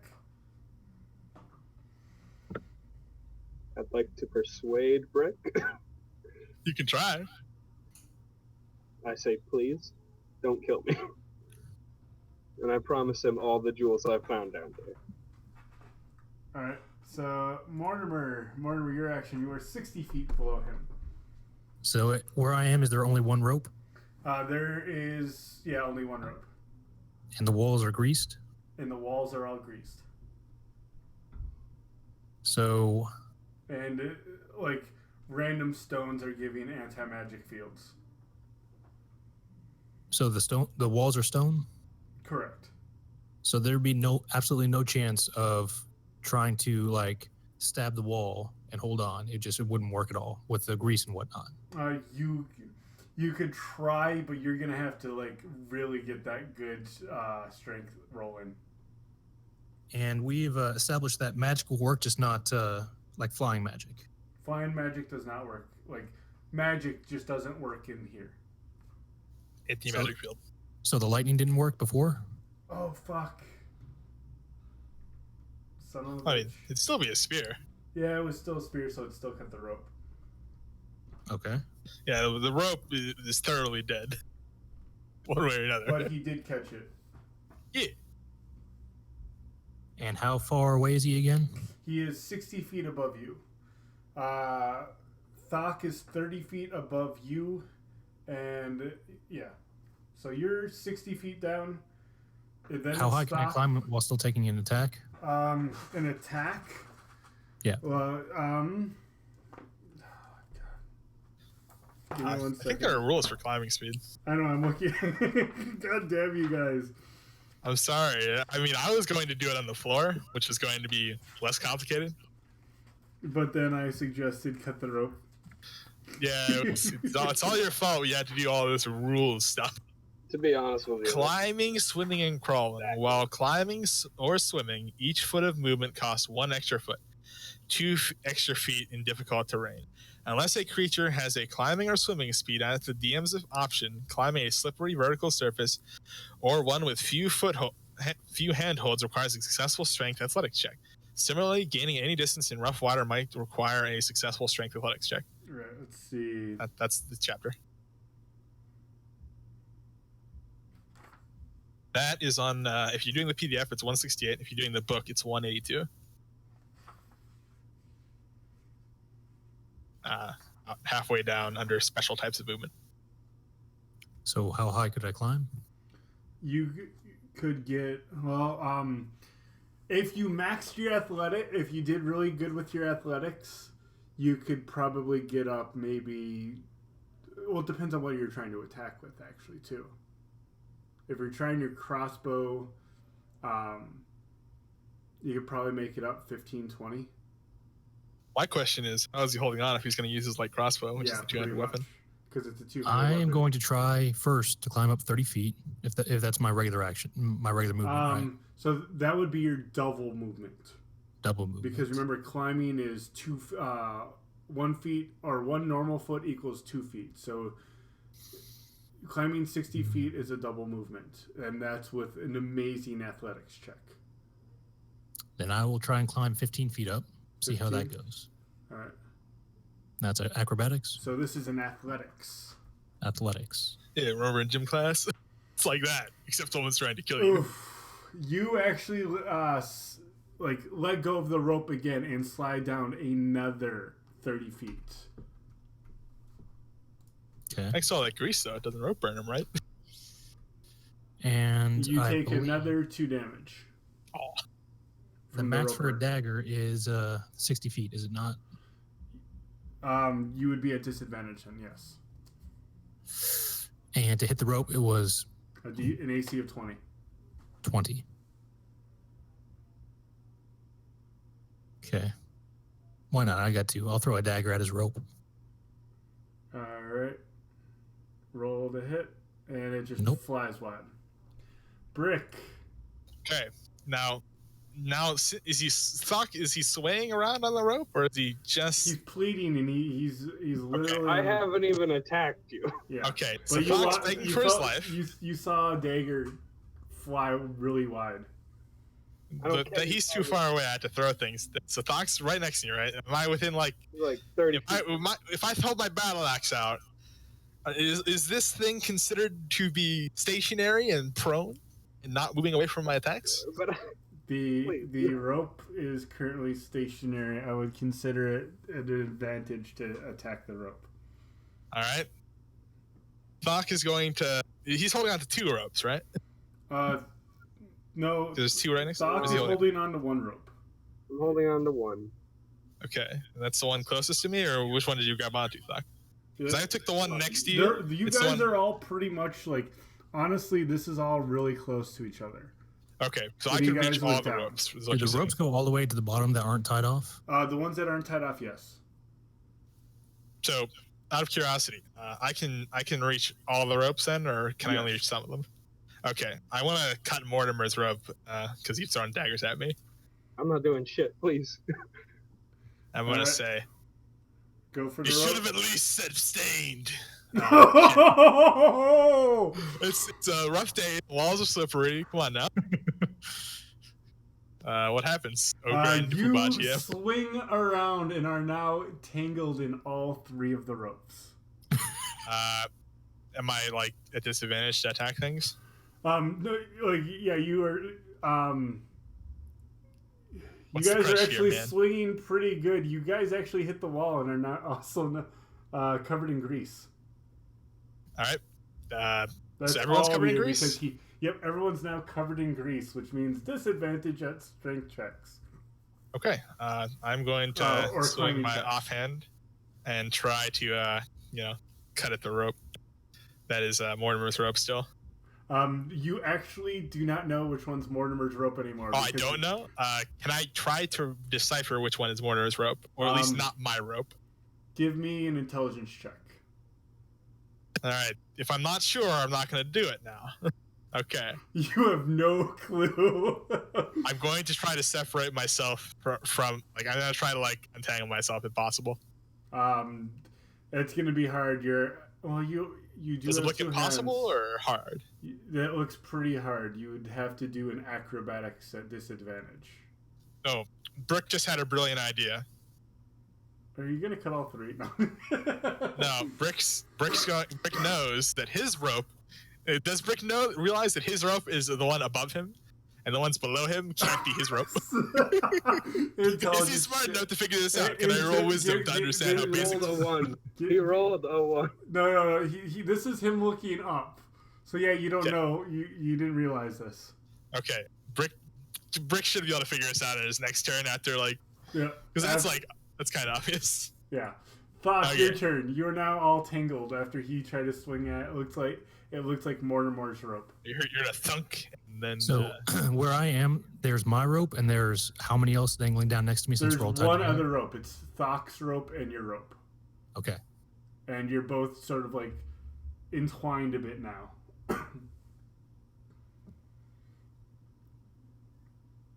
How high is he now? Did he get pulled up at all? You guys are all still being pulled up at the same speed. All right, so it's 30 feet. You are 30 feet away, yes. So can I just do that without a check, or? No, it's still a check because you might roll very, very Like, badly yeah, really and terribly. slide down. And remember, it's grease, so it's a disadvantage now. Because you guys are moving around and smacked Well, against I'm the at wall. disadvantage anyway. I'm fucking Oh, yeah. God. He's a little tired. I'm A little still a hog little tuckered tired. out. Is it athletics? This will be athletics, yes. Still 16. You made it up 15 feet. 15.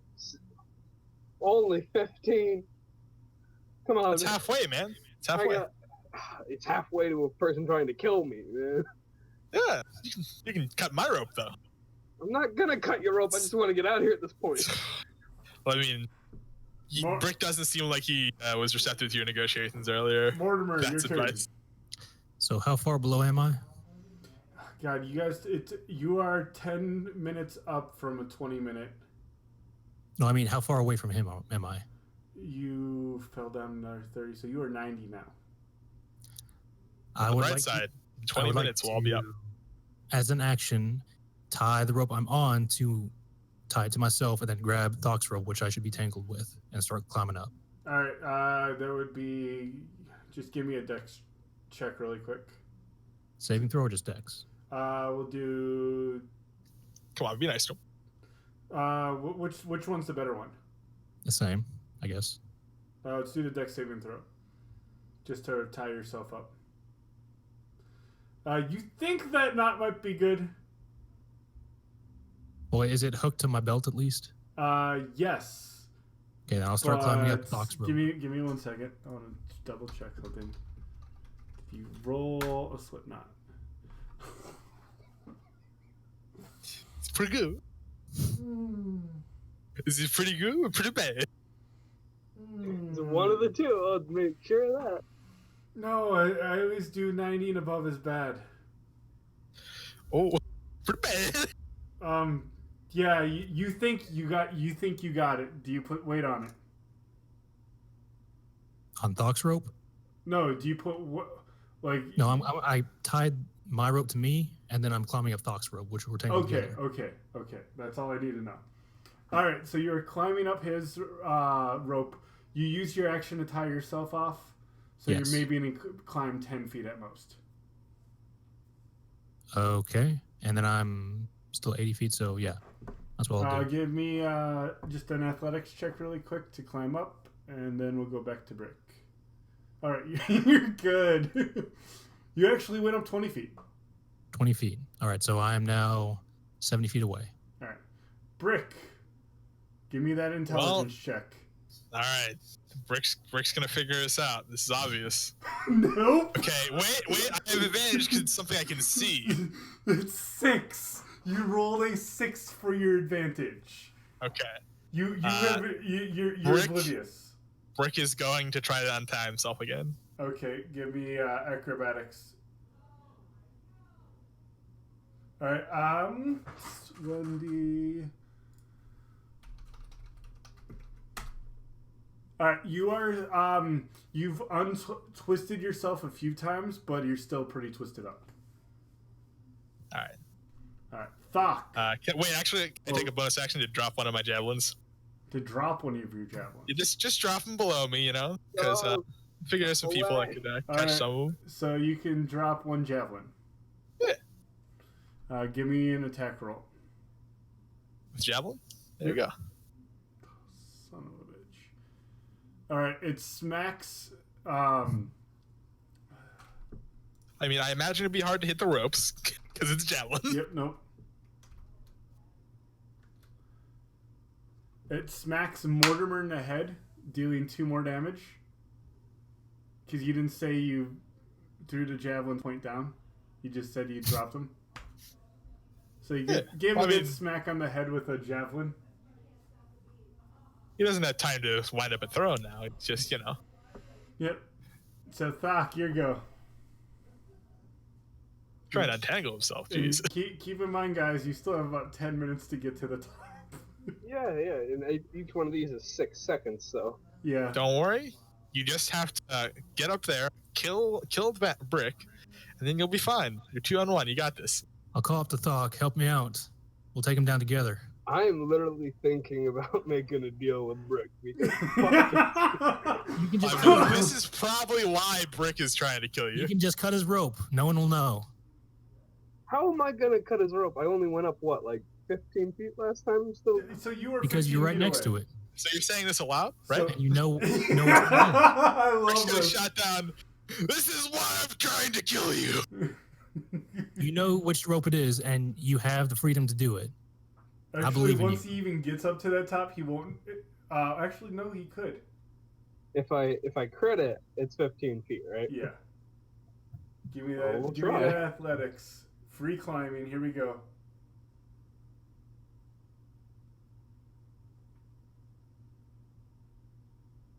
You make it up 15 feet, right up there with him. What's your As action? my double movement. No, that's you. You only go. Remember, it's your movement is 30 feet. Climbing. Okay, is, well, I wasn't sure because you keep making me do athletics. Yeah. I thought maybe it was getting reduced. Nope. Yeah, well, it would get reduced if you failed. Then it would be twice. That would be like super difficult terrain. Yeah. All right. So you Well- are now face to face with him. What do you want to do? I call up, cut his rope, cut his rope. I'm moving up another 15 feet. All right, give The me. race to the top, boys. No, you literally just no I'm more gonna take an athletics attack of check. opportunity on this guy.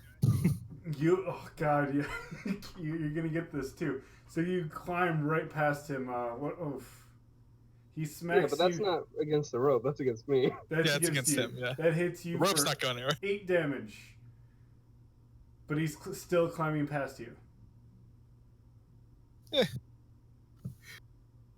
Get back here, coward! I'm not a coward. I still want to die. All right, that's Mortimer. Your turn. Okay. I will. By the way, what are you guys carrying all your loot in? Just curious.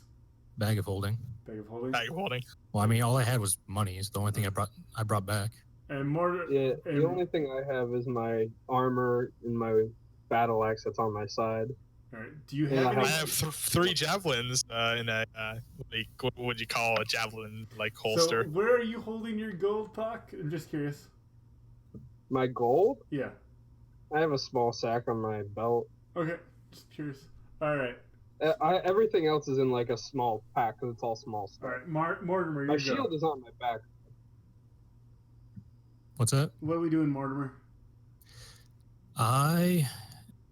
Now that I have my rope like on my belt ready to grab, Yep. I'm going to continue climbing Thok's rope, trying to get as high as I can. Well, I guess 15 feet. And All right. Hey, there you go. With your double movement climbing up.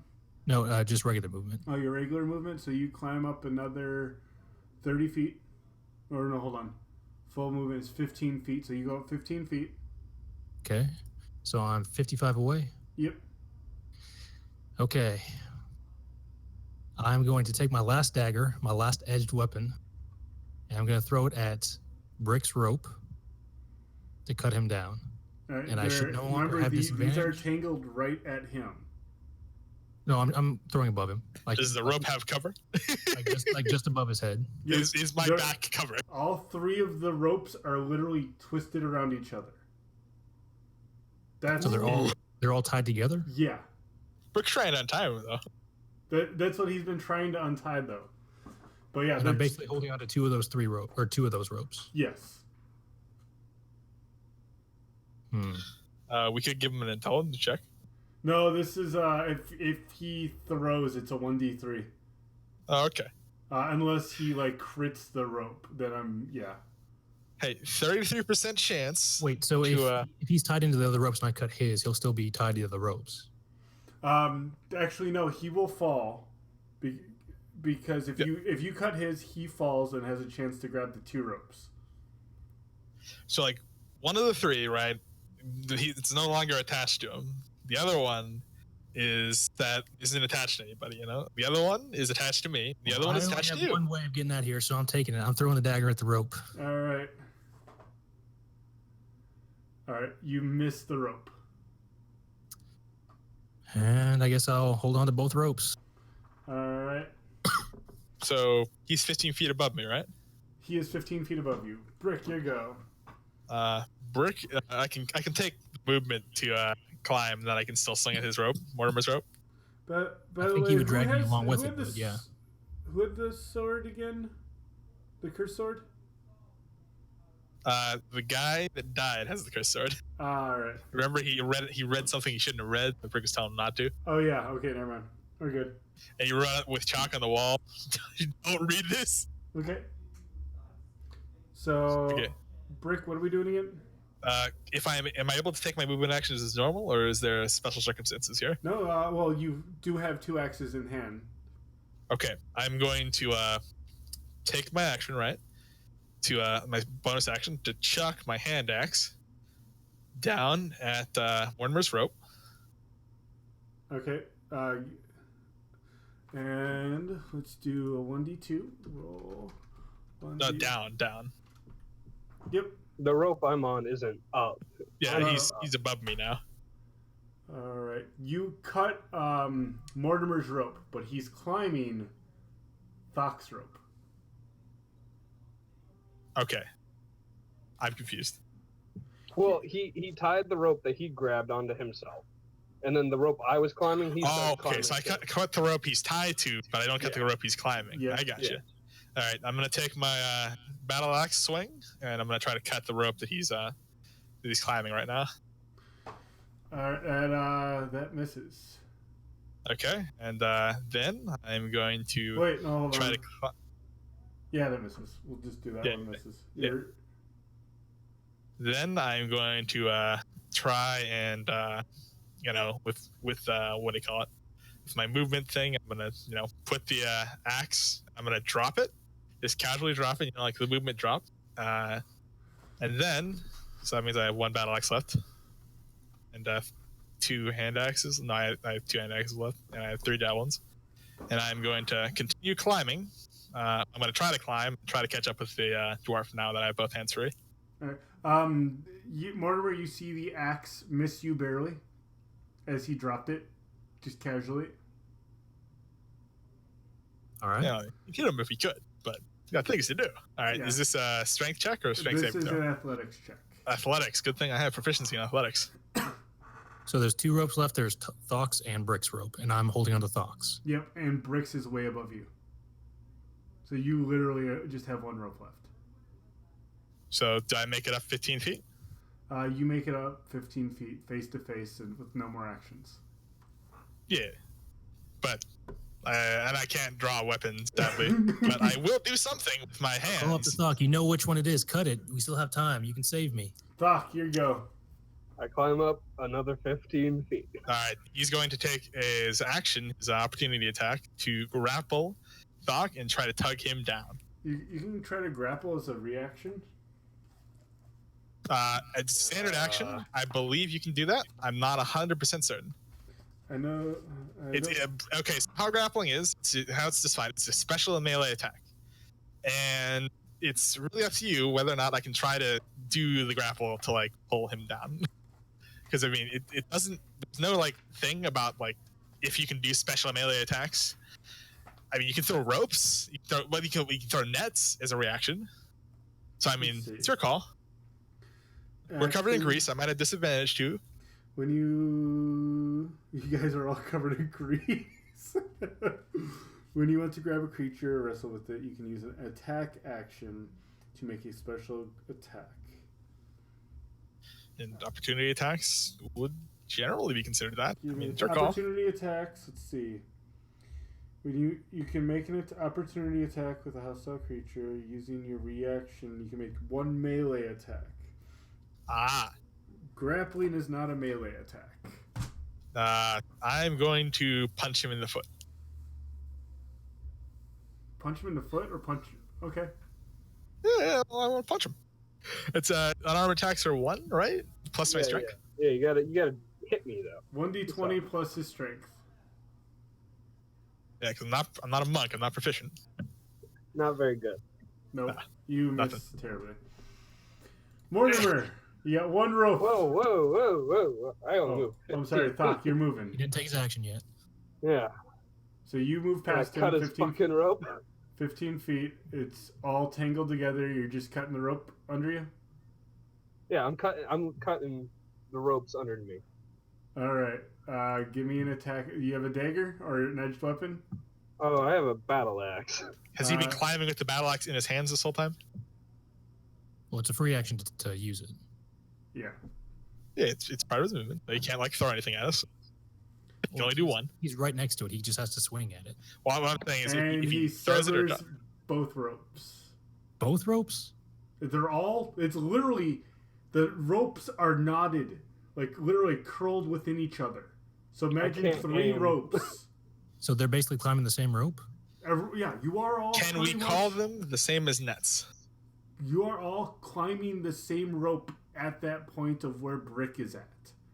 Because he is the idiot who tangled them all. How much strength do you have, Thok?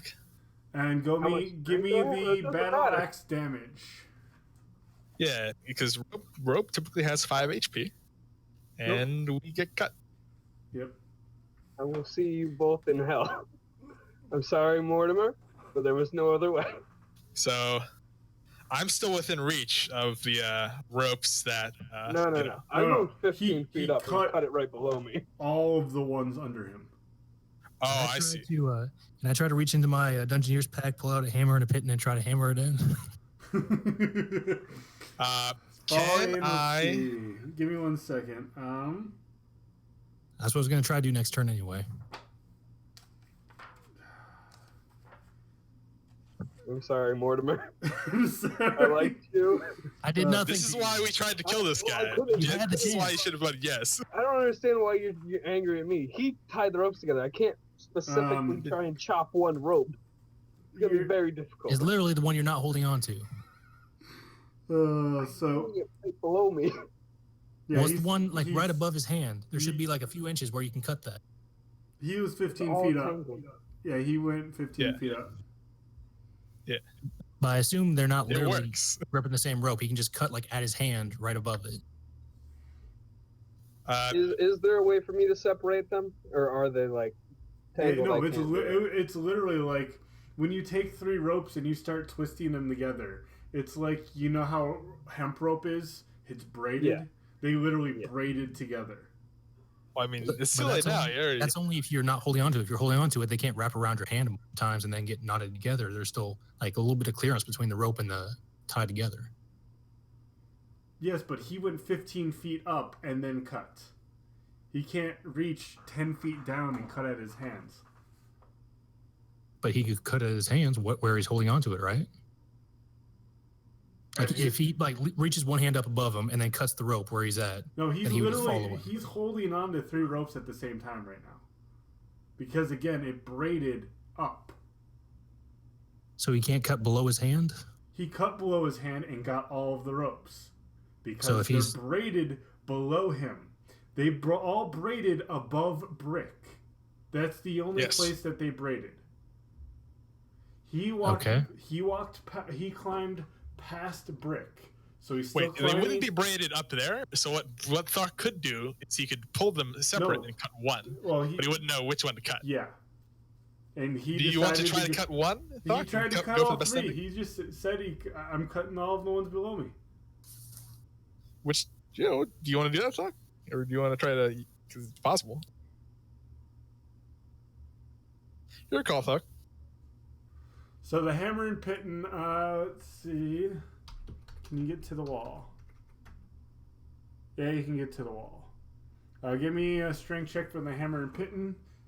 You're gonna smack into the wall. It does not hold. You take 7 damage smacking into the wall. Can I try again? Are you doing anything, Brick? Brick is going to be trying to use his javelin. And take his javelin.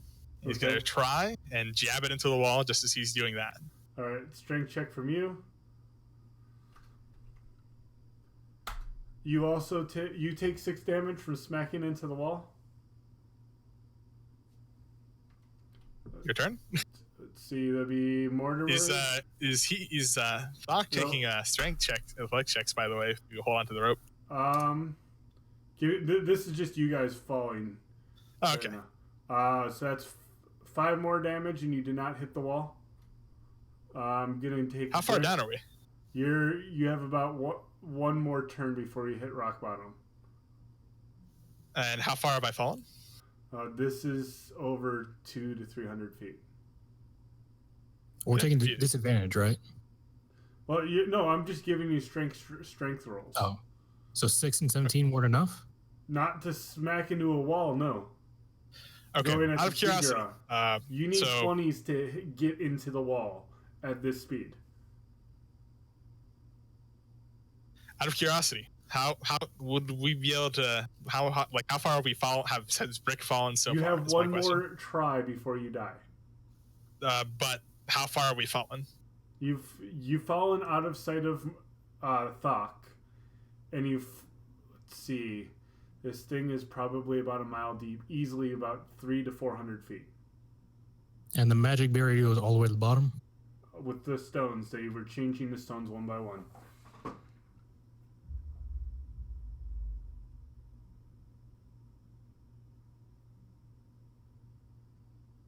They're just putting anti-magic stones like in random places down below to get it to stop. But it extends like in the room we were to start, that's all the way. You never did discern that. Okay. So you guys have one more strength check each. Just keep trying to fly. Mortimer, and then Brick, last one. Strength check. All right. Mortimer Brick hits the ground. I'm kicking my legs trying to fly. All right. Roll for that long fall damage. Yeah, that's gonna be a lot of damage. Give me 1 second. It's a maximum of 20d6. Well, you hit terminal. Yeah. I couldn't slow down at all. You took 69 damage, Brick. All right. Restless endurance. I'm fine. What? It has to double my HP to kill me outright, and it didn't kill me outright. So restless endurance, I have 1 HP, and I'm back up. It's legitimately how the rules work. It is how the rules work. It's stupid as hell. Yeah, And he's Mortimer, alive. He's got no way back up, but he's alive. No, I'm just kicking my legs trying to fly. He's alive. Mortimer, with I'm the bleeding wings, like never before. With the wings at the last second, you take 40 damage. Then I'm dead. Like, it's double health dead? That's exactly my health. So I had 10 health left, and I have 30 maximum. So you are dead. Conscious. I'm conscious? Oh, no. Yeah, you have 30 maximum. Okay, yeah, no, you're dead. Brick is going to, when he hits the bottom, and gets back up because he's a cheater. And you have a bag of holding? Mm-hmm. Hold on. Give me 1 second. I gotta look at Brick's character sheet and see what broke, because everything's gonna be fucked up. I have a bag of holding. No, everything you're wearing. Oh yeah, of course. Yeah, everything that doesn't have that has a weight prescribed to it is stuff I'm wearing. All right. Everything that does not have a weight prescribed to it is in my bag of holding. All right. Fort save for Eyes of the Eagle. Give me 1 second, guys.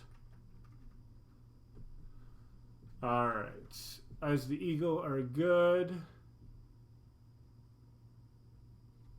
Splint armor is completely asunder. Let's see, battle axe broken. Hand axe broken. Bag of holding. Did it rip open? It's good. Hey. What happens if a bag of holding gets cut open, I wonder? I don't know. It actually says what it does. Oh, cool. Read it up really quick. So pretty much everything on you except for your bag of holding and your eyes of the eagle and your stone of good luck. Hold on, stone of good luck. Did it break? Yeah, done that. So it's just busted? It's busted completely, or The is it stone alright? of good luck broke in half. So it's busted and completely useless and inert, or Yeah. is everything like damaged? Was it possible for me to have gone into my bag of holding? If there's no oxygen in your bag of holding, you'd be suffocating. It says breathing creatures inside the bag can survive up to a number of minutes equal to If 10 divided by you the number of decided creatures. to do that when you were falling, but since you already took the damage, yes. I was waiting for one of you guys to say that. I know how that works, but sadly, Brick does not know how bag of holding works, and his understanding of it is that you die if you go in There's that slight chance of the bag hitting the ground and splitting open. But yeah. Would have been like an airbag. It would have been like an airbag, essentially. If I survive the entire dungeon, then you kill me. Yeah. Yep. It's pretty rough. I mean, I figured it was. It was the guys killing me that was bad. Why aren't they falling to their deaths yet? Hold on. And then give me 1 second. So we're just on Thok alone. Thok, you now have 3. When you cut the rope under you, it untangles it all. Because you cut the tangle base. It falls free. I'm going to need... if you want to do a dex check to tie a knot to yourself, or do you want to just try to keep holding on till it goes all the way up? Does he hear 2 dull, wet smacks against the stone beneath him? He doesn't hear anything. You can't hear anything that high up.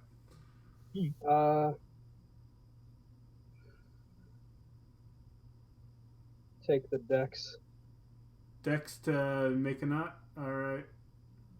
Tying yourself. Yeah, you got yourself a harness. 4?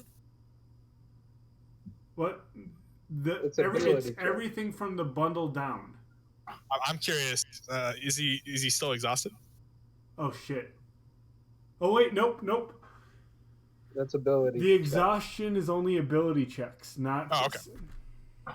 I don't know how exhaustions work. I've never actually incorporated it into any games I've played.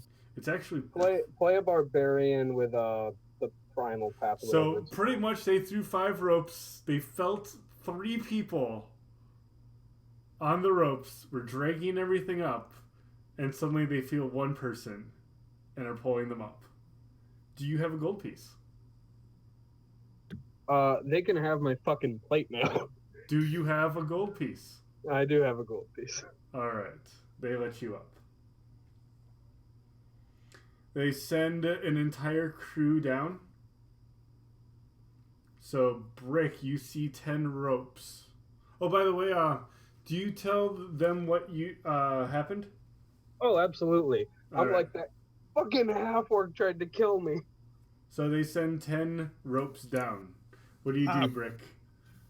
So when Brick sees the 10 ropes, he's going... So his bag of holding's still good, right? Your bag of holding is pretty much the only thing that's good. Okay, so Brick, his broken armor, he's gonna see those 10. The moment he gets lands, he's gonna drink his. He's gonna dig in his potions, and he's gonna drink 1, 2, 3. Because he's a little peeved. Okay. Brick's gonna see the ropes coming down, and he's gonna have his most of his health back. He's gonna be like, that damn bastard is. He's one bag of potion of healing left. By the way, he's gonna grab one of the poisonous great axes from the. Well, no, actually, wait. No, he's gonna grab the poisonous great axe. He doesn't care what it is. It's a weapon. And.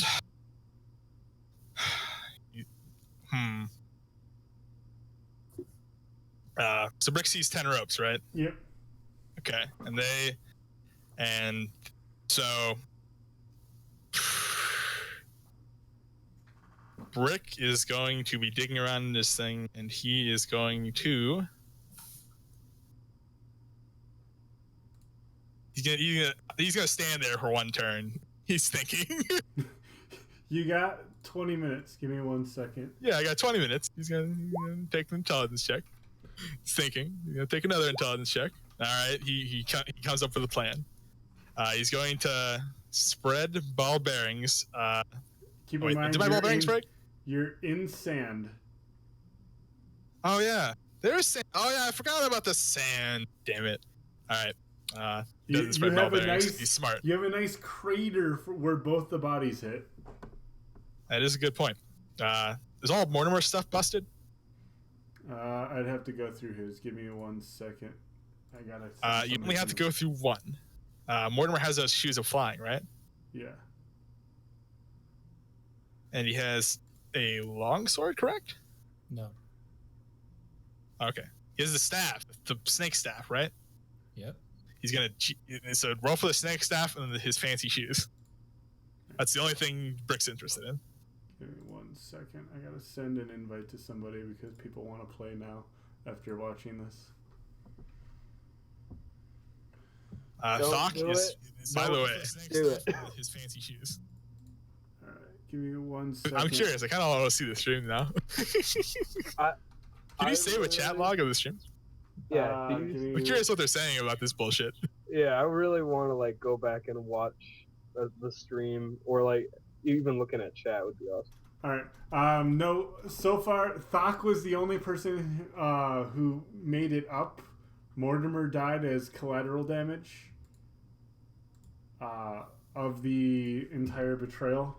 I'm sorry, Mortimer. It wasn't personal. You understand? Thok betrayed everyone first, and then Brick decided he was going to administer some justice. Brick fell to his death and somehow didn't die instantly. Restless and outright. nearly fell to his death. 5 more damage, and Brick would have been, croaked because it would have, went past his max. Anyways. All right, so it feels personal. I'm gonna go through Mortimer's stuff really quick. Just the staff of Adder and the boots are all you really need to do. He's not gonna try to steal anything else. Let's see. Hold on. He has a cloak on him. Add grave robbing to betrayal. All right. Bag of holding. Hey, I wrote the character beforehand. Bag of holding is alive. Staff of the Adder is alive. Winged boots is alive. Gem of brightness is alive. He's not worried about the rest of this stuff. He's gonna pick up the bag of holding. Potion shattered. Yeah, not worried about this. All right. He's gonna, everything else doesn't exist to him right now. He's in a bit of a hurry. The cloak is also alive. Oh, huh. But he doesn't know what that. Oh, hold on. Can I make an Arcana check to see if Brick understands what that cloak does? Intelligence first, and then if you pass your intelligence, Arcana. Okay, Arcana. He's not proficient, so it's magic. It's magic. Yeah, he's in like looking for random magic. I know what the elfin cloak does.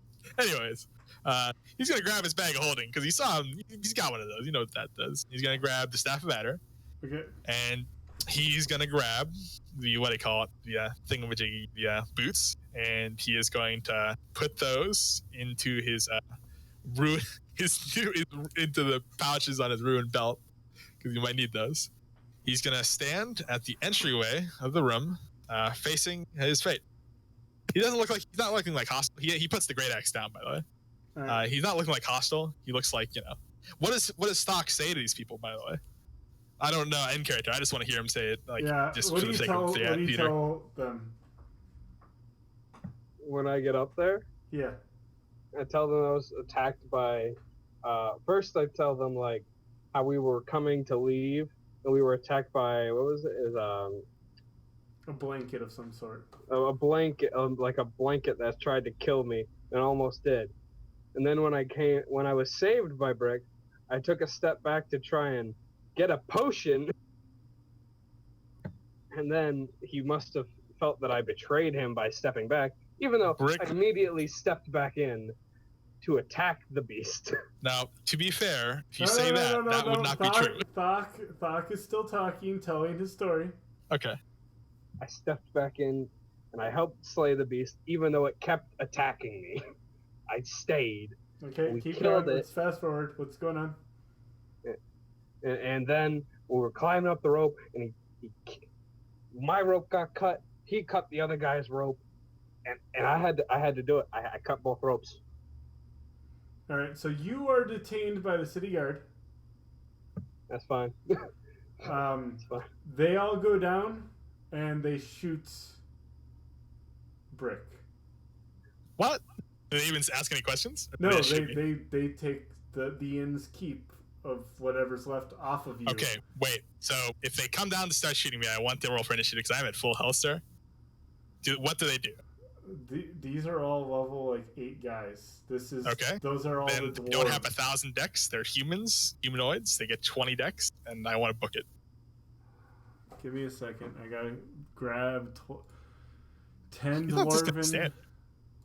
Yeah, just grab 10 most dangerous things you can find. Roll for decks, and if he says to Brick's, what Brick's gonna do is when they're coming down, is he's gonna say hi there. If they don't say anything, if they seem like they want to murder him, and if they're gonna start shooting things at him, that's fine.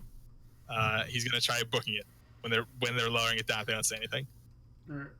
Oh, when you're lowering down, so yeah, when they're within earshot. anything, and they already have crossbows all drawn on you. Okay, so they have crossbows all around on me. I want to roll for initiative, and I want to try to book it. All right, go ahead. Because if they don't say anything when they're within earshot, which is what would you say earshot is in this echoey tunnel? Well, you seeing them is like 20 to 40 feet. I thought we had the what do you call it? The torches. So it only goes up 40 feet. Okay, so 40 feet. So they have heavy crossbows. What's their initiative? Mine's 12. I gotta think of this. Guard. Is there a guard?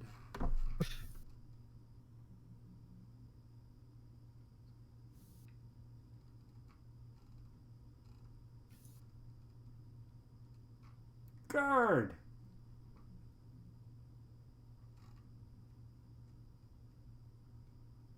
I mean, there are no guards that I'm aware of. I think guard captain would be.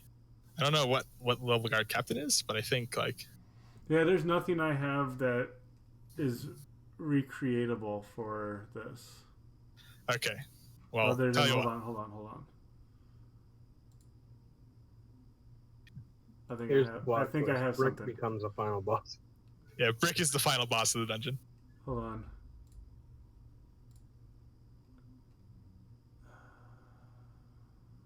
Not him. I mean, I think it's weird that the guards are level 20. No, these aren't level 20. These guys are like all level 8. Okay. They're the bouncers of the inn, essentially. Okay. The dwarves that helped rolled you down. Okay. I feel like they'd have the same initiative and they'd just shoot them full of crossbows whenever they got down there. Well, heavy crossbow. I mean, it's not how combat works, but I mean, if we want to do it that way, if they just are able to 100% accuracy shoot me the crossbow at the same time, if this had been my Hex Warrior Warlock, this would not have gone down the same way. Yeah, I mean, we can do whatever you want, GM. You can say that these guys are fucking godlike and they just annihilate Brick. But no, 40 feet down, it takes them still a good 5 minutes to get to you. If they're even the first shot doesn't hit you, you take off. Yeah. I mean, I personally love the idea of Brick running into the dungeon again, being a hermit. Here's what I think we should do. We make Brick just some dude that's in the dungeon. Yeah, Brick has to be some dude that's in the dungeon. He belongs there. And now he's to the point where he's bitter about everything and everybody.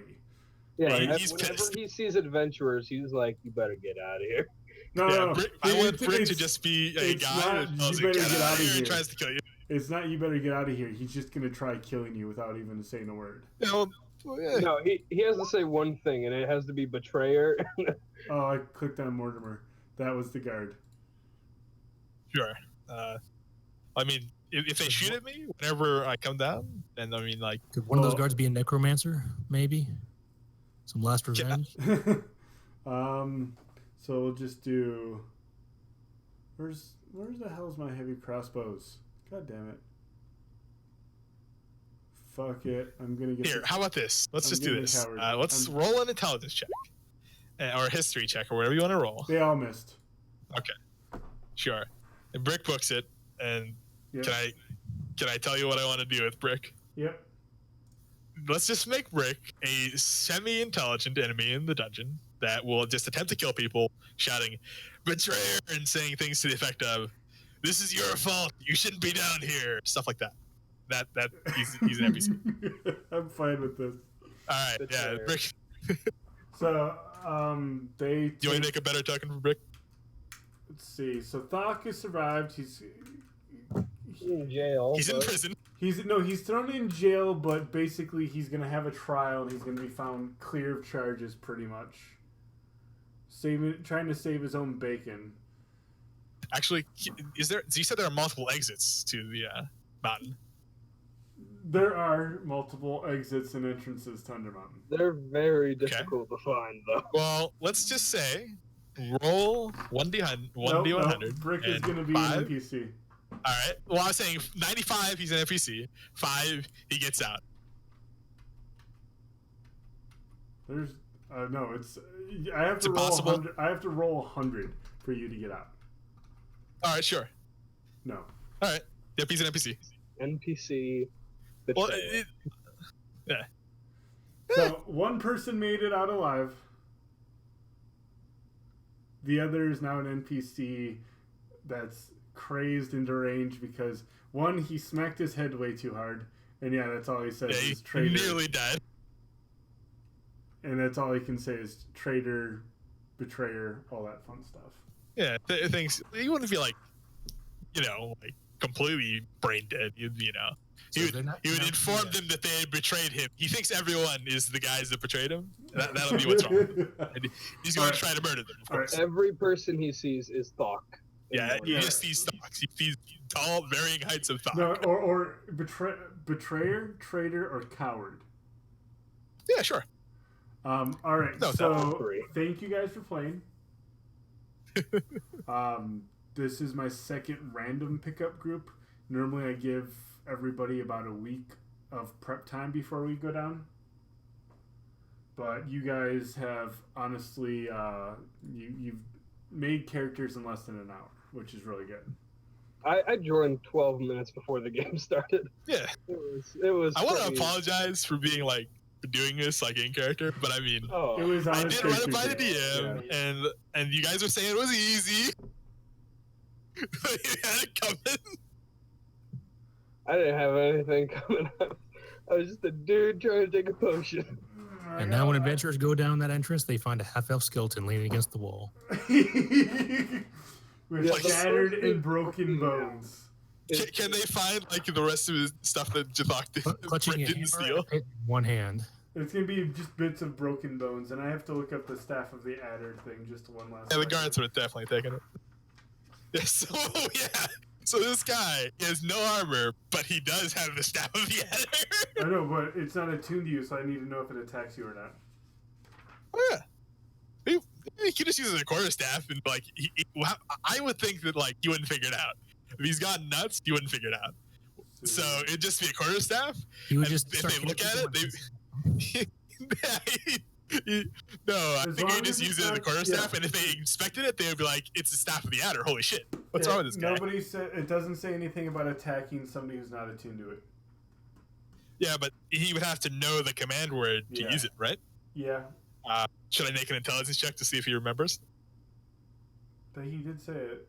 Give me 1 second. Yeah, he's done it a few times, but he kind of fell a All lot right, and intelligence. was Give me within an inch of his intelligence. life. I think it would be more amusing if he Wait, was wait, using it as a what kind of quarterstaff. character are you? What's that? What kind of character are you? He's a fighter. You can't use it. Okay, there you go. Yeah.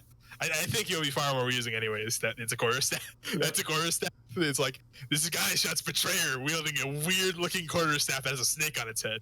Yeah. They have to, Bob, like, pass yep, a check. I another think, of loony course. for the bin. You are right. All right. I like this. This is good. So this is Undermountain. I run Undermountain usually once a week. Unfortunately, I have been,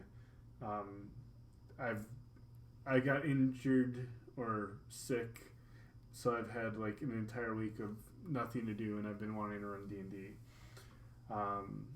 If you guys want to stick around, we do have the Discord channel that you guys are in. Please stick in there. I'm going to give you guys all veteran roles who all died or survived and made it out. Or is just an NPC because this group is done. So everyone's basically going to become a veteran. Being a veteran means you've been in the dungeon and went into the dungeon at least once and died and are not currently a surviving group. Group R1 is still a surviving group.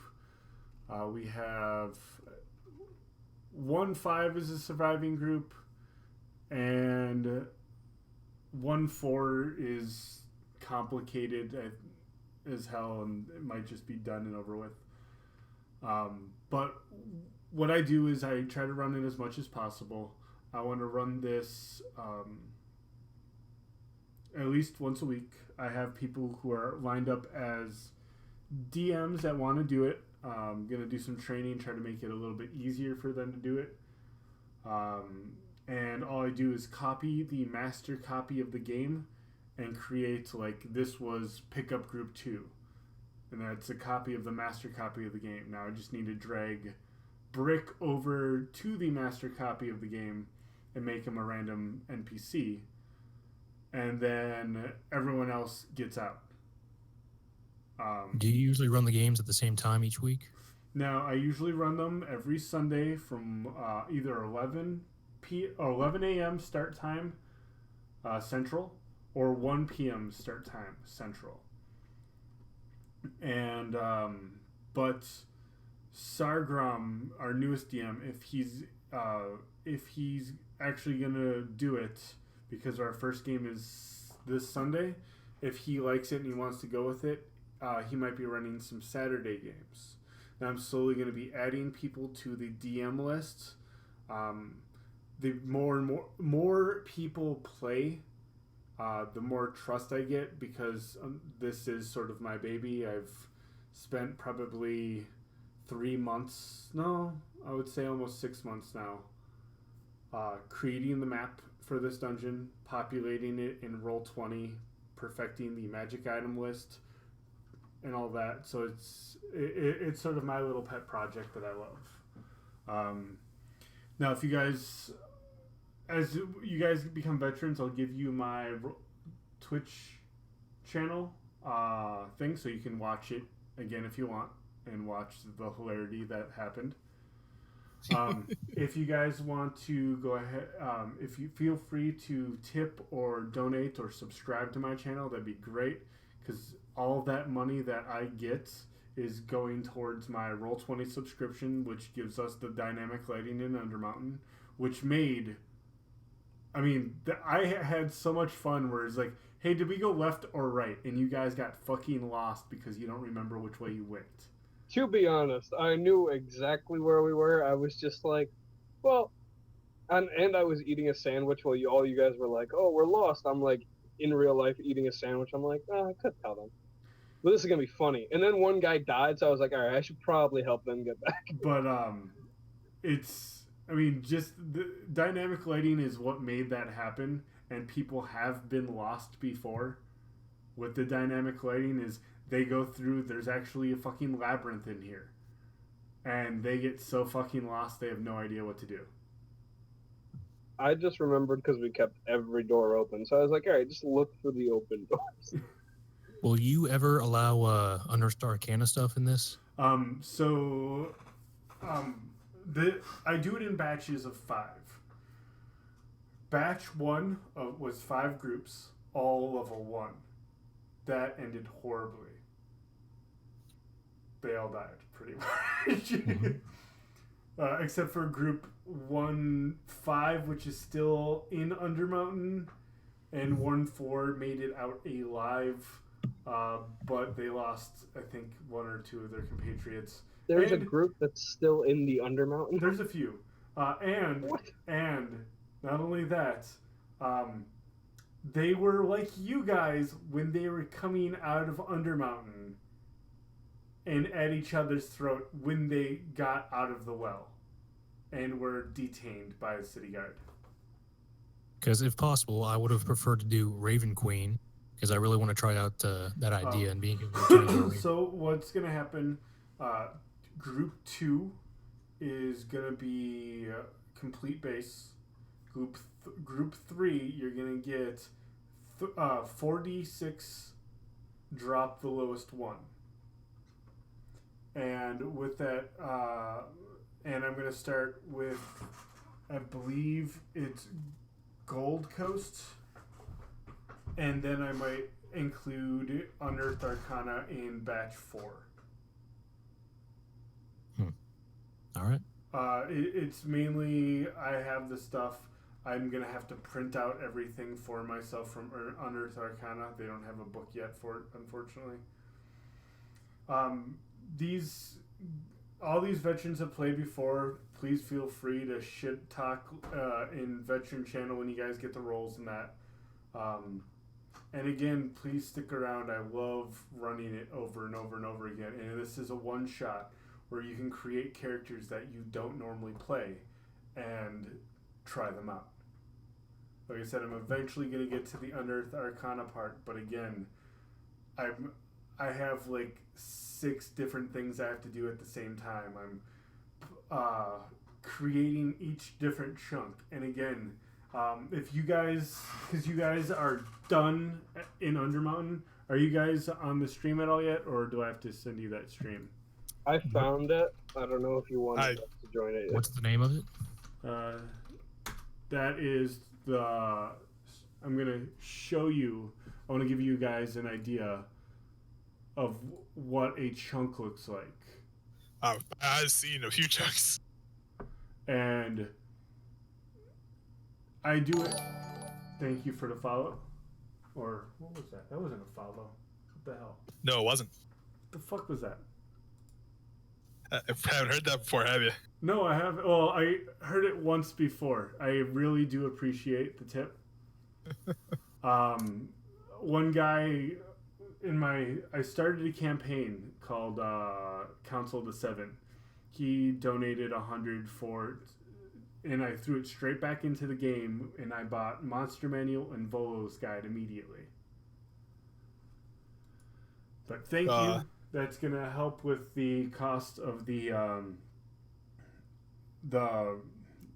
what is it? Mainly the first cost I want to do is the whole every month I have to pay like $11 for dynamic lighting. I'm starting to get into the macros, and again, thank you whoever helped me with the macros. That helped out a lot, and I'm going to start doing that more. Thank you. You've actually been a lot of help, and I really do want you to stick around because you're going to be able to help out quite a bit with some of the macro stuff and Roll20 stuff that I'm having a few issues with. All right. So I'm going to go ahead and change the view one more time. Yeah, right here. This is one chunk of Undermountain. You guys can't quite see it yet. There's a slight delay. I'm zoomed out.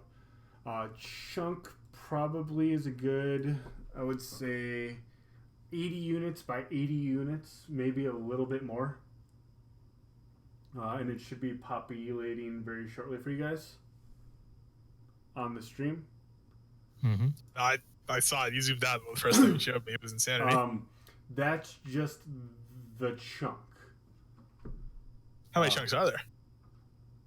There, let's just say that there's probably, this section is a chunk in itself. This chunk, and again, you're going to be watching the stream.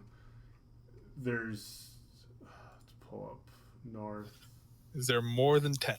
There's probably going to be at least 30 chunks per level. I think 1 out of 100 was generous for Brick escaping with his sanity. 30 chunks per level.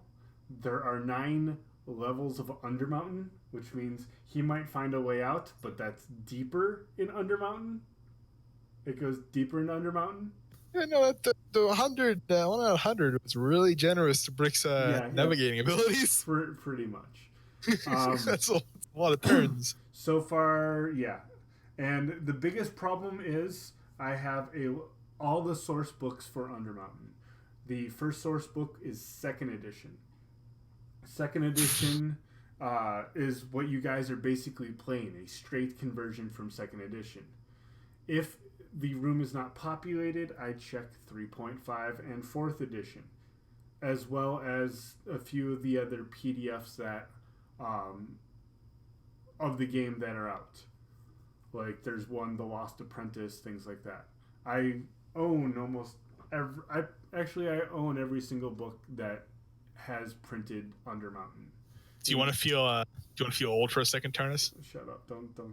Yeah, go ahead. So Advanced Dungeons and Dragons came out a year before I was born. And Undermountain was printed in 91. So I mean, yeah. So I want to populate it more. I would say 90% of the first level of Undermountain is... What the fuck? Weird noises. Thank you for the bits. I would say 90% of Undermountain is unpopulated. There's nothing in the room. There's no monsters even thought of the room. So I'm going to do the populated areas first, and then we're going to start having think tanks that are going to tackle specific sections of Undermountain. They're going to add their own theme to it. They're going to add whatever to it. And that's, again, I'm going to ask whoever is in my Discord, be like, hey, who wants to join Think Tank 1? And you're not going to know what chunk you're going to get until you join, you commit to the group, and you basically do it. Do you ever play at all, Turnus? I'm actually playing for the first time in Undermountain Sunday. Well, I was going to try and invite you to a game I am planning on running here. Well, not planning. I plan to run this particular one shot just 5 seconds ago, and I want to invite you to it. And what I want to do, I want to show you how I typically would run a session similar to what Undermountain does. All right. And you could tell me what you thought. We'll see. Let's see. Oh man, would you be interested if that was the thing? I'd be interested, but it can't be this. It would be your own one shot. No. Yeah, it would be. I would set something up, and it would just be a microcosm of what I'm planning to do. All right. A little 3-4 hour session. All right. Yeah, it depends on the days again. So yeah, no, I have a pretty open schedule. We'll figure something out. But if you're interested, I'm going to set it up. So again, you guys are all welcome to stay. Thank you again for the tips and the donations and the bits. I absolutely am obsessed with Undermountain. Everyone who's played Undermountain, I suggest jumping on Amazon and buying the book, which is like $4 on Amazon right now, Escape from Undermountain by Mark Anthony. That got me hooked on this dungeon. You will actually, as you're reading the book, you'll run across the rooms that you have run through. And that's why I love that dungeon, or I love this dungeon so much. So I personally don't watch much Twitch. If we wanted to rewatch this clip, how do we do it? So if you go to Twitch after I'm done, so you see the channel that I am right now. Mm-hmm. Like bookmark that channel, and then after it's done, if you go up to videos and you click on videos, it'll be the collection, and the video will pop up. Okay. And I'm hoping the sound came out all right. That's a lot of spoilers now, so color me lucky. You stay away from that. I want only my veterans to really read those books and things like that. Yeah, don't read what I'm looking at. Get out of here. But again, this book, this dungeon is my obsession. I'm slowly going to try to populate every single room in that with this think tank that I've sort of started to get together. And if I can start getting 2-3 DMs running at a time, I mean, that'd be great. I'm going to warn you, I'm more of a thespian than a cruncher, so. And the best part is, so we've actually tested this out. If I copy the game and am considered a DM of the game, you get to use my dynamic lighting.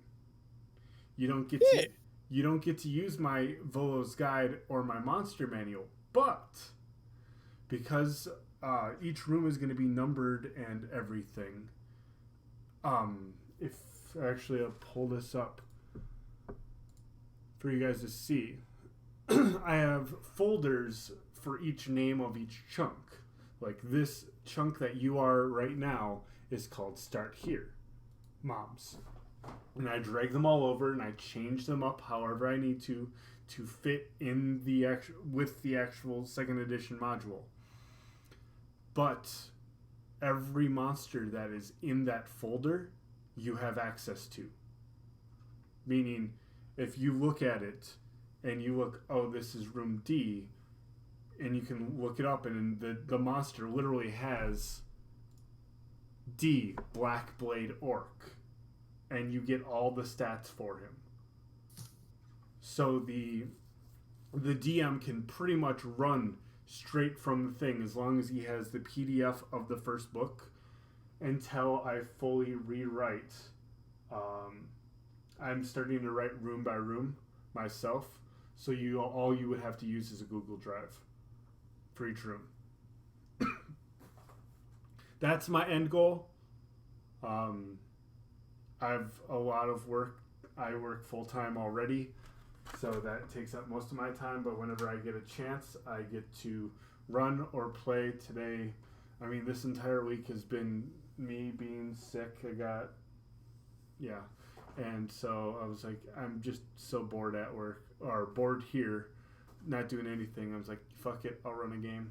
I might even run another game tomorrow. If they end up killing the betrayer, let me know what happens. So we have, Group 1-5 is a roll of 1 out of a D100. Group, Group 2-3, I believe, is a roll of a D100 on a 100, and a 50 is both of them fighting, or the confrontation of both groups. So you're going to be like 33 or whatever number I add, and I'm going to again create another folder of all these random encounters, 1 through 100. Cool. So it's like, oh, you run across, in the way I do random encounters, you do a D100 every hour, and 90 to 100 you have a random encounter. If you guys are making noise like yelling about fucking glowing armor, it is now an 80 to 100. If you guys are trying to tunnel the walls, it is 70 to 100 for random encounters. Out of curiosity, does it count as having killed a person? Are you adding him to the list of kills, or does he have to die to somebody first?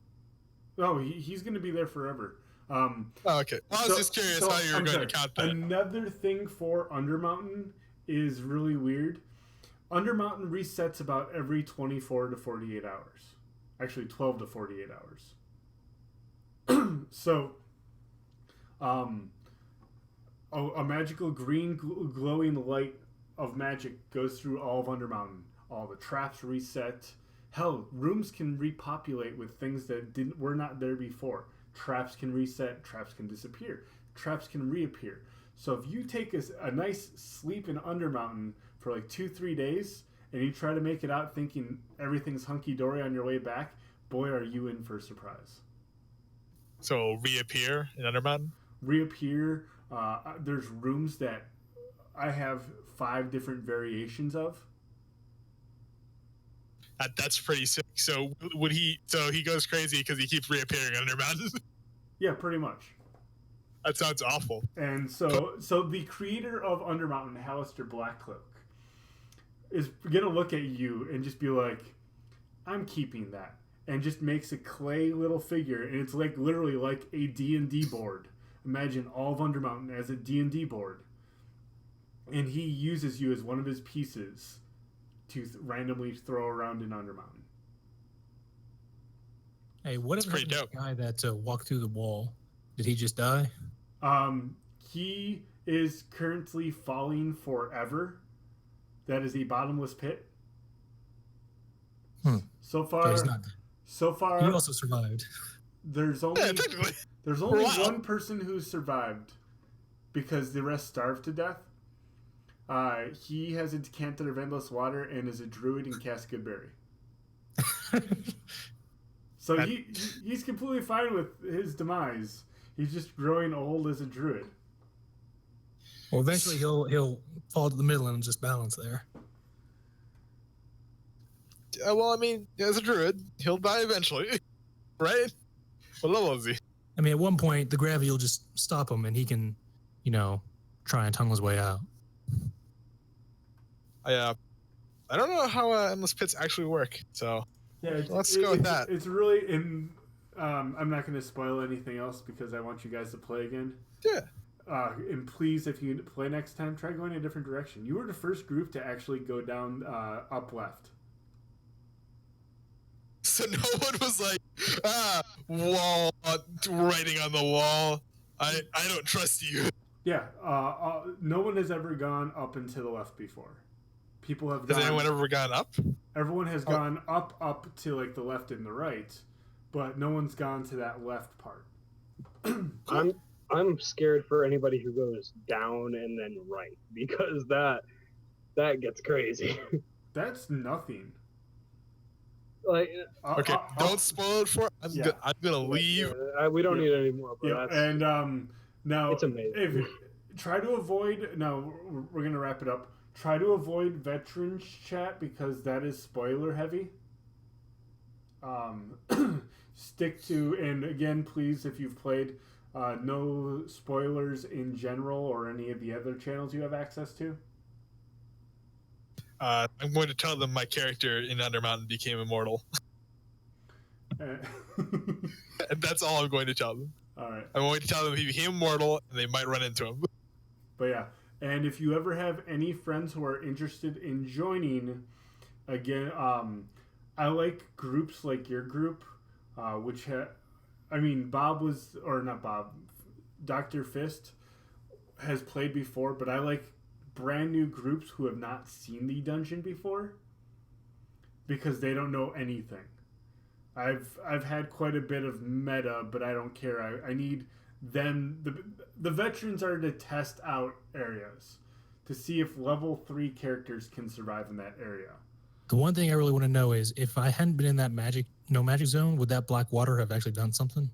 No, it's literally just black water that has like a glimmer of an anti-magic field to turn off all things that create light.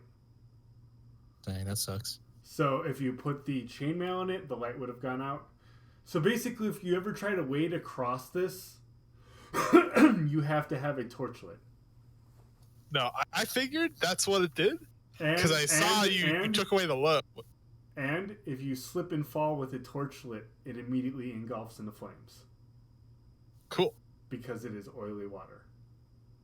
I actually kind of figured that it was just like an anti-magic barrier and that the water was mundane. Because how I figured, right, is that whenever we stuck the thing in, it was still a -2 longsword, but once you pulled it back out, it was still a -2 longsword, so it didn't actually change the properties of it. So it wasn't like the water had nothing to do with light anymore because it's still coiled in the oily substance. Yes. I didn't quite figure that much out, but I figured it was just like short circuited it, or it just was like a barrier of some kind, that the water was normal, but it didn't like actually have any properties. It was just like there was something in the water, you know? I'm going to wrap up the stream. Thank you all for watching. You guys can stick around. I'll talk to you a little bit later. If you are interested in playing, please feel free to whisper me or send me a message on my channel. I try to run this every Sunday. If I'm feeling okay tomorrow, I might run it again tomorrow. Again, trying as a new group. I like new groups because the first group that I ran as a completely random group, which was, I think, yesterday, they used a rube of useful items, which I've never had anyone buy any before. And I like people buying other things. He actually broke the item to where I had to do an emergency update for the price and what you can pull from it. But again, thank The you row for of useful items is yeah, really well, OP. it is really OP. We took all the treasure items off. Ah, clever. I was really looking for that gem elemental. Just going to use that. All right. Thank you guys Good for boy. watching, and you guys have a wonderful night.